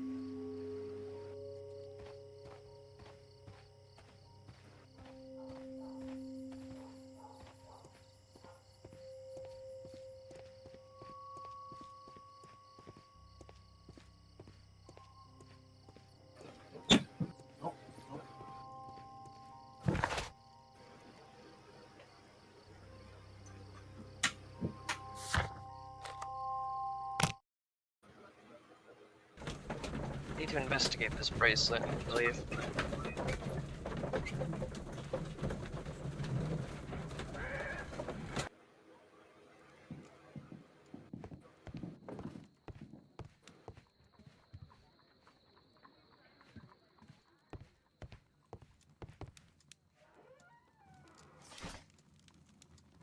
Antiquity.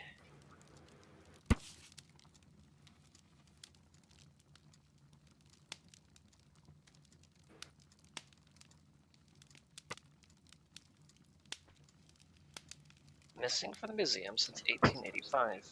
Here it is. I need to continue my research in my archives.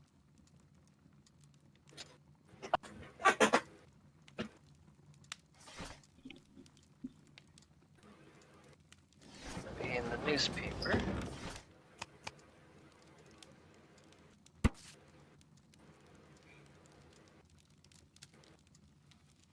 Pawn shop owner Kenneth Butler contacted Scotland Yard that night to provide information regarding a gentleman who attempted to sell him a collection of historical art.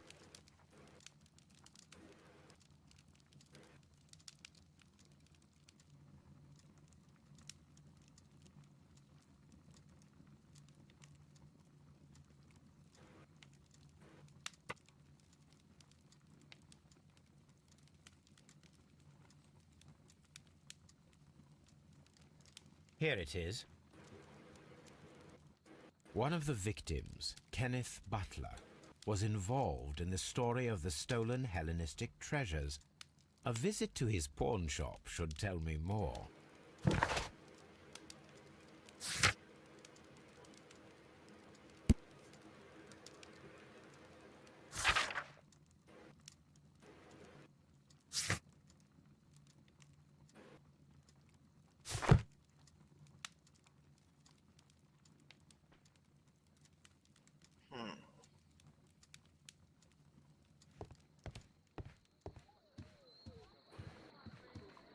Hello, Toby. All you need now is a shawl and a mop cap, and you could be Mrs. Hudson's younger sister.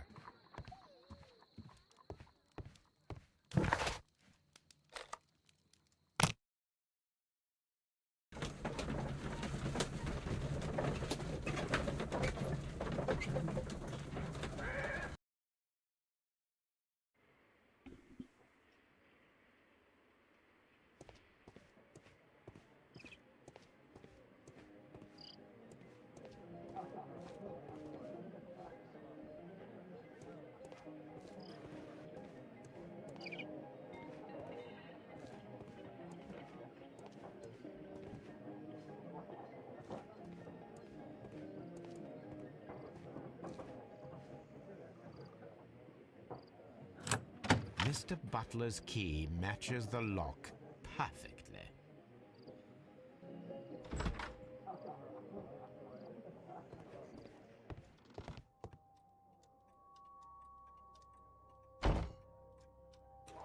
These tools are exactly what I need to climb the wall.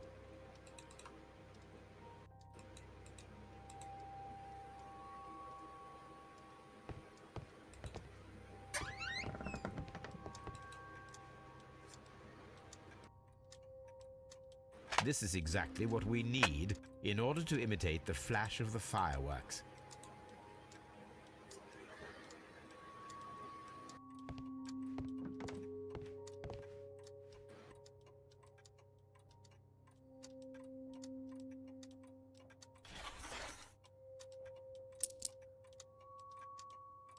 The ram's heads. This necklace belongs to the 5 Rams of Mittelin collection. Interesting. That means that Kenneth Butler owned a part of this collection all this time, 10 years after the theft.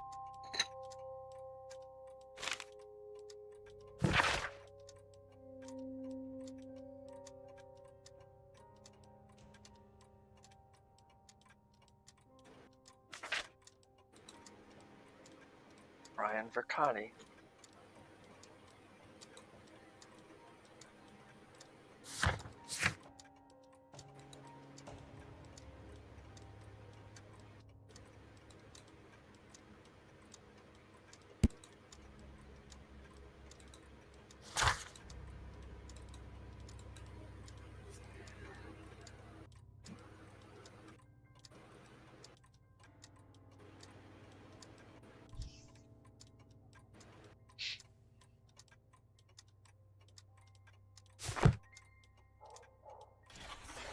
It looks as though Mr. Butler kept a careful record of his operations.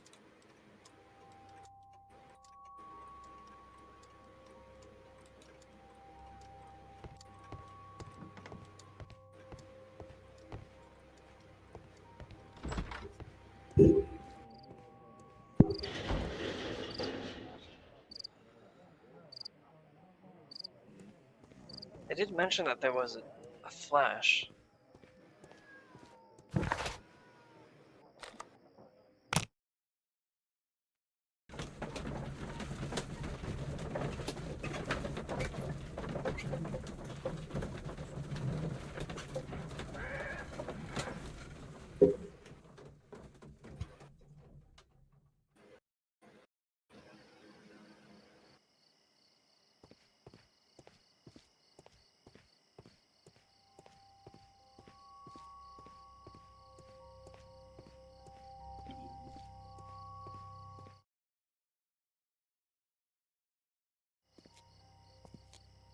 What's up with you, lad?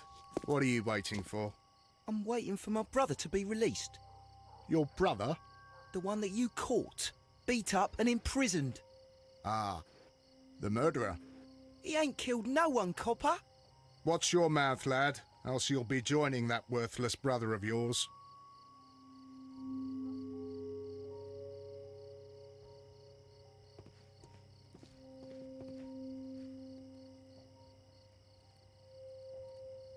Constable Marrow, Watson, I would like to perform another kind of reenactment with your help. I'm listening, Mr. Holmes. I want to check if Leighton's testimony can be trusted. If someone could vanish into thin air at a specific moment. But Holmes, I don't see how.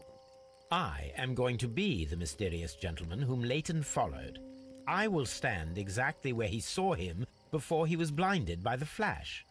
Watson, you will be Leighton. When I fire the signal flare, you should start to chase me. I understand, Holmes. You, Constable Marrow, just play your part and do exactly as you did. Just, please, wait 5 seconds after the signal flare. I doubt that Polly Powell would have screamed any earlier. As you say, Mr. Holmes. Let us begin, then. Catch me if you can.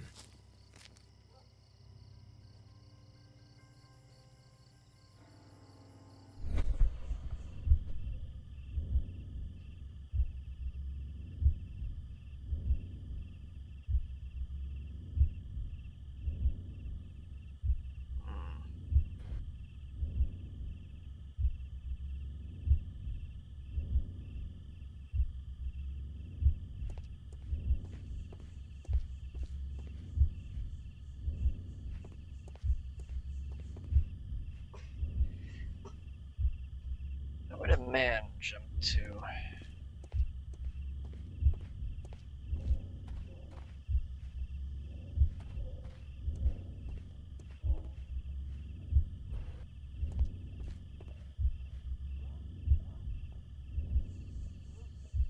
haven't seen anything.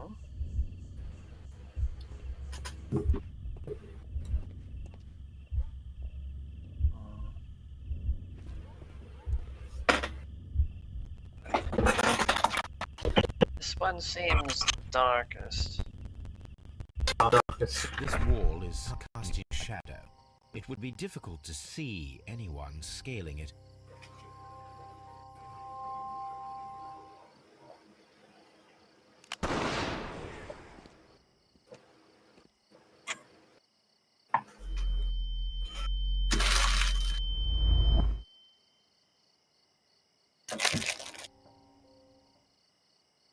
D.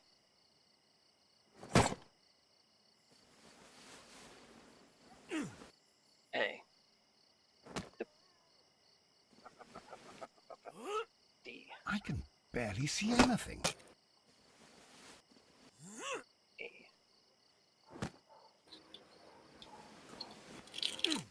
Oh. Holmes? Are you there?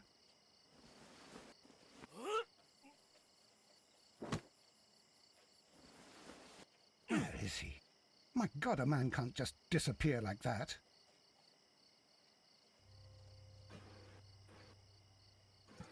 Holmes?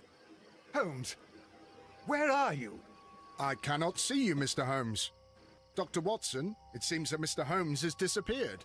Don't worry, gentlemen, I am up here, above your heads. How on earth did you get up there, Holmes?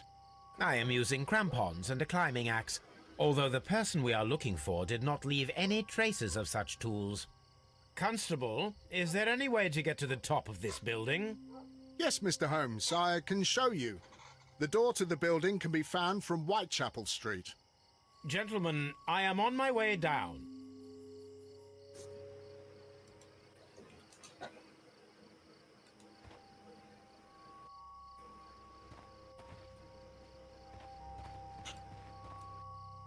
Inspect the attic.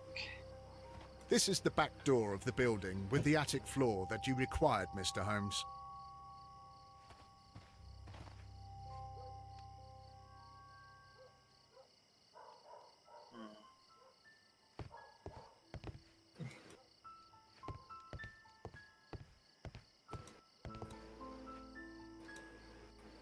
It's a smashed window here. These shards of glass are from the window above.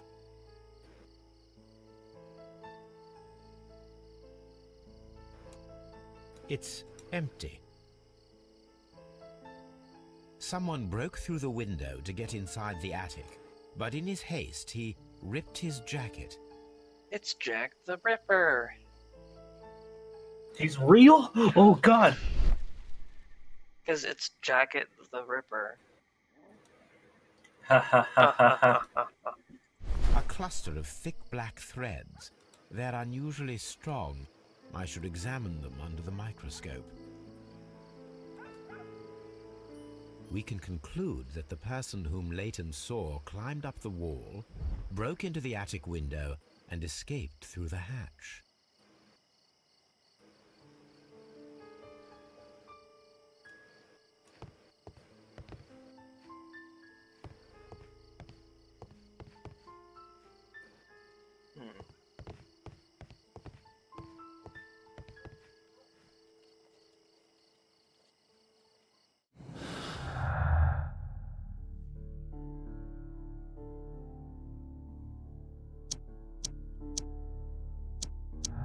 Two victims.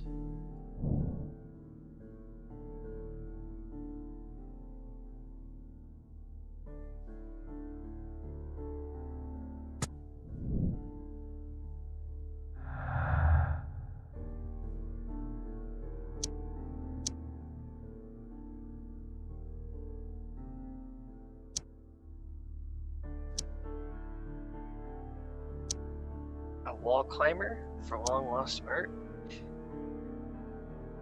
Who do we know that does that?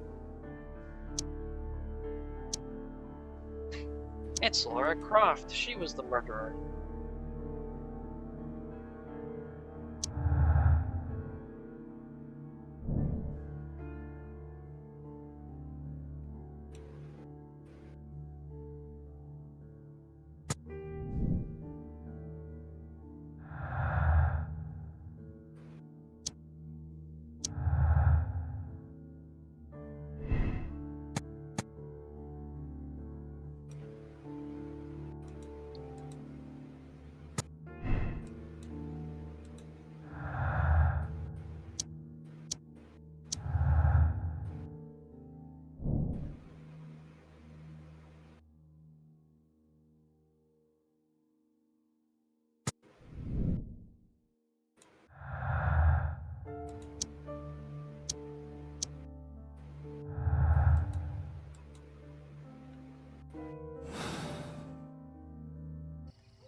Yeah, so she takes the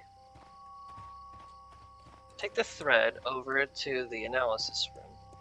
After I'm done with the analysis room, I should be able to interrogate Layton some more about the connection to this man he's probably been in prison with.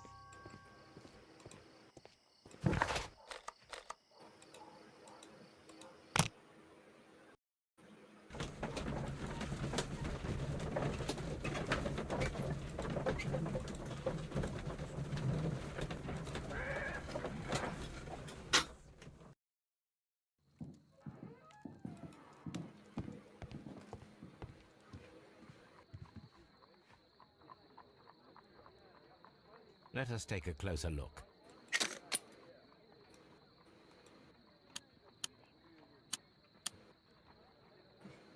It is not a thread, but a hair. I very much doubt that it is human. I need to compare this sample with a human hair and a horse hair. A shaving brush is usually made from horsehair. Watson, could you please pass me your shaving brush? Here you are.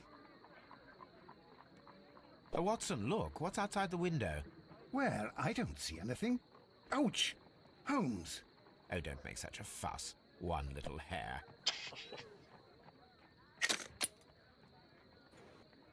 Human hair is significantly thinner than the black sample. The horsehair is thinner than the hair that we found. So, this black hair belongs to an animal, and it is larger than a horse. A hair from a large and exotic animal.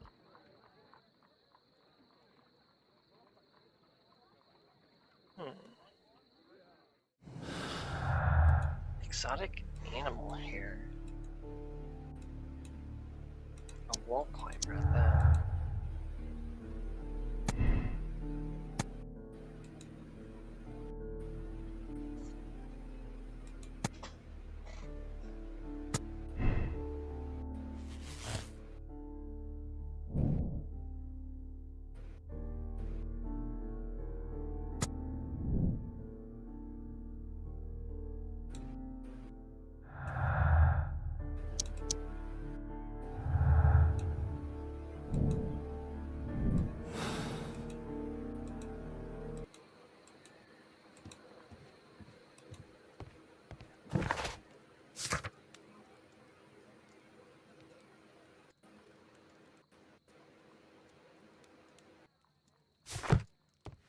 Before I ask Wiggins about anything, I'm going to visit his brother.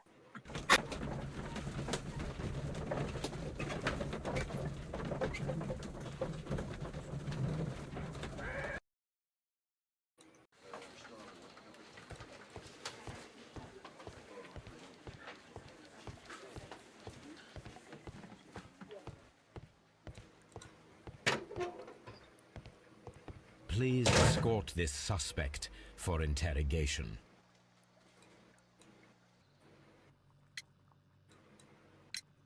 Layton, I confess I am puzzled. Why should a young lad like you take a gun from the hands of a dead man and set off in pursuit of a probable killer? I know. keep wondering that, but at the time it was like a reflex. A criminal ought to be arrested, and he was armed. You were willing to risk your life. That was a little foolish, unless you wanted revenge. No, Mr. Holmes. I was just being brave and stupid.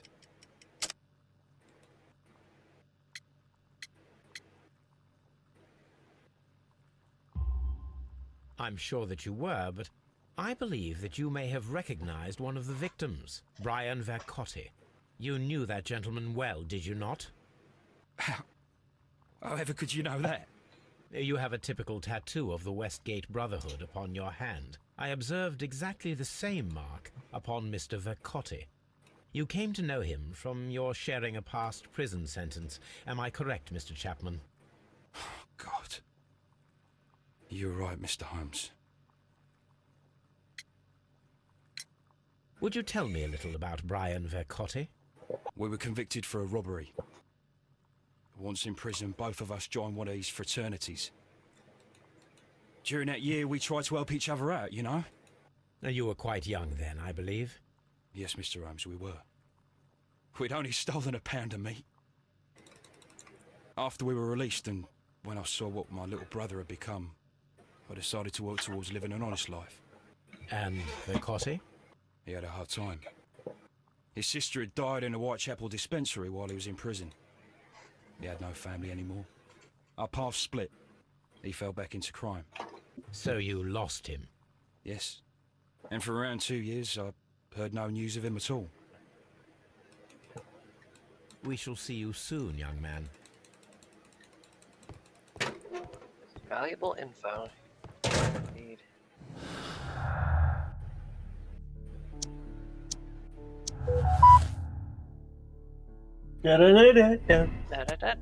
Dun.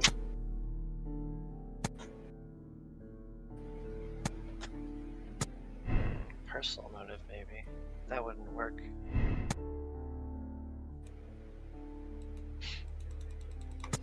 Leighton did it. Leighton did everything. It wasn't an acrobat. It was Imagineering. He was imagining everything. It was a double murder.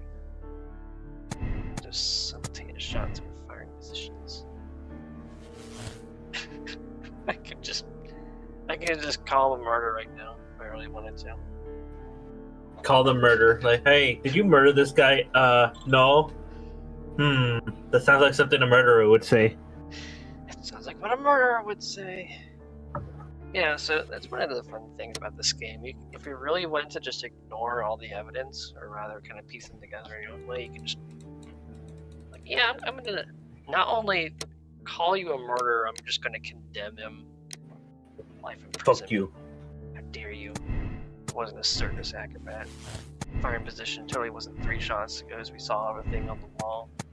Totally it was, just different positions.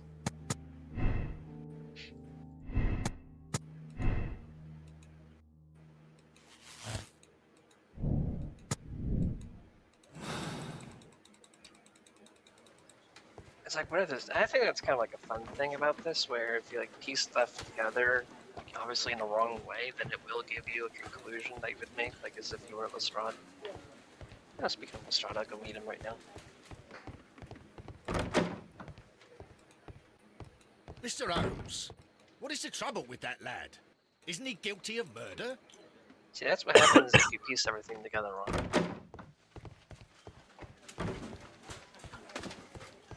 We are smarter than that, though.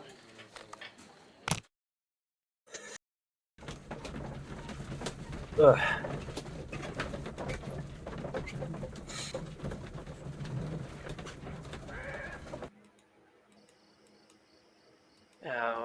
Wiggins should be around here. Yeah.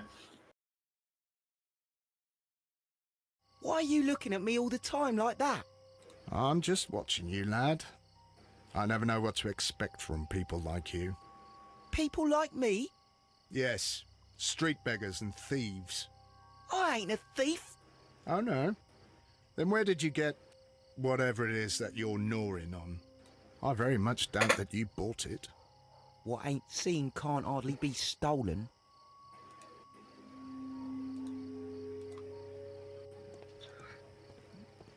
It would be my pleasure to assist you with your investigation, Mr. Holmes.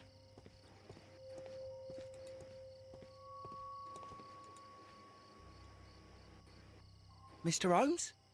We have good news for you, Wiggins. The investigation has proven very interesting so far. We found facts and details that confirm your brother's innocence. I knew it, Mr. Holmes. I could have just condemned him earlier. For now, Wiggins, we need your help. Anything you like, Gov. I need you to locate a circus that has stopped over in London. It needs to have disposed of at least one exotic animal, a very large one. You can count on me, Mr. Holmes.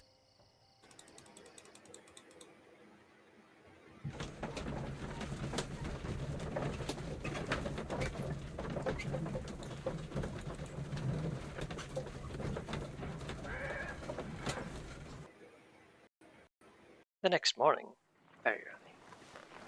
I do hope that those children don't get into trouble, Holmes. Don't worry, Watson. I predict some news in 7 seconds. Mr. Holmes, we found it. Here it is. Elephant. And this is a young Indian elephant, the highlight of the show. Duval Brothers, a well-known traveling circus that is currently stopped in London. I believe that is exactly the type of circus we are looking for. I'll pay it a visit.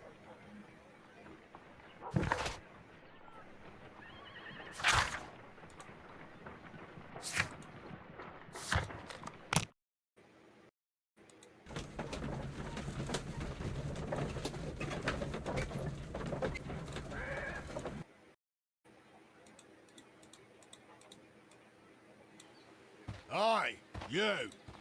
Stop right there. Good morning, sir.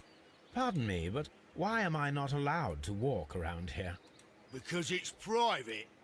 Well, I only wanted to meet the artistes. Hmm? You're wanting to apply for... Nah, you don't look like the type of, artistic lockpicker that we're looking for. You might be surprised. What? Nah, I don't think so. Clear off.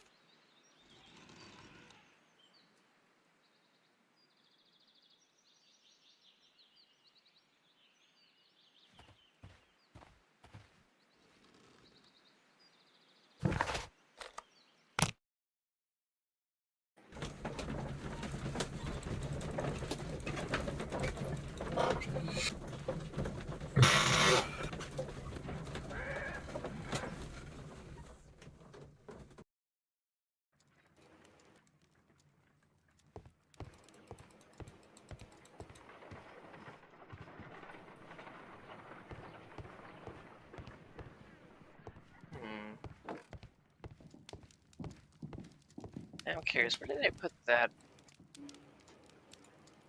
poisonous plant? Pun. Well, I'm sure it's not important as long as we don't have a caterpillar land on another poisonous plant, get eaten by another poisonous plant, which reacts as the other poisonous plant.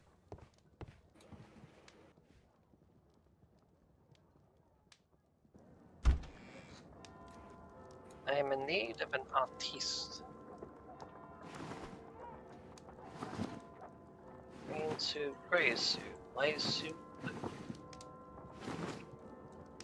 Again, let's see, outfit, then suit, casual suit.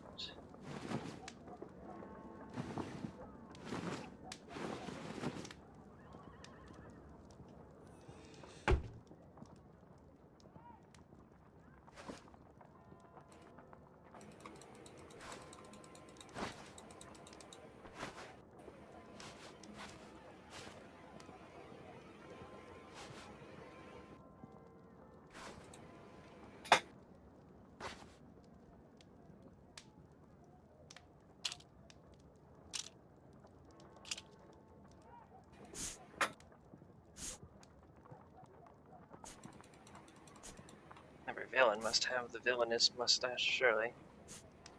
Let's find it.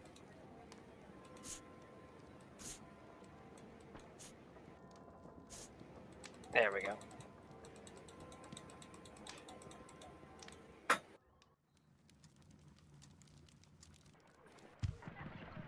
Stay where you are. What are you doing here, and where is Sherlock Holmes? Calm down, Watson. Take deep breaths now. It's me. Oh, thank God, Holmes. I can't get used to your disguises. Thank you, Watson. That means I am ready to go. Look at me, I'm ready. You know what I found out the weird whack thing about the Wii? Hmm? You don't need the actual sensor bar that it comes with to use it. You can actually just light like a candle in front of the Wii, and you can point your remote at the thing and it shows up. Because it needs a heat sensor. Yeah. And I guess when you plug in that sensor bar at the back of a Wii, it gives it heat. Like the little sensor bar heats up, and that's where the Wii remote will detect it. And I'm like, oh my god, that's actually really cool. Who are you? What's your name? My name is Nigel. I'm here to open the locks. Talented, eh? Let's see. I mean, realistically, you could use an emulator with an actual Wii remote. And I'd highly advise you not to trick him.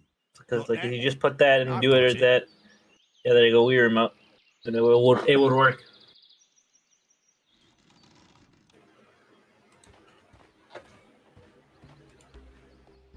I look like one of those, like Dick Dastardly with his mustache.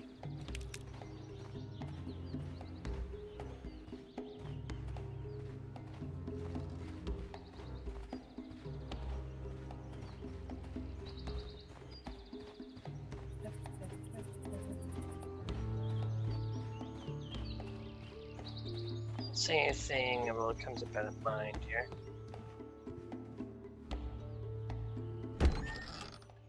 So, everything is here just as you asked. And what about the money? Some of the barrels are wet. Transportation issues, it couldn't be helped. Whatever. We'll be here after midnight to pick up the supplies. I want to be paid first. No. You'll be paid after we make the transfer, as I said. Right? I hope that no one saw you. The police are on the lookout. Of course not. I'm a professional. Glad to hear it. Be ready for tonight, then.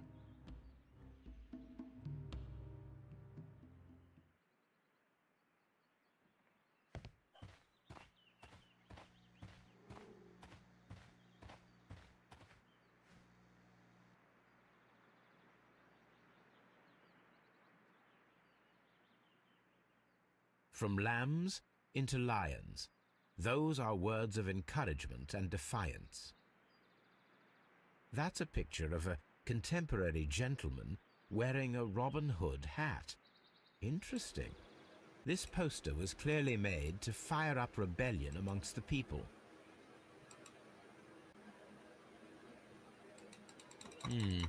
There are enough posters to paste across half of London's walls.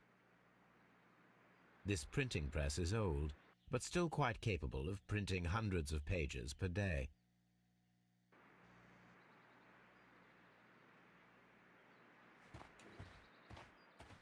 Odd thing to find here.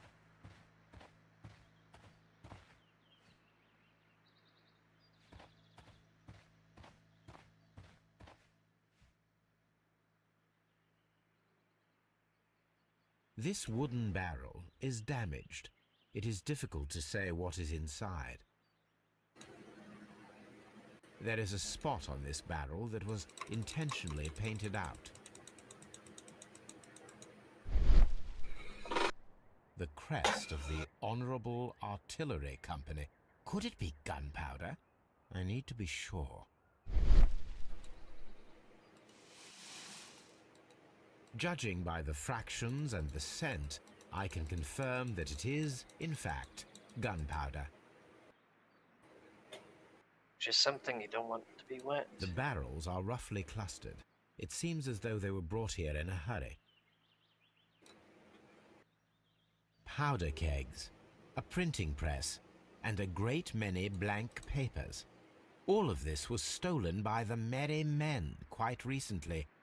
And these poster samples. I am quite sure it is not a coincidence. The Merry Men are planning some sort of sabotage. Stop right there. Who are you? Are you Charles Foley? Maybe. They say that I can open any door. Do they now? We'll see that lock near the chains on the table over there. Open that.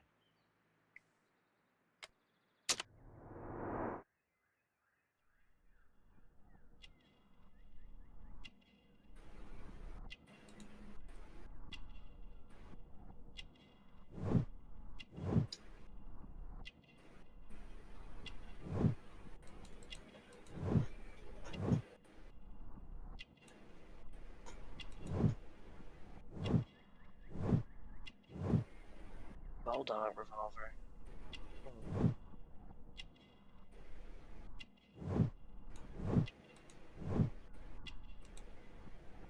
There's the ring. We were wondering where it was.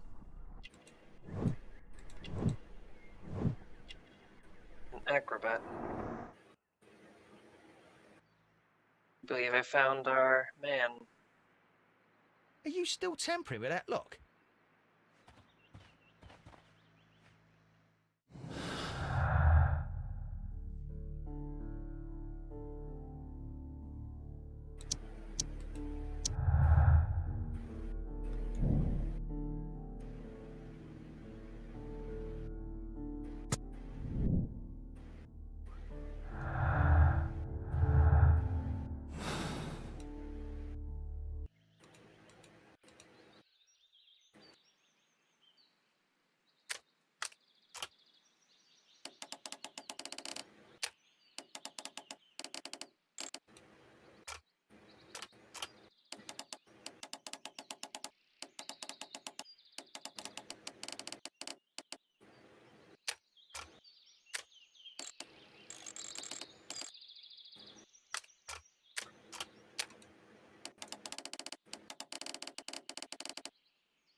Pizza. Pizza.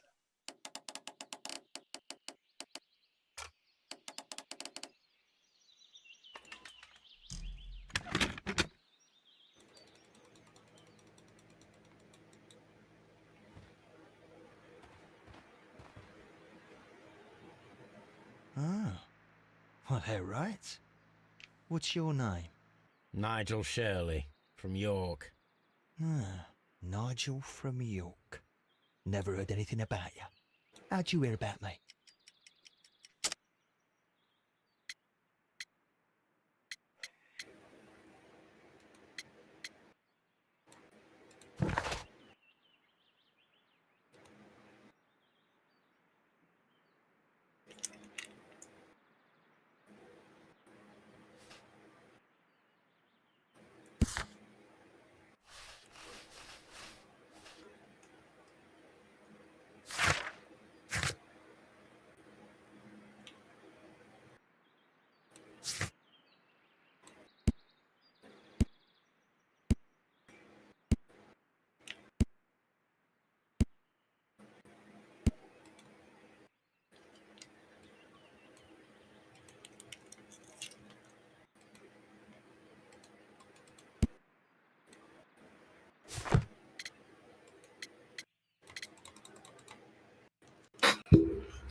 It's a long story.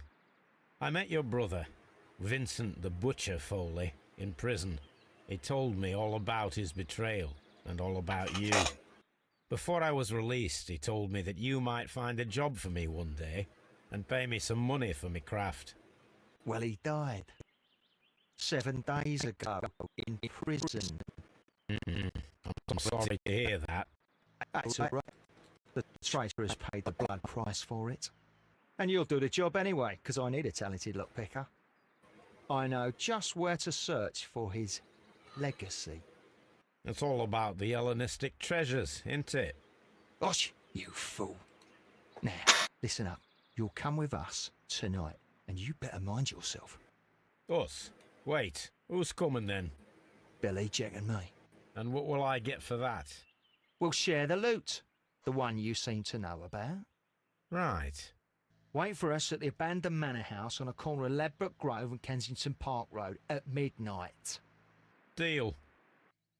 I sure do love solving crime on a Monday. Mm-hmm.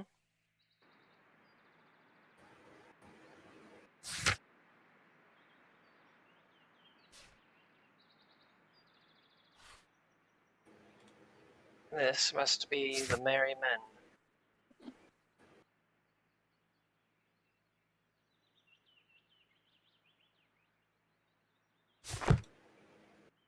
We'll see you at the manor, Nigel.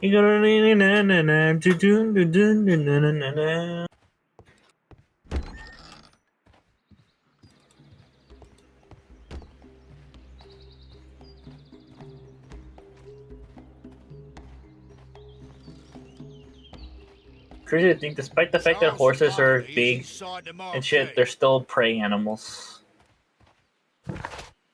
They're still prey animals.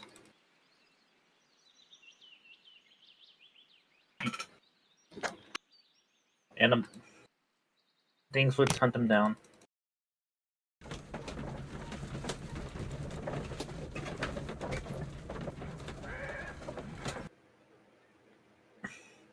Here I am at the manor.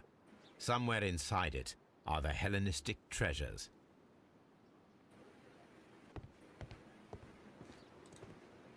This lock is quite old. It shouldn't be much of a challenge.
There we go. I need to find where the safe is hidden and lockpick it.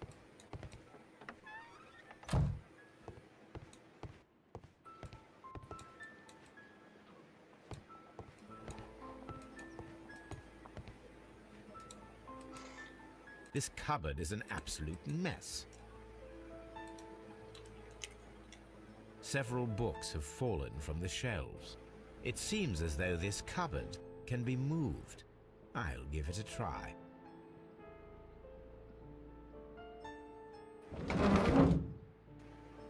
Oh, I found the safe. So, that's the lock I must open tonight.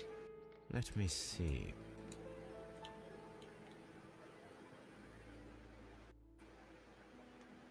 I'm getting ahead of myself, robbing the place first.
what a surprise. Another lock. And I won't be able to pick it. I recall that precious key around Foley's neck. It might prove a decent fit. I suppose they hired me to only open the first lock. Let us wait for the thieves, trap them, and find out. Let us check the thieves' possible escape routes in the event that they are caught off guard by the police from the front door. Setting traps at Notting Hill Manor.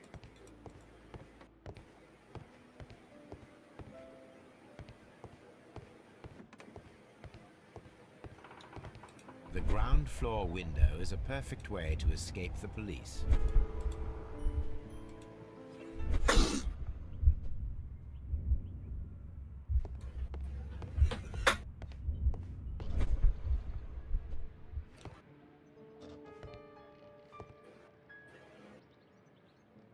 This hatch leads to a cellar.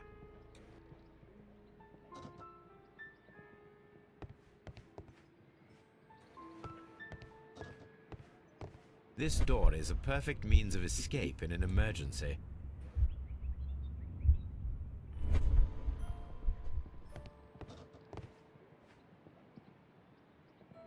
This door leads to a kitchen, which holds the shortest route to the back door.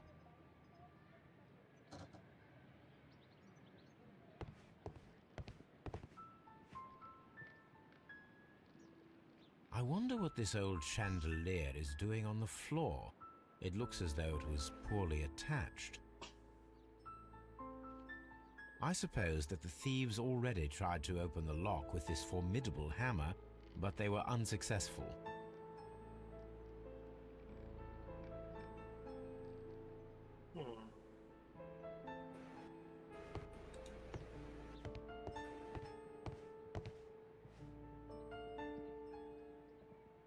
Oh, that's a lovely old carpet.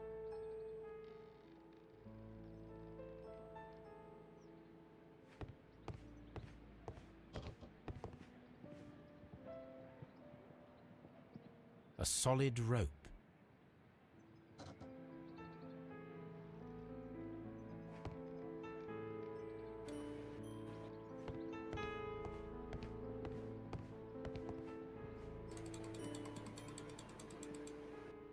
This works very well.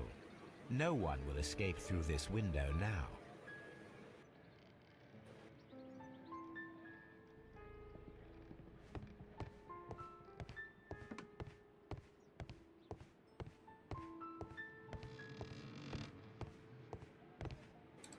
If Sherlock Holmes was in Dead by Daylight, he'd be like the ultimate killer. It's like a window. I don't think so. Although this window is high above the ground, it would be possible for one of the thieves to attempt to use it for their escape.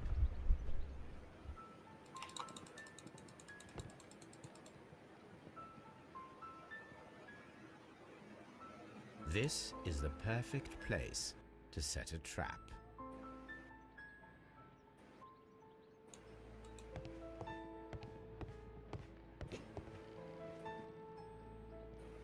Beads, huh? A simple but rather attractive bead necklace. This should be useful.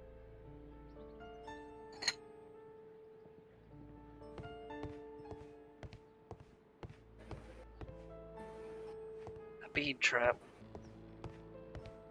It's classic, but it works.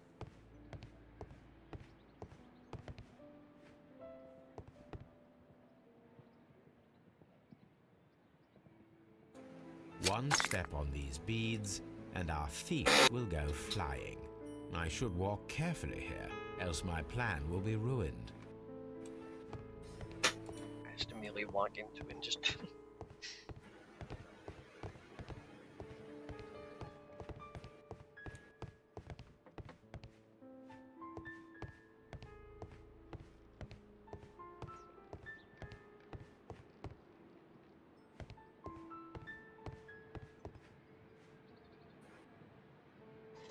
This should be useful.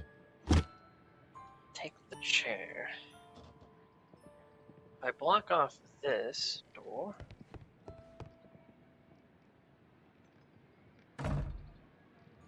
The door is now blocked.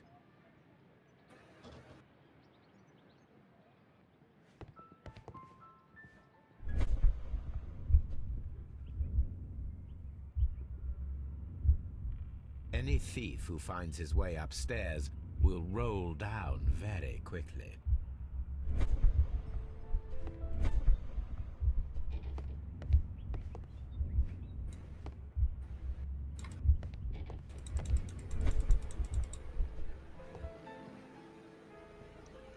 This should be useful.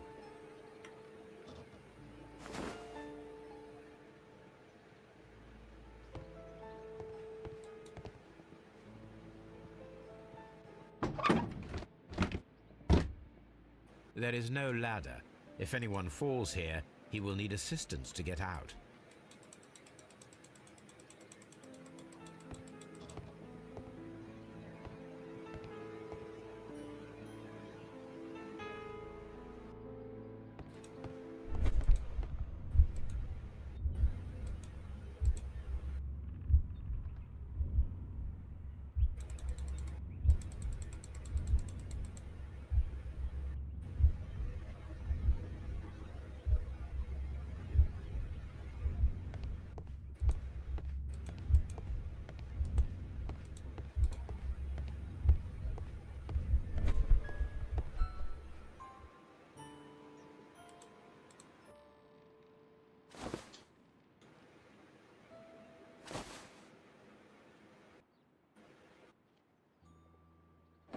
If anyone takes the hammer, the rope will uncoil and make the chandelier fall.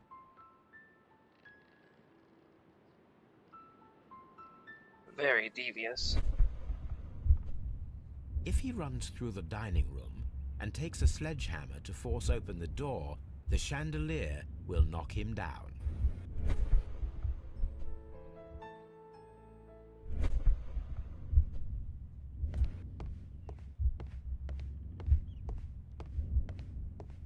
Leaves just one more row left.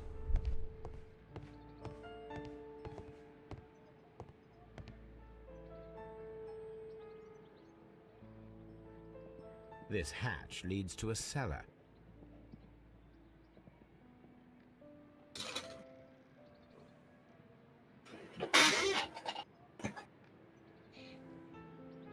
The door is now blocked. This door is a perfect means of escape in an emergency.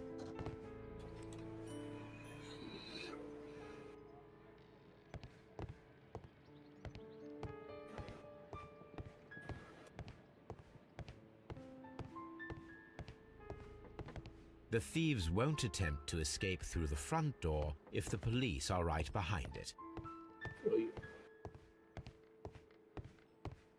This carpet. This should be useful. I'll cover the hole.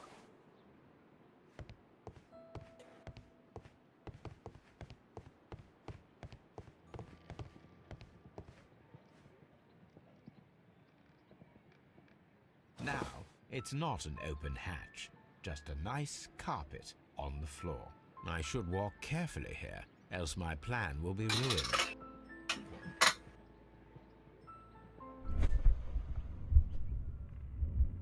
Now, if a thief runs through the kitchen, he'll pay a surprise visit to the cellar. The traps for my circus companions are all prepared. I can leave now, but I'll return later with Charles Foley and his companions. Like, they really give you such a like a turnaround to this whole case.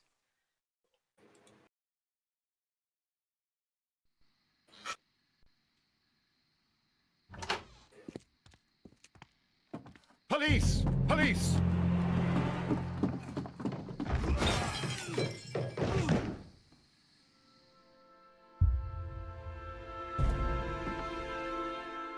Stop where you are! Where are they? Trapped, Watson, with your assistance. How so?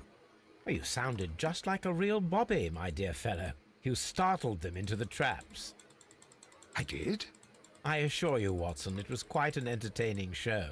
They will not escape the house now. You scum! And this is the pistol used for the murder in Half Moon Street. How'd you know about that? Have you closed the case yet, Sherlock? Mycroft, what are you doing here? Did you follow me? Sherlock, it may seem that I used you, but you should be pleased to know that you have served our queen well, in this instance. So now, let us catch the big fish. But this man is not one of the merry men? No. Then why exactly are we here, Sherlock? This gentleman, Charles Foley, has been involved in a double murder, and the hunter of a set of valuable antiques, the Hellenistic treasures, which disappeared in a theft many years ago. You're no better than the coppers! Time to see what's in the safe.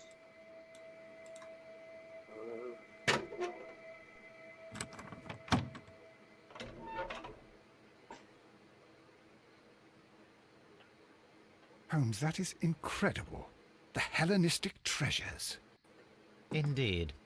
Nothing but trifles. Where are the merry men? I don't know why you are asking me, Mycroft. They are yours to find. I'll see you soon, dear brother.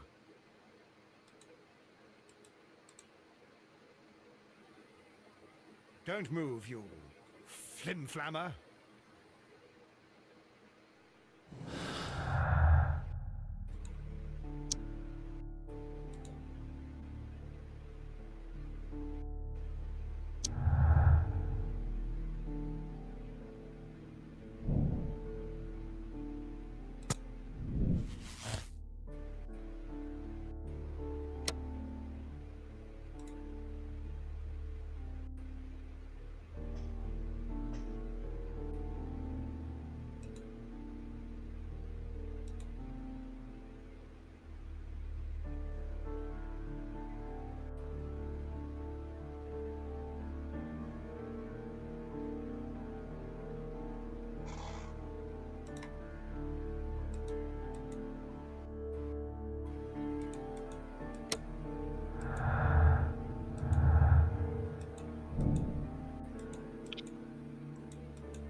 The trap with the chandelier worked perfectly. Charles Foley has been knocked down. Holmes, I had no doubt that you would catch the thieves.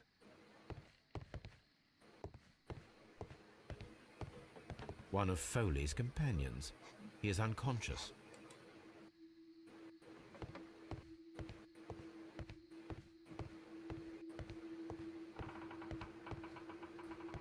One of Foley's companions. He is unconscious.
So there was a crossfire between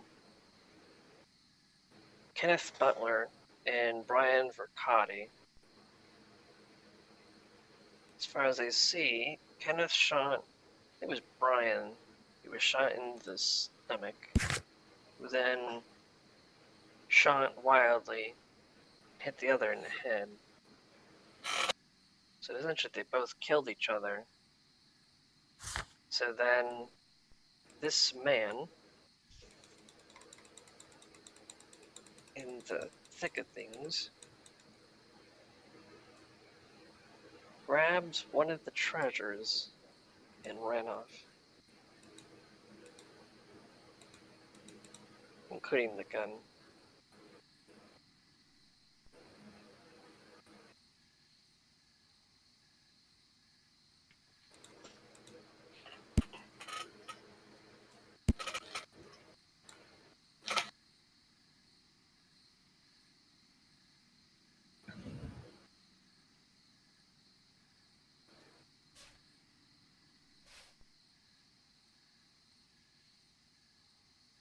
His brother committed the robbery.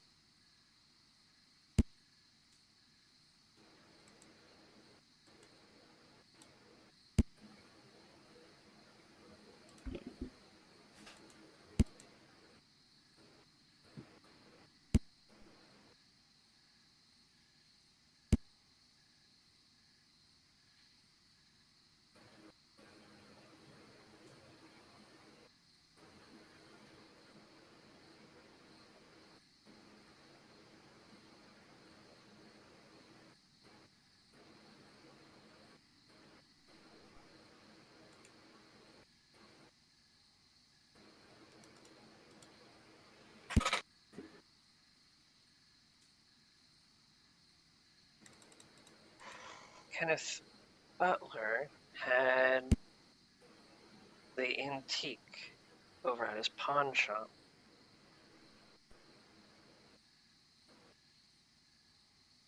From remembering the case, he was the one that backstabbed Vincent.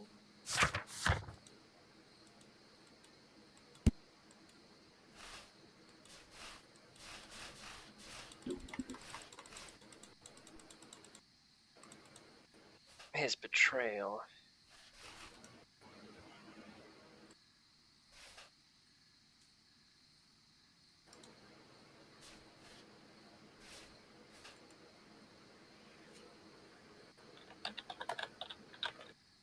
So he was searching for the legacy of his brother, who committed the robbery in 1885, but was betrayed by the victim. It was caught in a crossfire with the man who was trying to arrange him to pass off the stuff.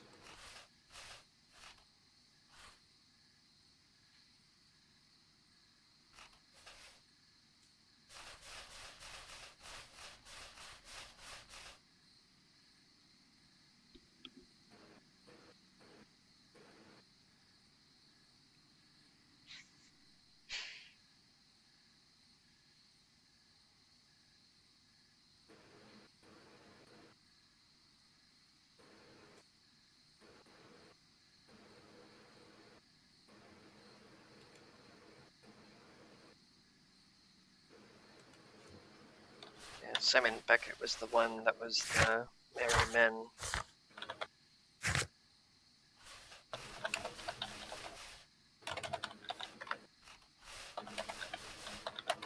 Before I head out, there's no, I can't. Just gonna check and see if there was any news on the mailing.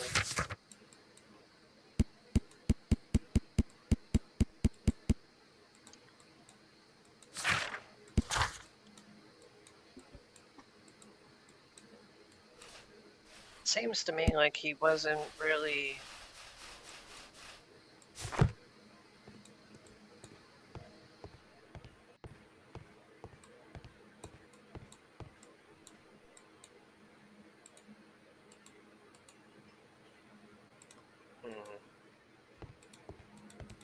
What a beautiful collection of art. It was thought lost.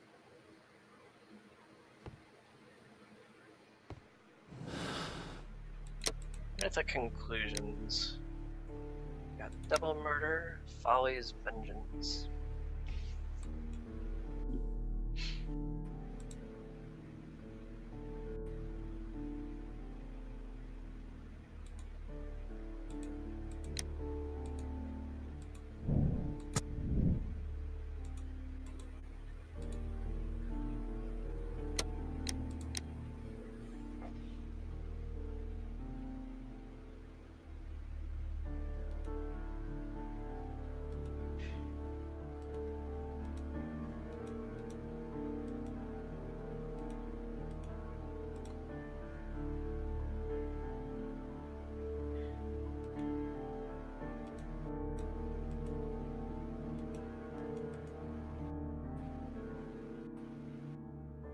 To organize the murder of a man who betrayed others and already paid the price.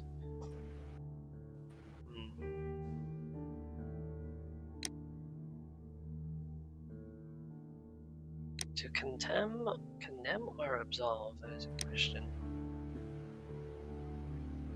I'm not a great judge of character. I condemn everyone. Condemn everyone equally. Oh, you summoned this guy?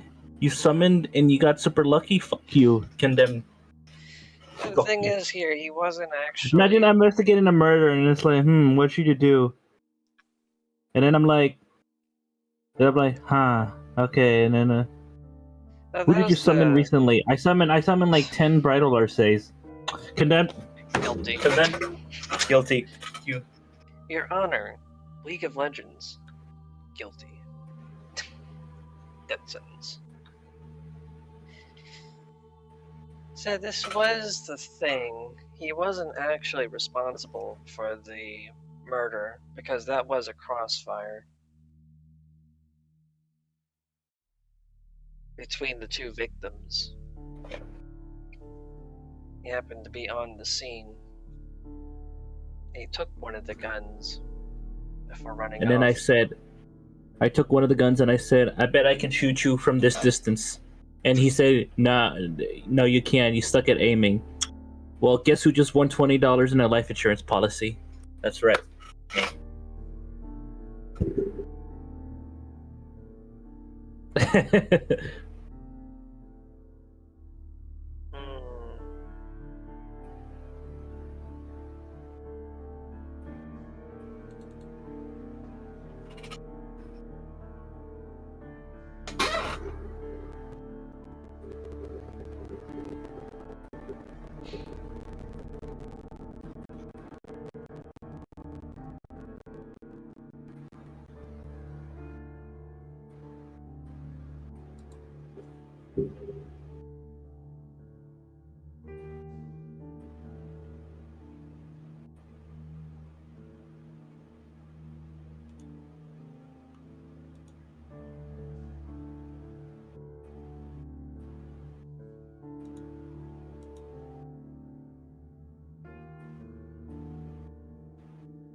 And I'll be fair, he isn't actually responsible for the murder.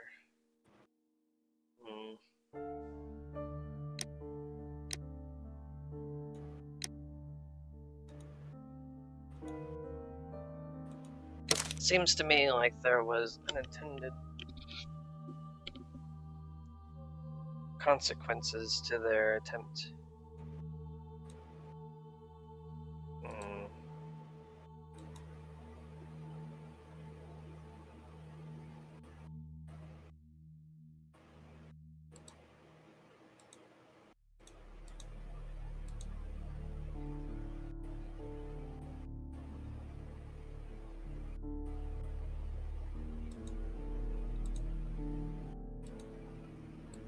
There we go.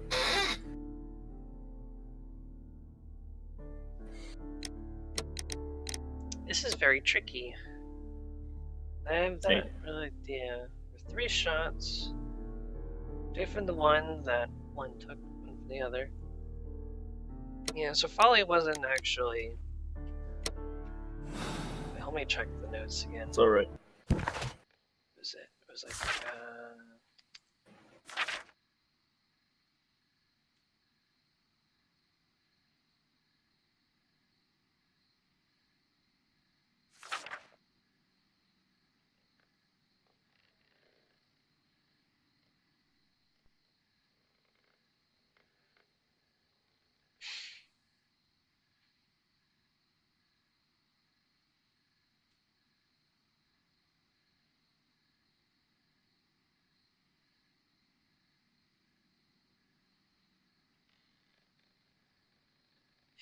It is quite possible that Vincent's brother, the Charles Foley, organized with Brian Riccati to lure Kenneth in with the treasure that he backstabbed his brother for in that robbery.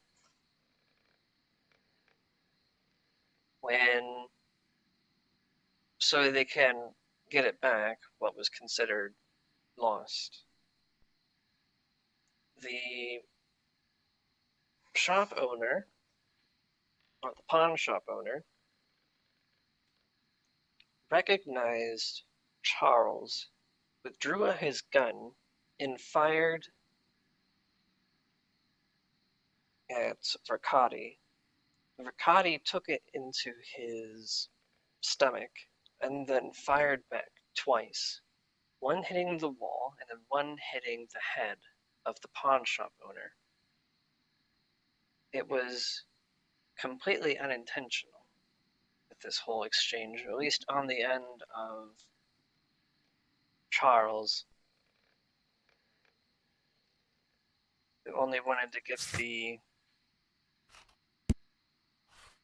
dealings here. In light of this, I think that I'll absolve him. There's no murder, premeditated murder here. Alright.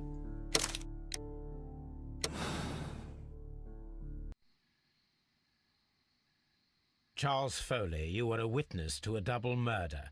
You were standing next to Vercotti when Butler fired at your accomplice.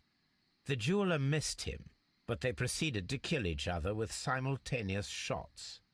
Even if your intention was to retrieve the stolen treasure, you did not intend to kill. I shall inform Inspector Lestrade of that fact, so your sentence should be the lighter. You are a fine gentleman, with your fake pity. I do what I think is right. It is never due to pity. Farewell, Foley. I shall leave now, Watson. Gentlemen, please take our friends here into custody. Where are you going? I have unfinished business. I'll see you at Baker Street.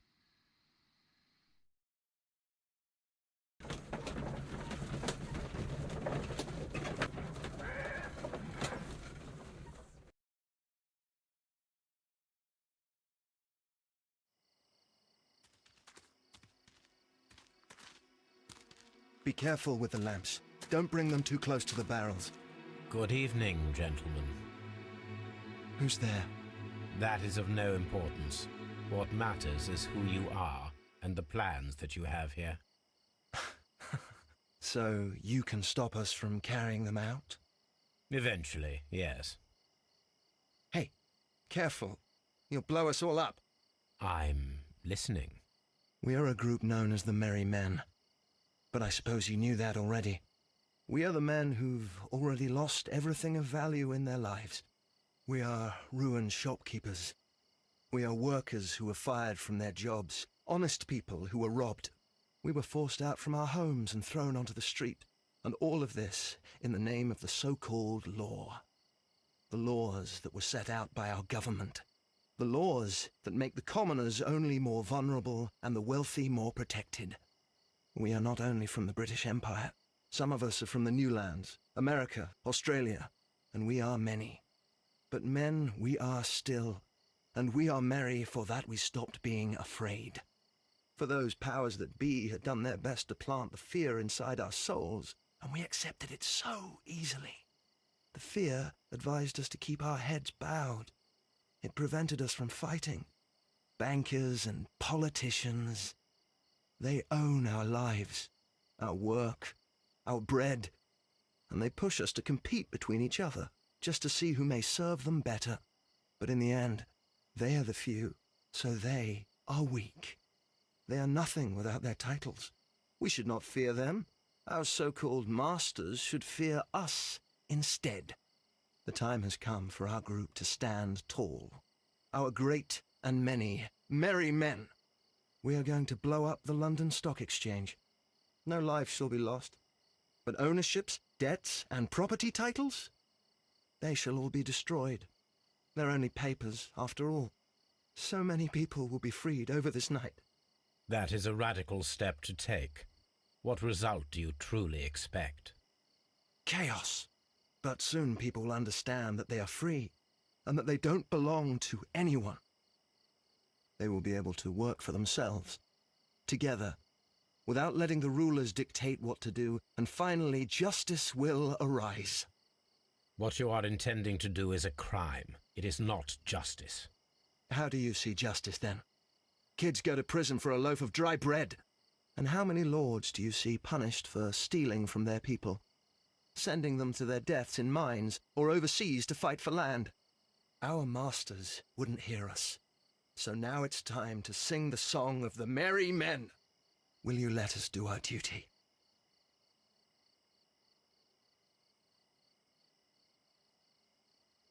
I can just throw my cigarette in here.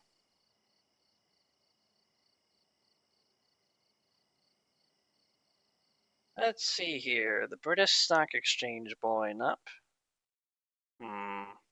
Or blowing up myself.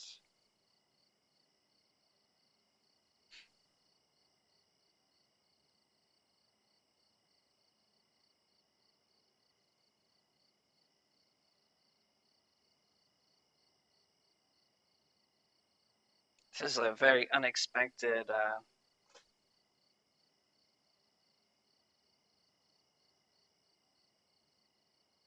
thing to happen. It's like, oh hey, here's like the merry men. You've heard about them all the time.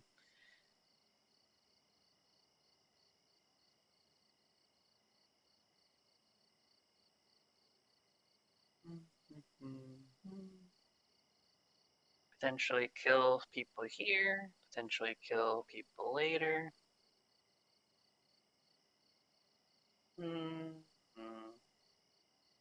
Mycroft has it figured out. When the law serves only the few, it can no longer be trusted. Every man is equal, and he has a right to choose his own way. I shall not stop you.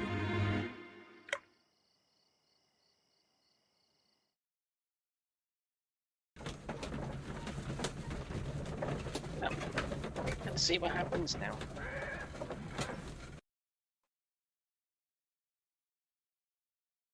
So, you're interested in Russian literature now? Quite, lately. It is an interesting book. I remember a few lines. Really? I tried reading it myself, but I had a hard time understanding it. Yes, Doctor. It's about intelligence. Sherlock, I vaguely recall one of the lines. Sometimes it takes something more than intelligence to act intelligently. There were also a few words along the lines of, pain and suffering are always inevitable for a large intelligence and a deep heart. Tell me, Doctor, does my brother show any signs of pain or suffering? Not that I know of. Because you see, Doctor, behind all of his masquerade, my brother does possess a deep heart. So deep that he does not recall where he places his love. Well, I'm sure that... His love and his duty that, in the first place, should be directed towards the Empire. For without it, we would be nothing. A country filled with uncivilized men. I should leave now, Sherlock. Dr. Watson. Holmes, what just happened? What was that? The start of a new world. Anything in the post, Watson? Any clients worthy of our attention? Only a second reminder from Mrs. Hudson about our new neighbour. She urges you to remove your... Oh, I don't care about that. Holmes, the lady who will be moving in shortly has requested the use of our spare room to place all of her boxes. Wait, what? A lady?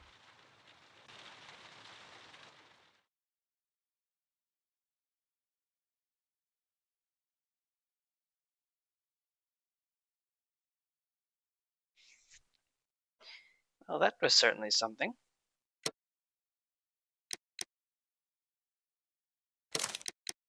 I solved the case, and I got the stock exchange blown up.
Sneezing suddenly.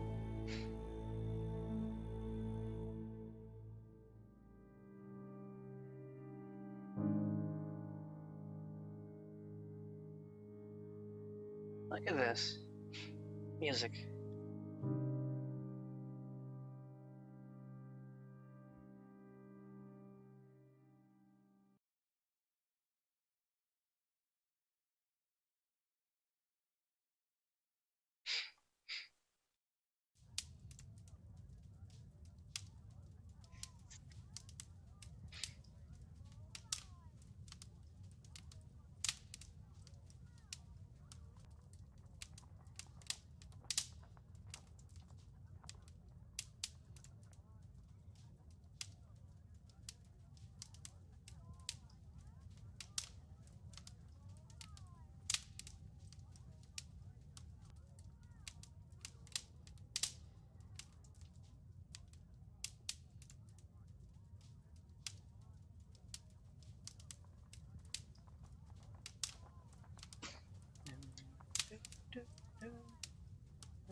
Well,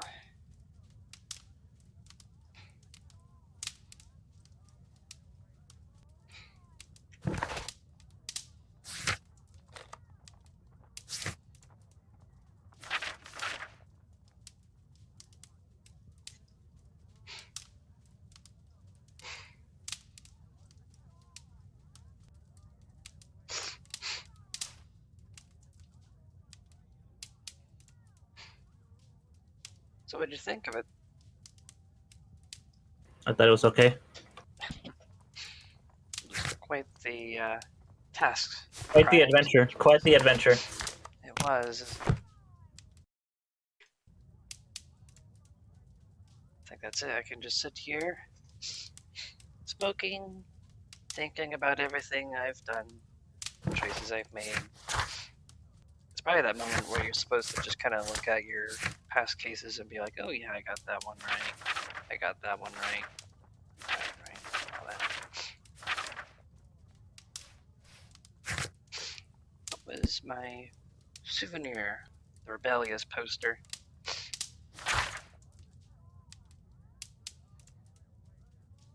I forgot to pick up the 5th letter.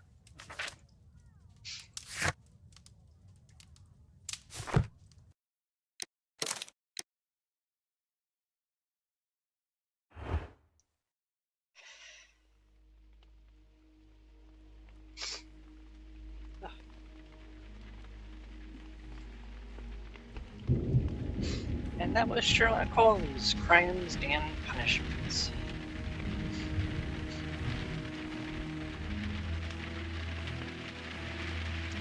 For a first impression of the game, it is rather positive. I think there's a few things I might have missed here and there. There were a few conclusions I didn't make, but I think it was more of like the beginning case, because I didn't really realize to just kind of fit everything together to see everything that was possible. That's more like a completionist type of thing. Alright. There's also Toby. I didn't interact with Toby in the first case. Half Moon 1, Gardens, but I mean Garage. Maybe like one day I'll try to go back on everything.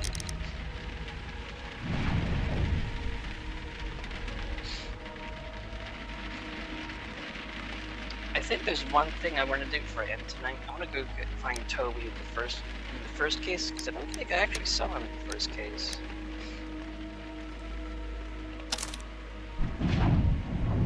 Damn.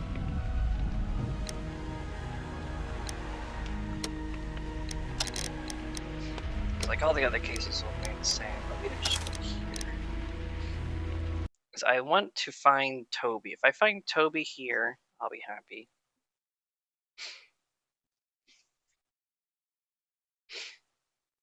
There's a distinct possibility that I'm being blind. Probably. You probably are blind. Well, I was certainly colorblind.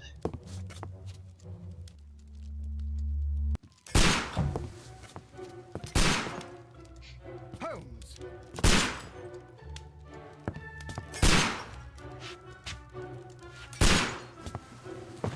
Holmes, will you stop that?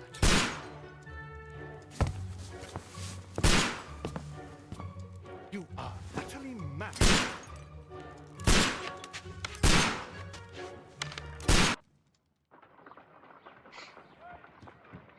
Stop, Holmes!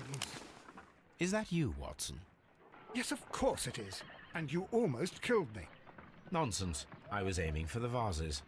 Blindfolded? Watson, quiet, please. I'm trying to concentrate.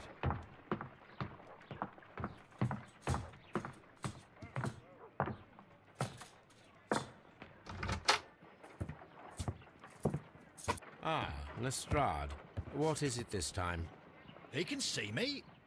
Well, here it is, and it's a good one, Mr. Holmes. A gentleman by the name of Peter Carey, also known as Black Peter, has been murdered. A sailor, most probably. What happened here? Oh, Mr. Holmes, how could you? It's the only exercise I've had all week. A grateful client from Limoges sent me a vase collection this morning. I couldn't think of a better use for it. You're out of your mind. I missed 4 out of 10. Given you were blindfolded, that was very good. Can I have a try?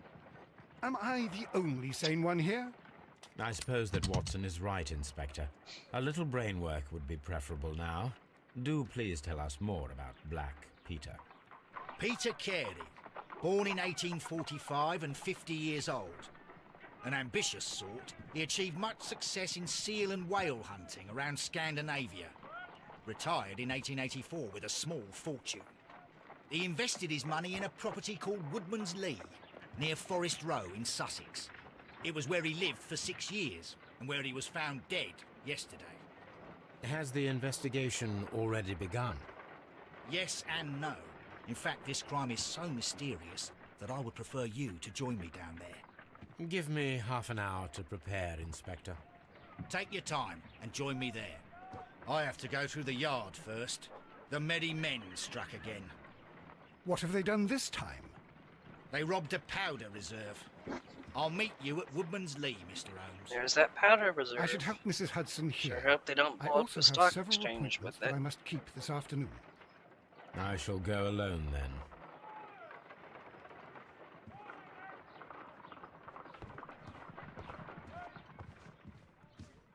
Toby? Where is Toby?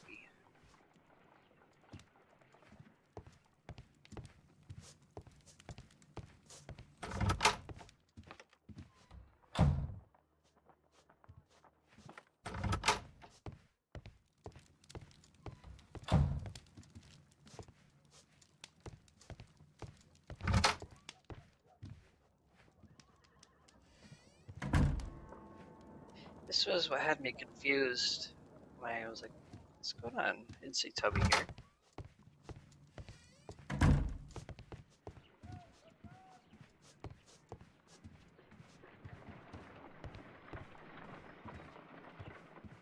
Nowhere to be seen.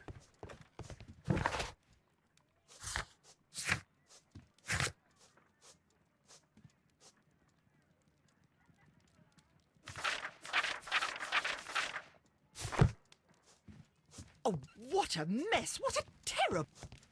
Terrible mess. Toby isn't in here. Where did Toby go? I want to see if I unlocked the hat now. That's the most important part. Oh,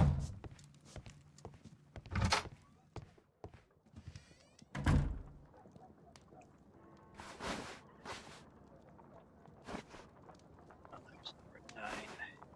I think I have it.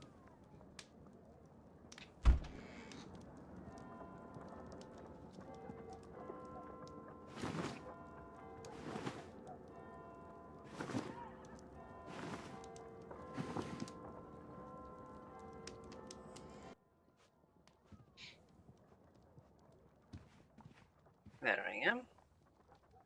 Now that's Mr. Holmes. I'm stepping on the bosses. Toby really is nowhere to be seen, and I have the bees right here.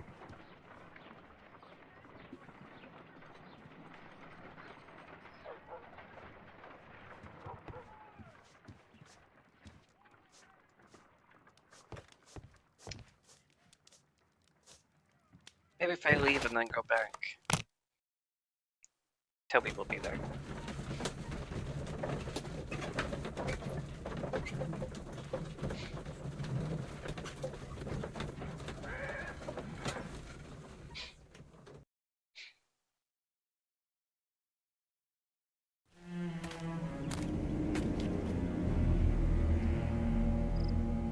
Mr. Holmes, I'm over here. Come on.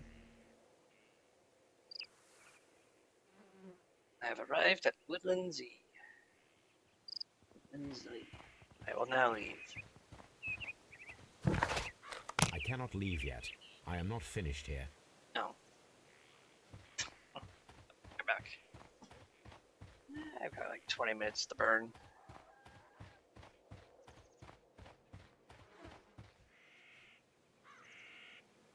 Inspector Everyone has Lestrade. already seen this. I'll wait for you in front of the cabin, Mr. Holmes.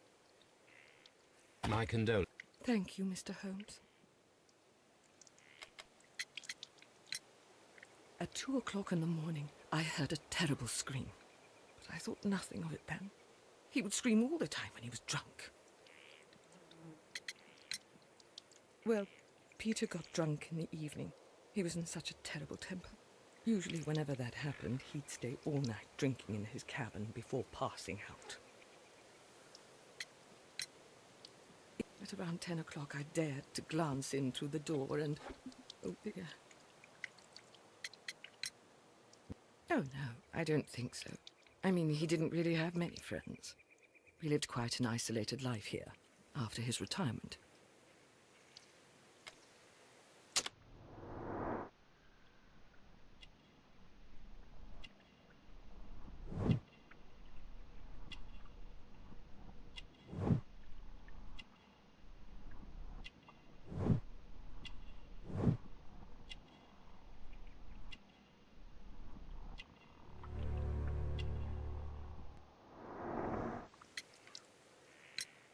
You have indeed suffered a great loss, Mrs. Carey. Nevertheless, I believe it will be less of a burden for you soon. Yes. Life with Peter was never... He was different, wasn't he, when you first met him upon your return from Plymouth? Yes, Mr. Holmes. Oh my goodness, but how do you know about that? You undertook a pilgrimage to the Cathedral of Santiago de Compostela when you were young. That much is evident from the rosary in your hand. The shortest route for the pilgrim from England to Spain is from Plymouth. I believe that you met Peter Carey as a young sailor there, and you married him soon afterwards. That is indeed what happened, Mr. Holmes. How extraordinary. Thank you, madam.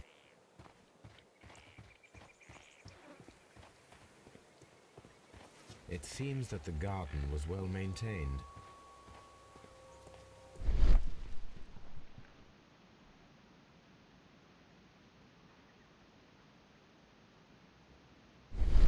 These footprints appear to be quite large.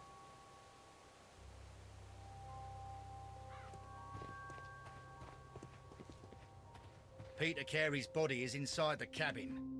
We took care not to touch anything. See it? Mr. Holmes? There we go. The door is locked. Wait just a moment, Mr. Holmes, and I'll open it. I locked it yesterday to ensure that no one should enter the cabin and tamper with the evidence. Ah, good thinking. Hello, hello, hello. What is it, Strahd? It seems to me someone has tried to talk to Mr. Holmes. Let me see.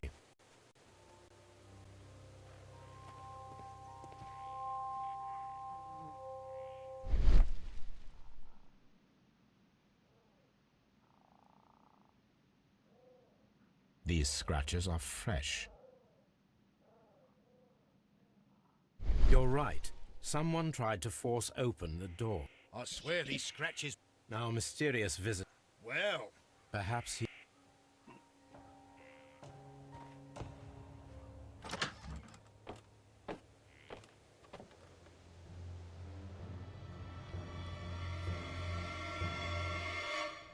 What a terrible way to die.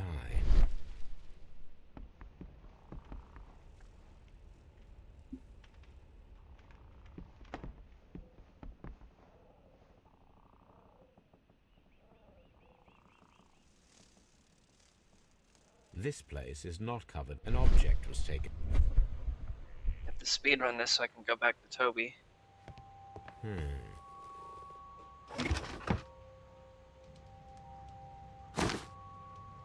Peter Carey's old net. Harpoons for hunting whales.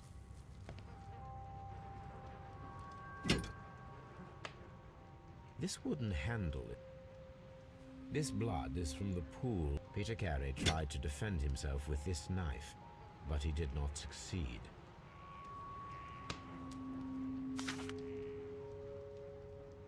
JHN are probably the initials of the owner.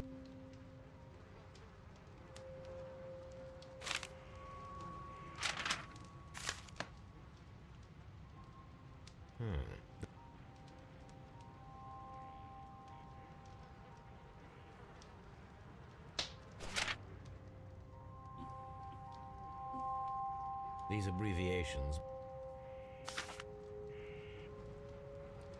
The weapon fully penetrated the... This man is in his 50s. Peter Carey was fully dressed. Peter Carey was impaled.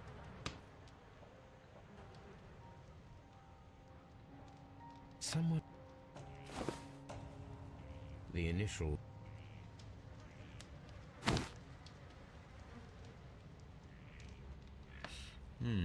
This aroma is familiar.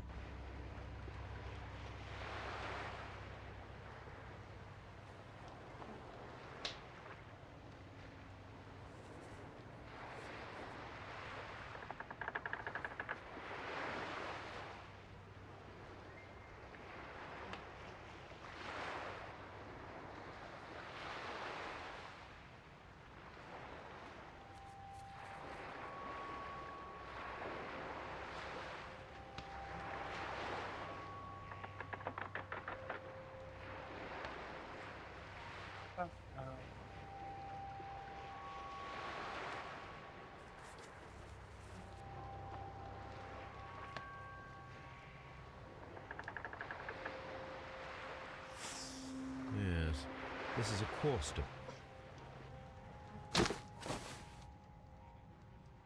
Rum. It seems that Captain Carey...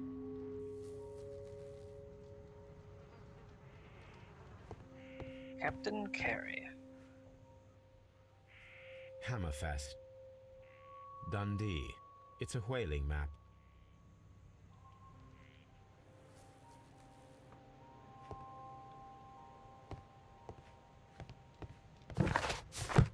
And I have to go in here and start putting stuff together.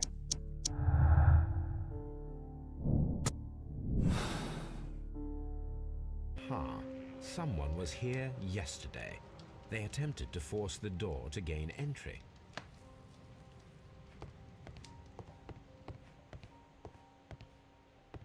It's quite interesting kind of going back into these original cases of the game. Mr. Holmes? Well, Mr. Holmes. I think... And why is... Because of last... Oh. It is... We shall...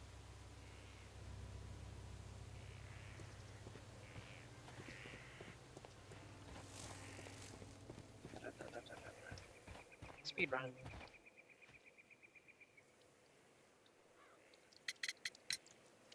I'm not sure. It might be, but he hadn't smoked in a very long time.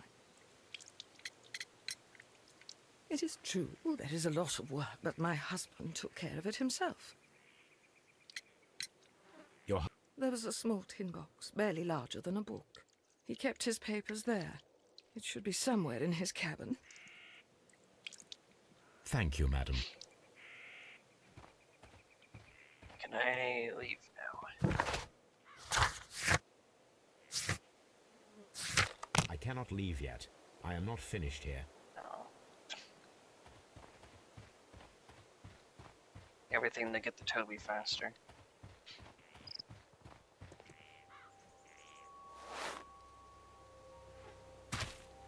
These boots don't match the footprints.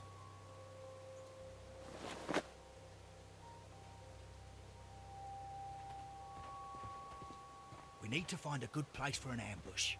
Perhaps behind Carey's cabin, near the window. This looks like the...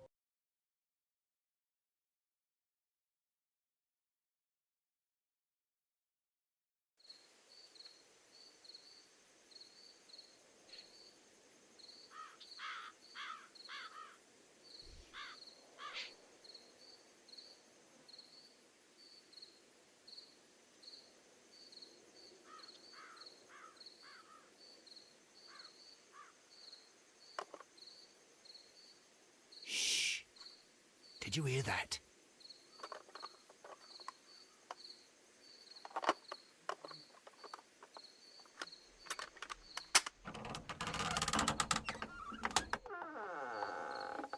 There's someone there. I'm gonna collar him. I'll be right behind you. Police! Hold it right there.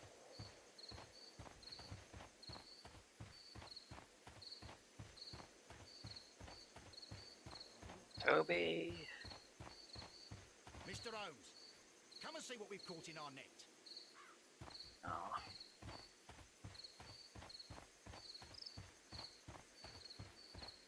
It's quite nice that this little house here is lit up at night.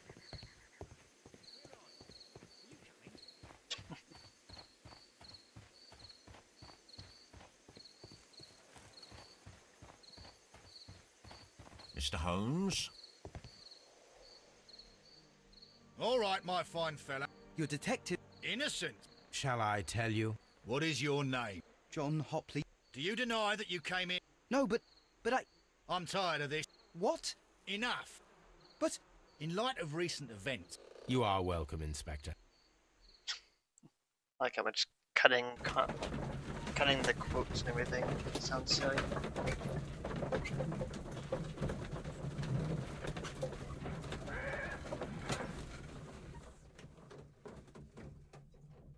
Alright.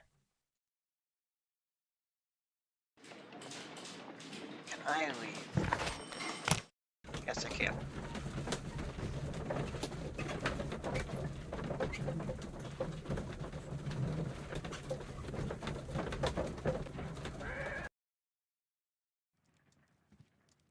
There's Toby. He was hiding up here. After I get back. Brave Toby. The best nose in the British Empire.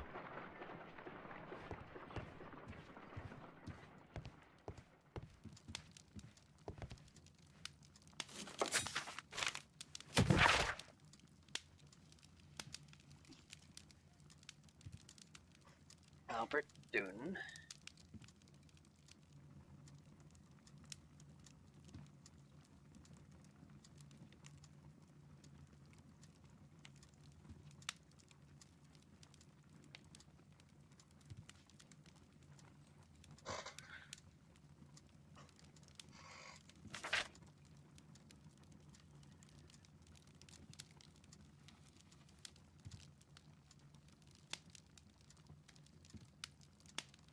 Albert's missing her like he misses Rebecca.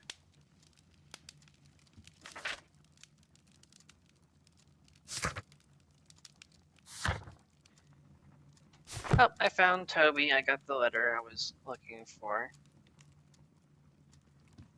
I think that it's it for today.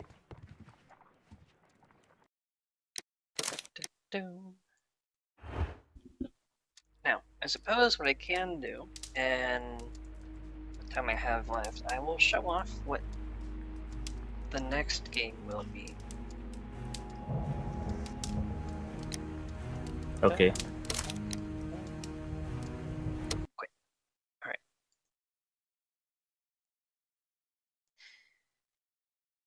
I got quite a few achievos in this one.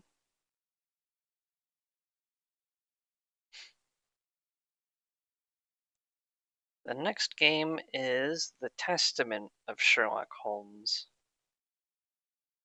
Now this one is one of the more older games, so there's not going to be as many throwbacks like, oh yeah, remember that time we stopped Jack the Ripper, and so on. I think there was one case that was also mentioned, which was... they mentioned The Awakened.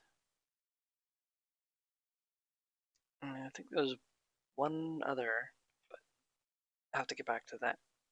We're going to open up The Testament of Sherlock Holmes. This will be the next game in the series. For anyone who stuck around to see me waffle for Toby, you get to see the next preview.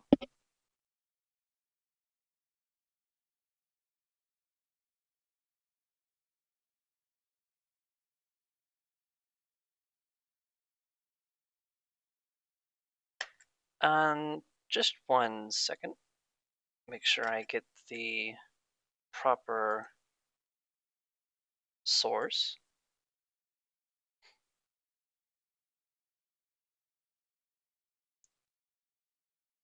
No, it's not open full yet.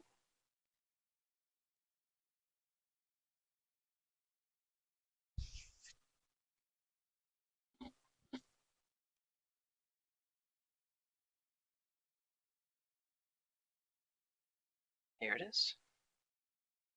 So let me go over to OBS.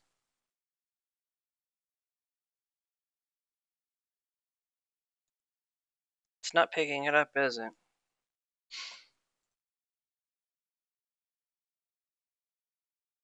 I might have to put it to borderless window if I can do that.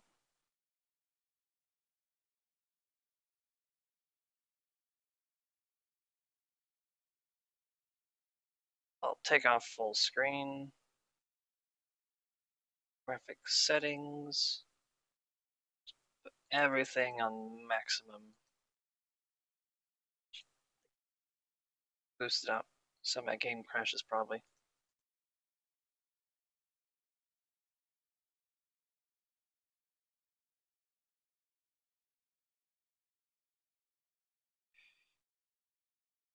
Difficulty?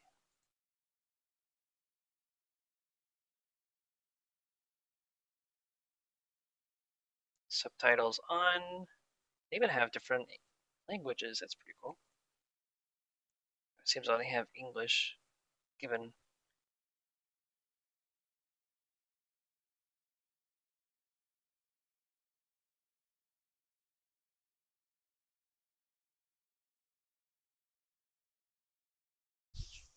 Have to restart the game. And we'll see how this goes. OBS is for some reason not picking up the game. This already looks a bit better.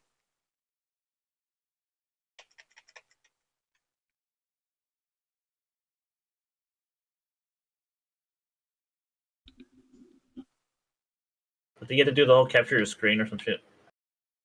Do I have to? Oh, there's a capture any full screen application. Maybe that would work.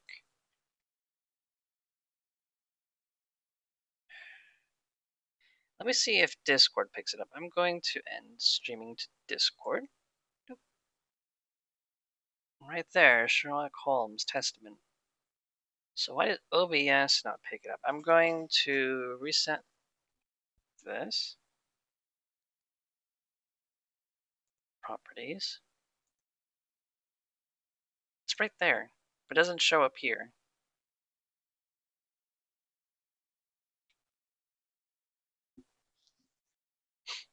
Look at that, guys. I fixed it.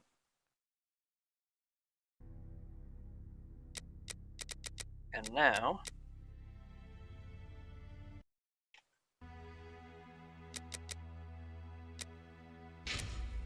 I'm going to turn back on full screen.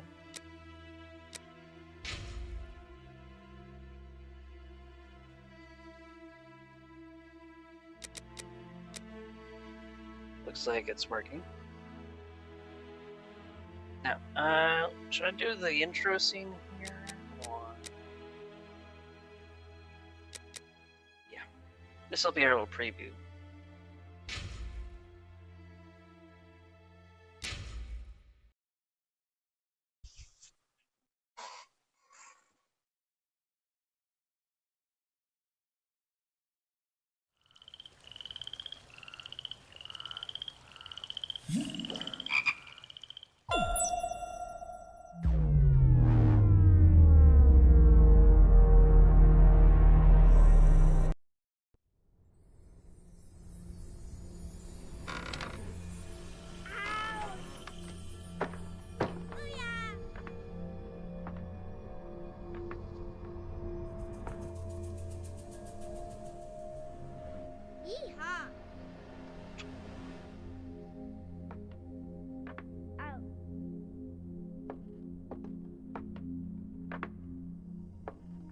We got some kids here.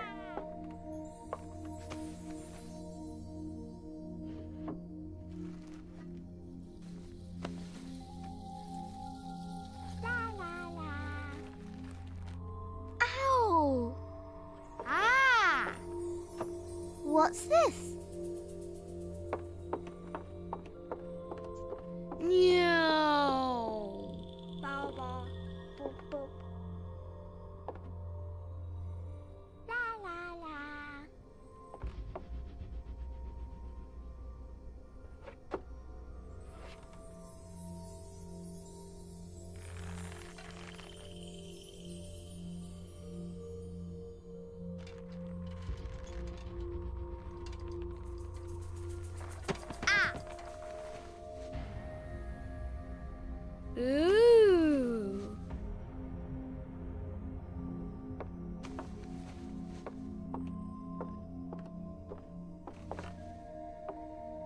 Oh, look! It's a book!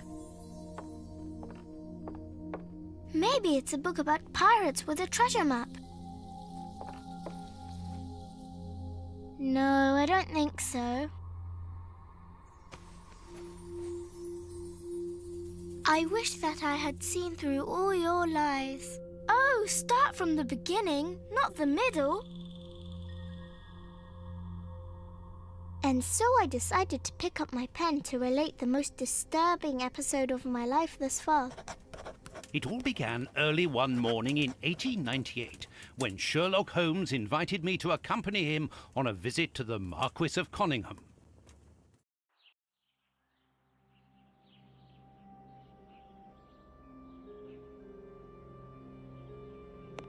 Watson, my dear fellow, we can now go and inform the Marquis that we have found the Samoan necklace, and very much faster than Inspector Baines, too, which pleases me. Have you really solved the theft, Holmes? And so quickly? I have indeed, Watson, and believe me, it was completely unnecessary to spread out all over London, as our friend Baines thought was best.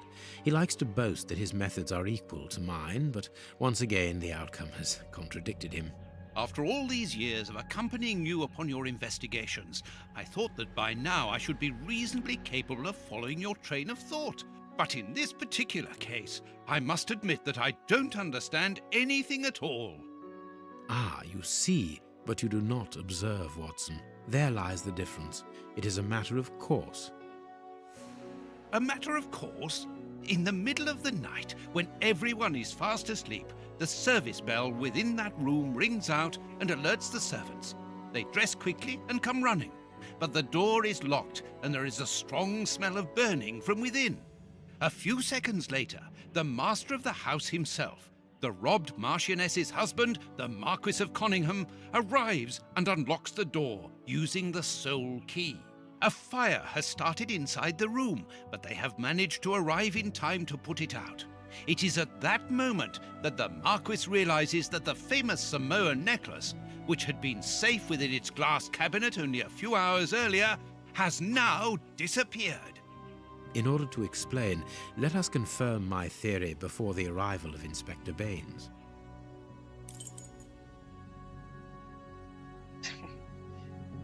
So, that's quite a way to get into a game. It's like, oh, you're already like in the middle of like an investigation. Now you get used to the controls. And apparently this game is from 2012, I believe. Controls they feel much different. This window was cut with a diamond, a clean, discreet piece of work. This is where the necklace was. See how tiny the hole is, and not one fingerprint upon the window.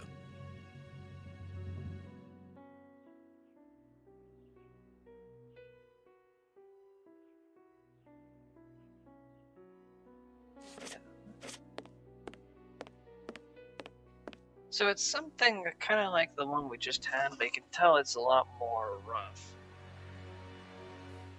Enter examination mode with this. You can switch cursor between items using Toasty.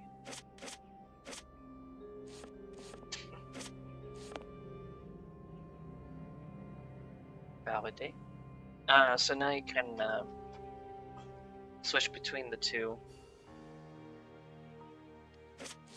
So yes, this is going to be the next game in the series. It's a little more rough around the edges, but this is the game that came before Crimes and Punishments.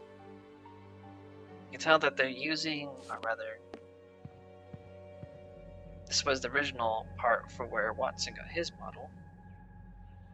And then we have Mr. Holmes here, has more of a younger appearance.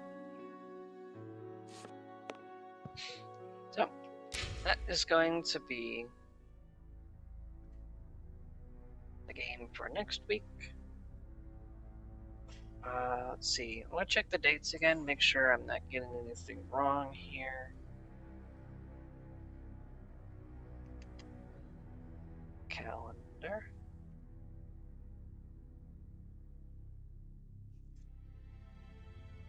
next week on the 29th. Oh, right. Yes. 29th, and then the one after on the 30th, that would be, I think that will be the Yuka replay finale. Probably.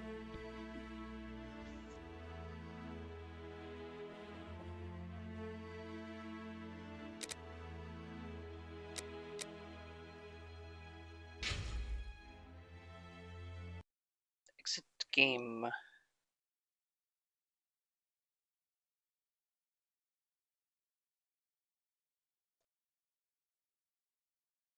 Okay. Let me head over here.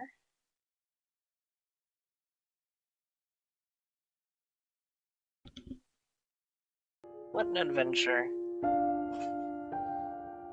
I do foresee me playing Crimes and Punishments some more in my off time, just so I can pick up whatever I missed.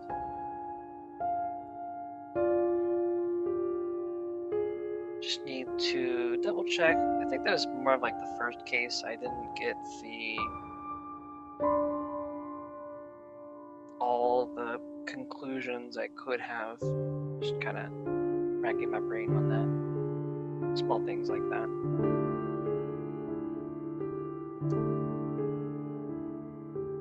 So,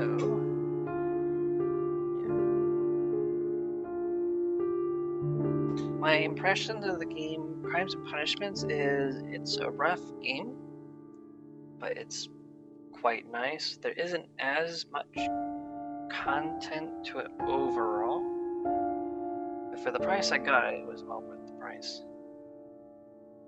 As for the cases themselves, it can be hit and miss, because sometimes they don't really seem to give you as many clues to form a conclusion. Or rather, not enough connections to really kind of see the point they were wanting you to make. That's why I think the train mystery was definitely the best one. Because it drowned. Yeah, it drowned. You'll never catch me playing those games though, because I will be a terrible crime investigator.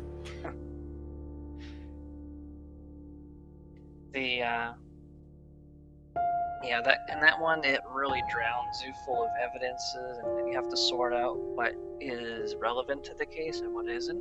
And when you do find the one that is relevant, everything clicks into place. While you have the bloodbath, where it was very much full of holes. I don't mean just the temple that we went through. So you had to really make a lot of guessing. The Kew Gardens was kind of like it, but not really. I think it made itself more apparent with the kind of things you can conclude. Like, oh, they needed to get this plant to spew out poison. And who else than the person that works in the laboratory to help out doing. So that was better than Bloodbath. First one was definitely good at getting you acquainted with the game. You investigate the scene, you take the person to the Scotland Yard, you get to learn how to inspect evidence, interrogate, and all the sort of things you need. I never thought that they would turn the final mission of the game into a Home Alone simulator, where I set up the whole scene to trap the people, and then determine if he was guilty or not of the murder of that one person. It would have been nice if the server was still active so I could see how other people determined their choices. No doubt it would have been more or less the correct answer, because people could check and see if they were correct or not. But if it was more of a, oh, this was your first pick, like everyone's first pick and then maybe subsequent ones, that'll be more of like a true accuracy. Everyone saw what my picks were here. I got most of them right. Some wrong, but that was mostly because I was not really used to the evidence, or it was very obscure in how I was supposed to reach the conclusion. The cases themselves, like the actual story, I thought was pretty nice. The Merry Men, while it was hinted at since the very beginning, as you've seen, didn't really have much of a place in it. The final choice between letting them blow up the stock building or not, it was very kind of rushed, I suppose you could say. It seemed kind of odd.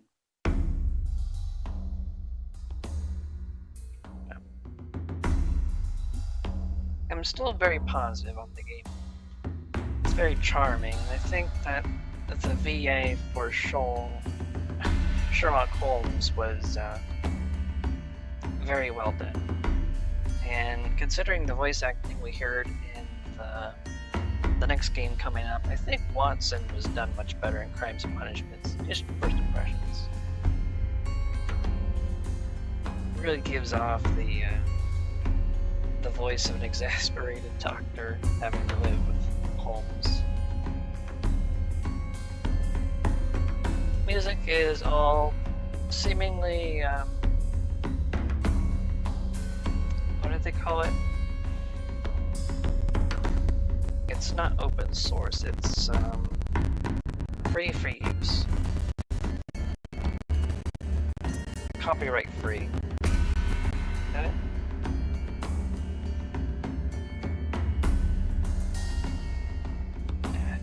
The name will come to me later. I'll kick myself over for it. But it's nice music. It's not exactly a premium soundtrack one may hope for. From what I recall, the developers themselves are Ukrainian. I'll have to see what's up with their current productions, if they're planning anything else. Things are a little rough right now, probably.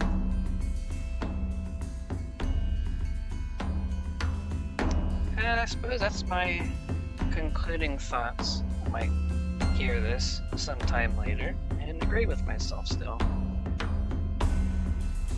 Or maybe there's some other detail I'm missing.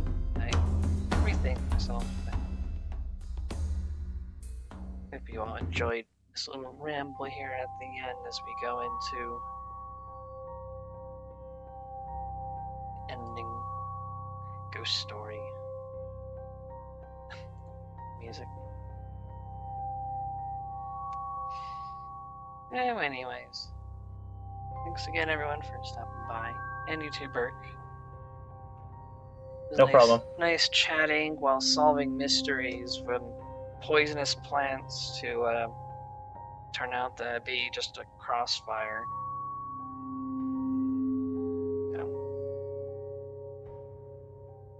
Have a good one, everyone. I'll see you next week, actually, tomorrow, for Yuka Replay Casino Cash Out. And then, which will conclude next week, which will begin the new Sherlock Holmes and finish a long-standing series. See y'all next time.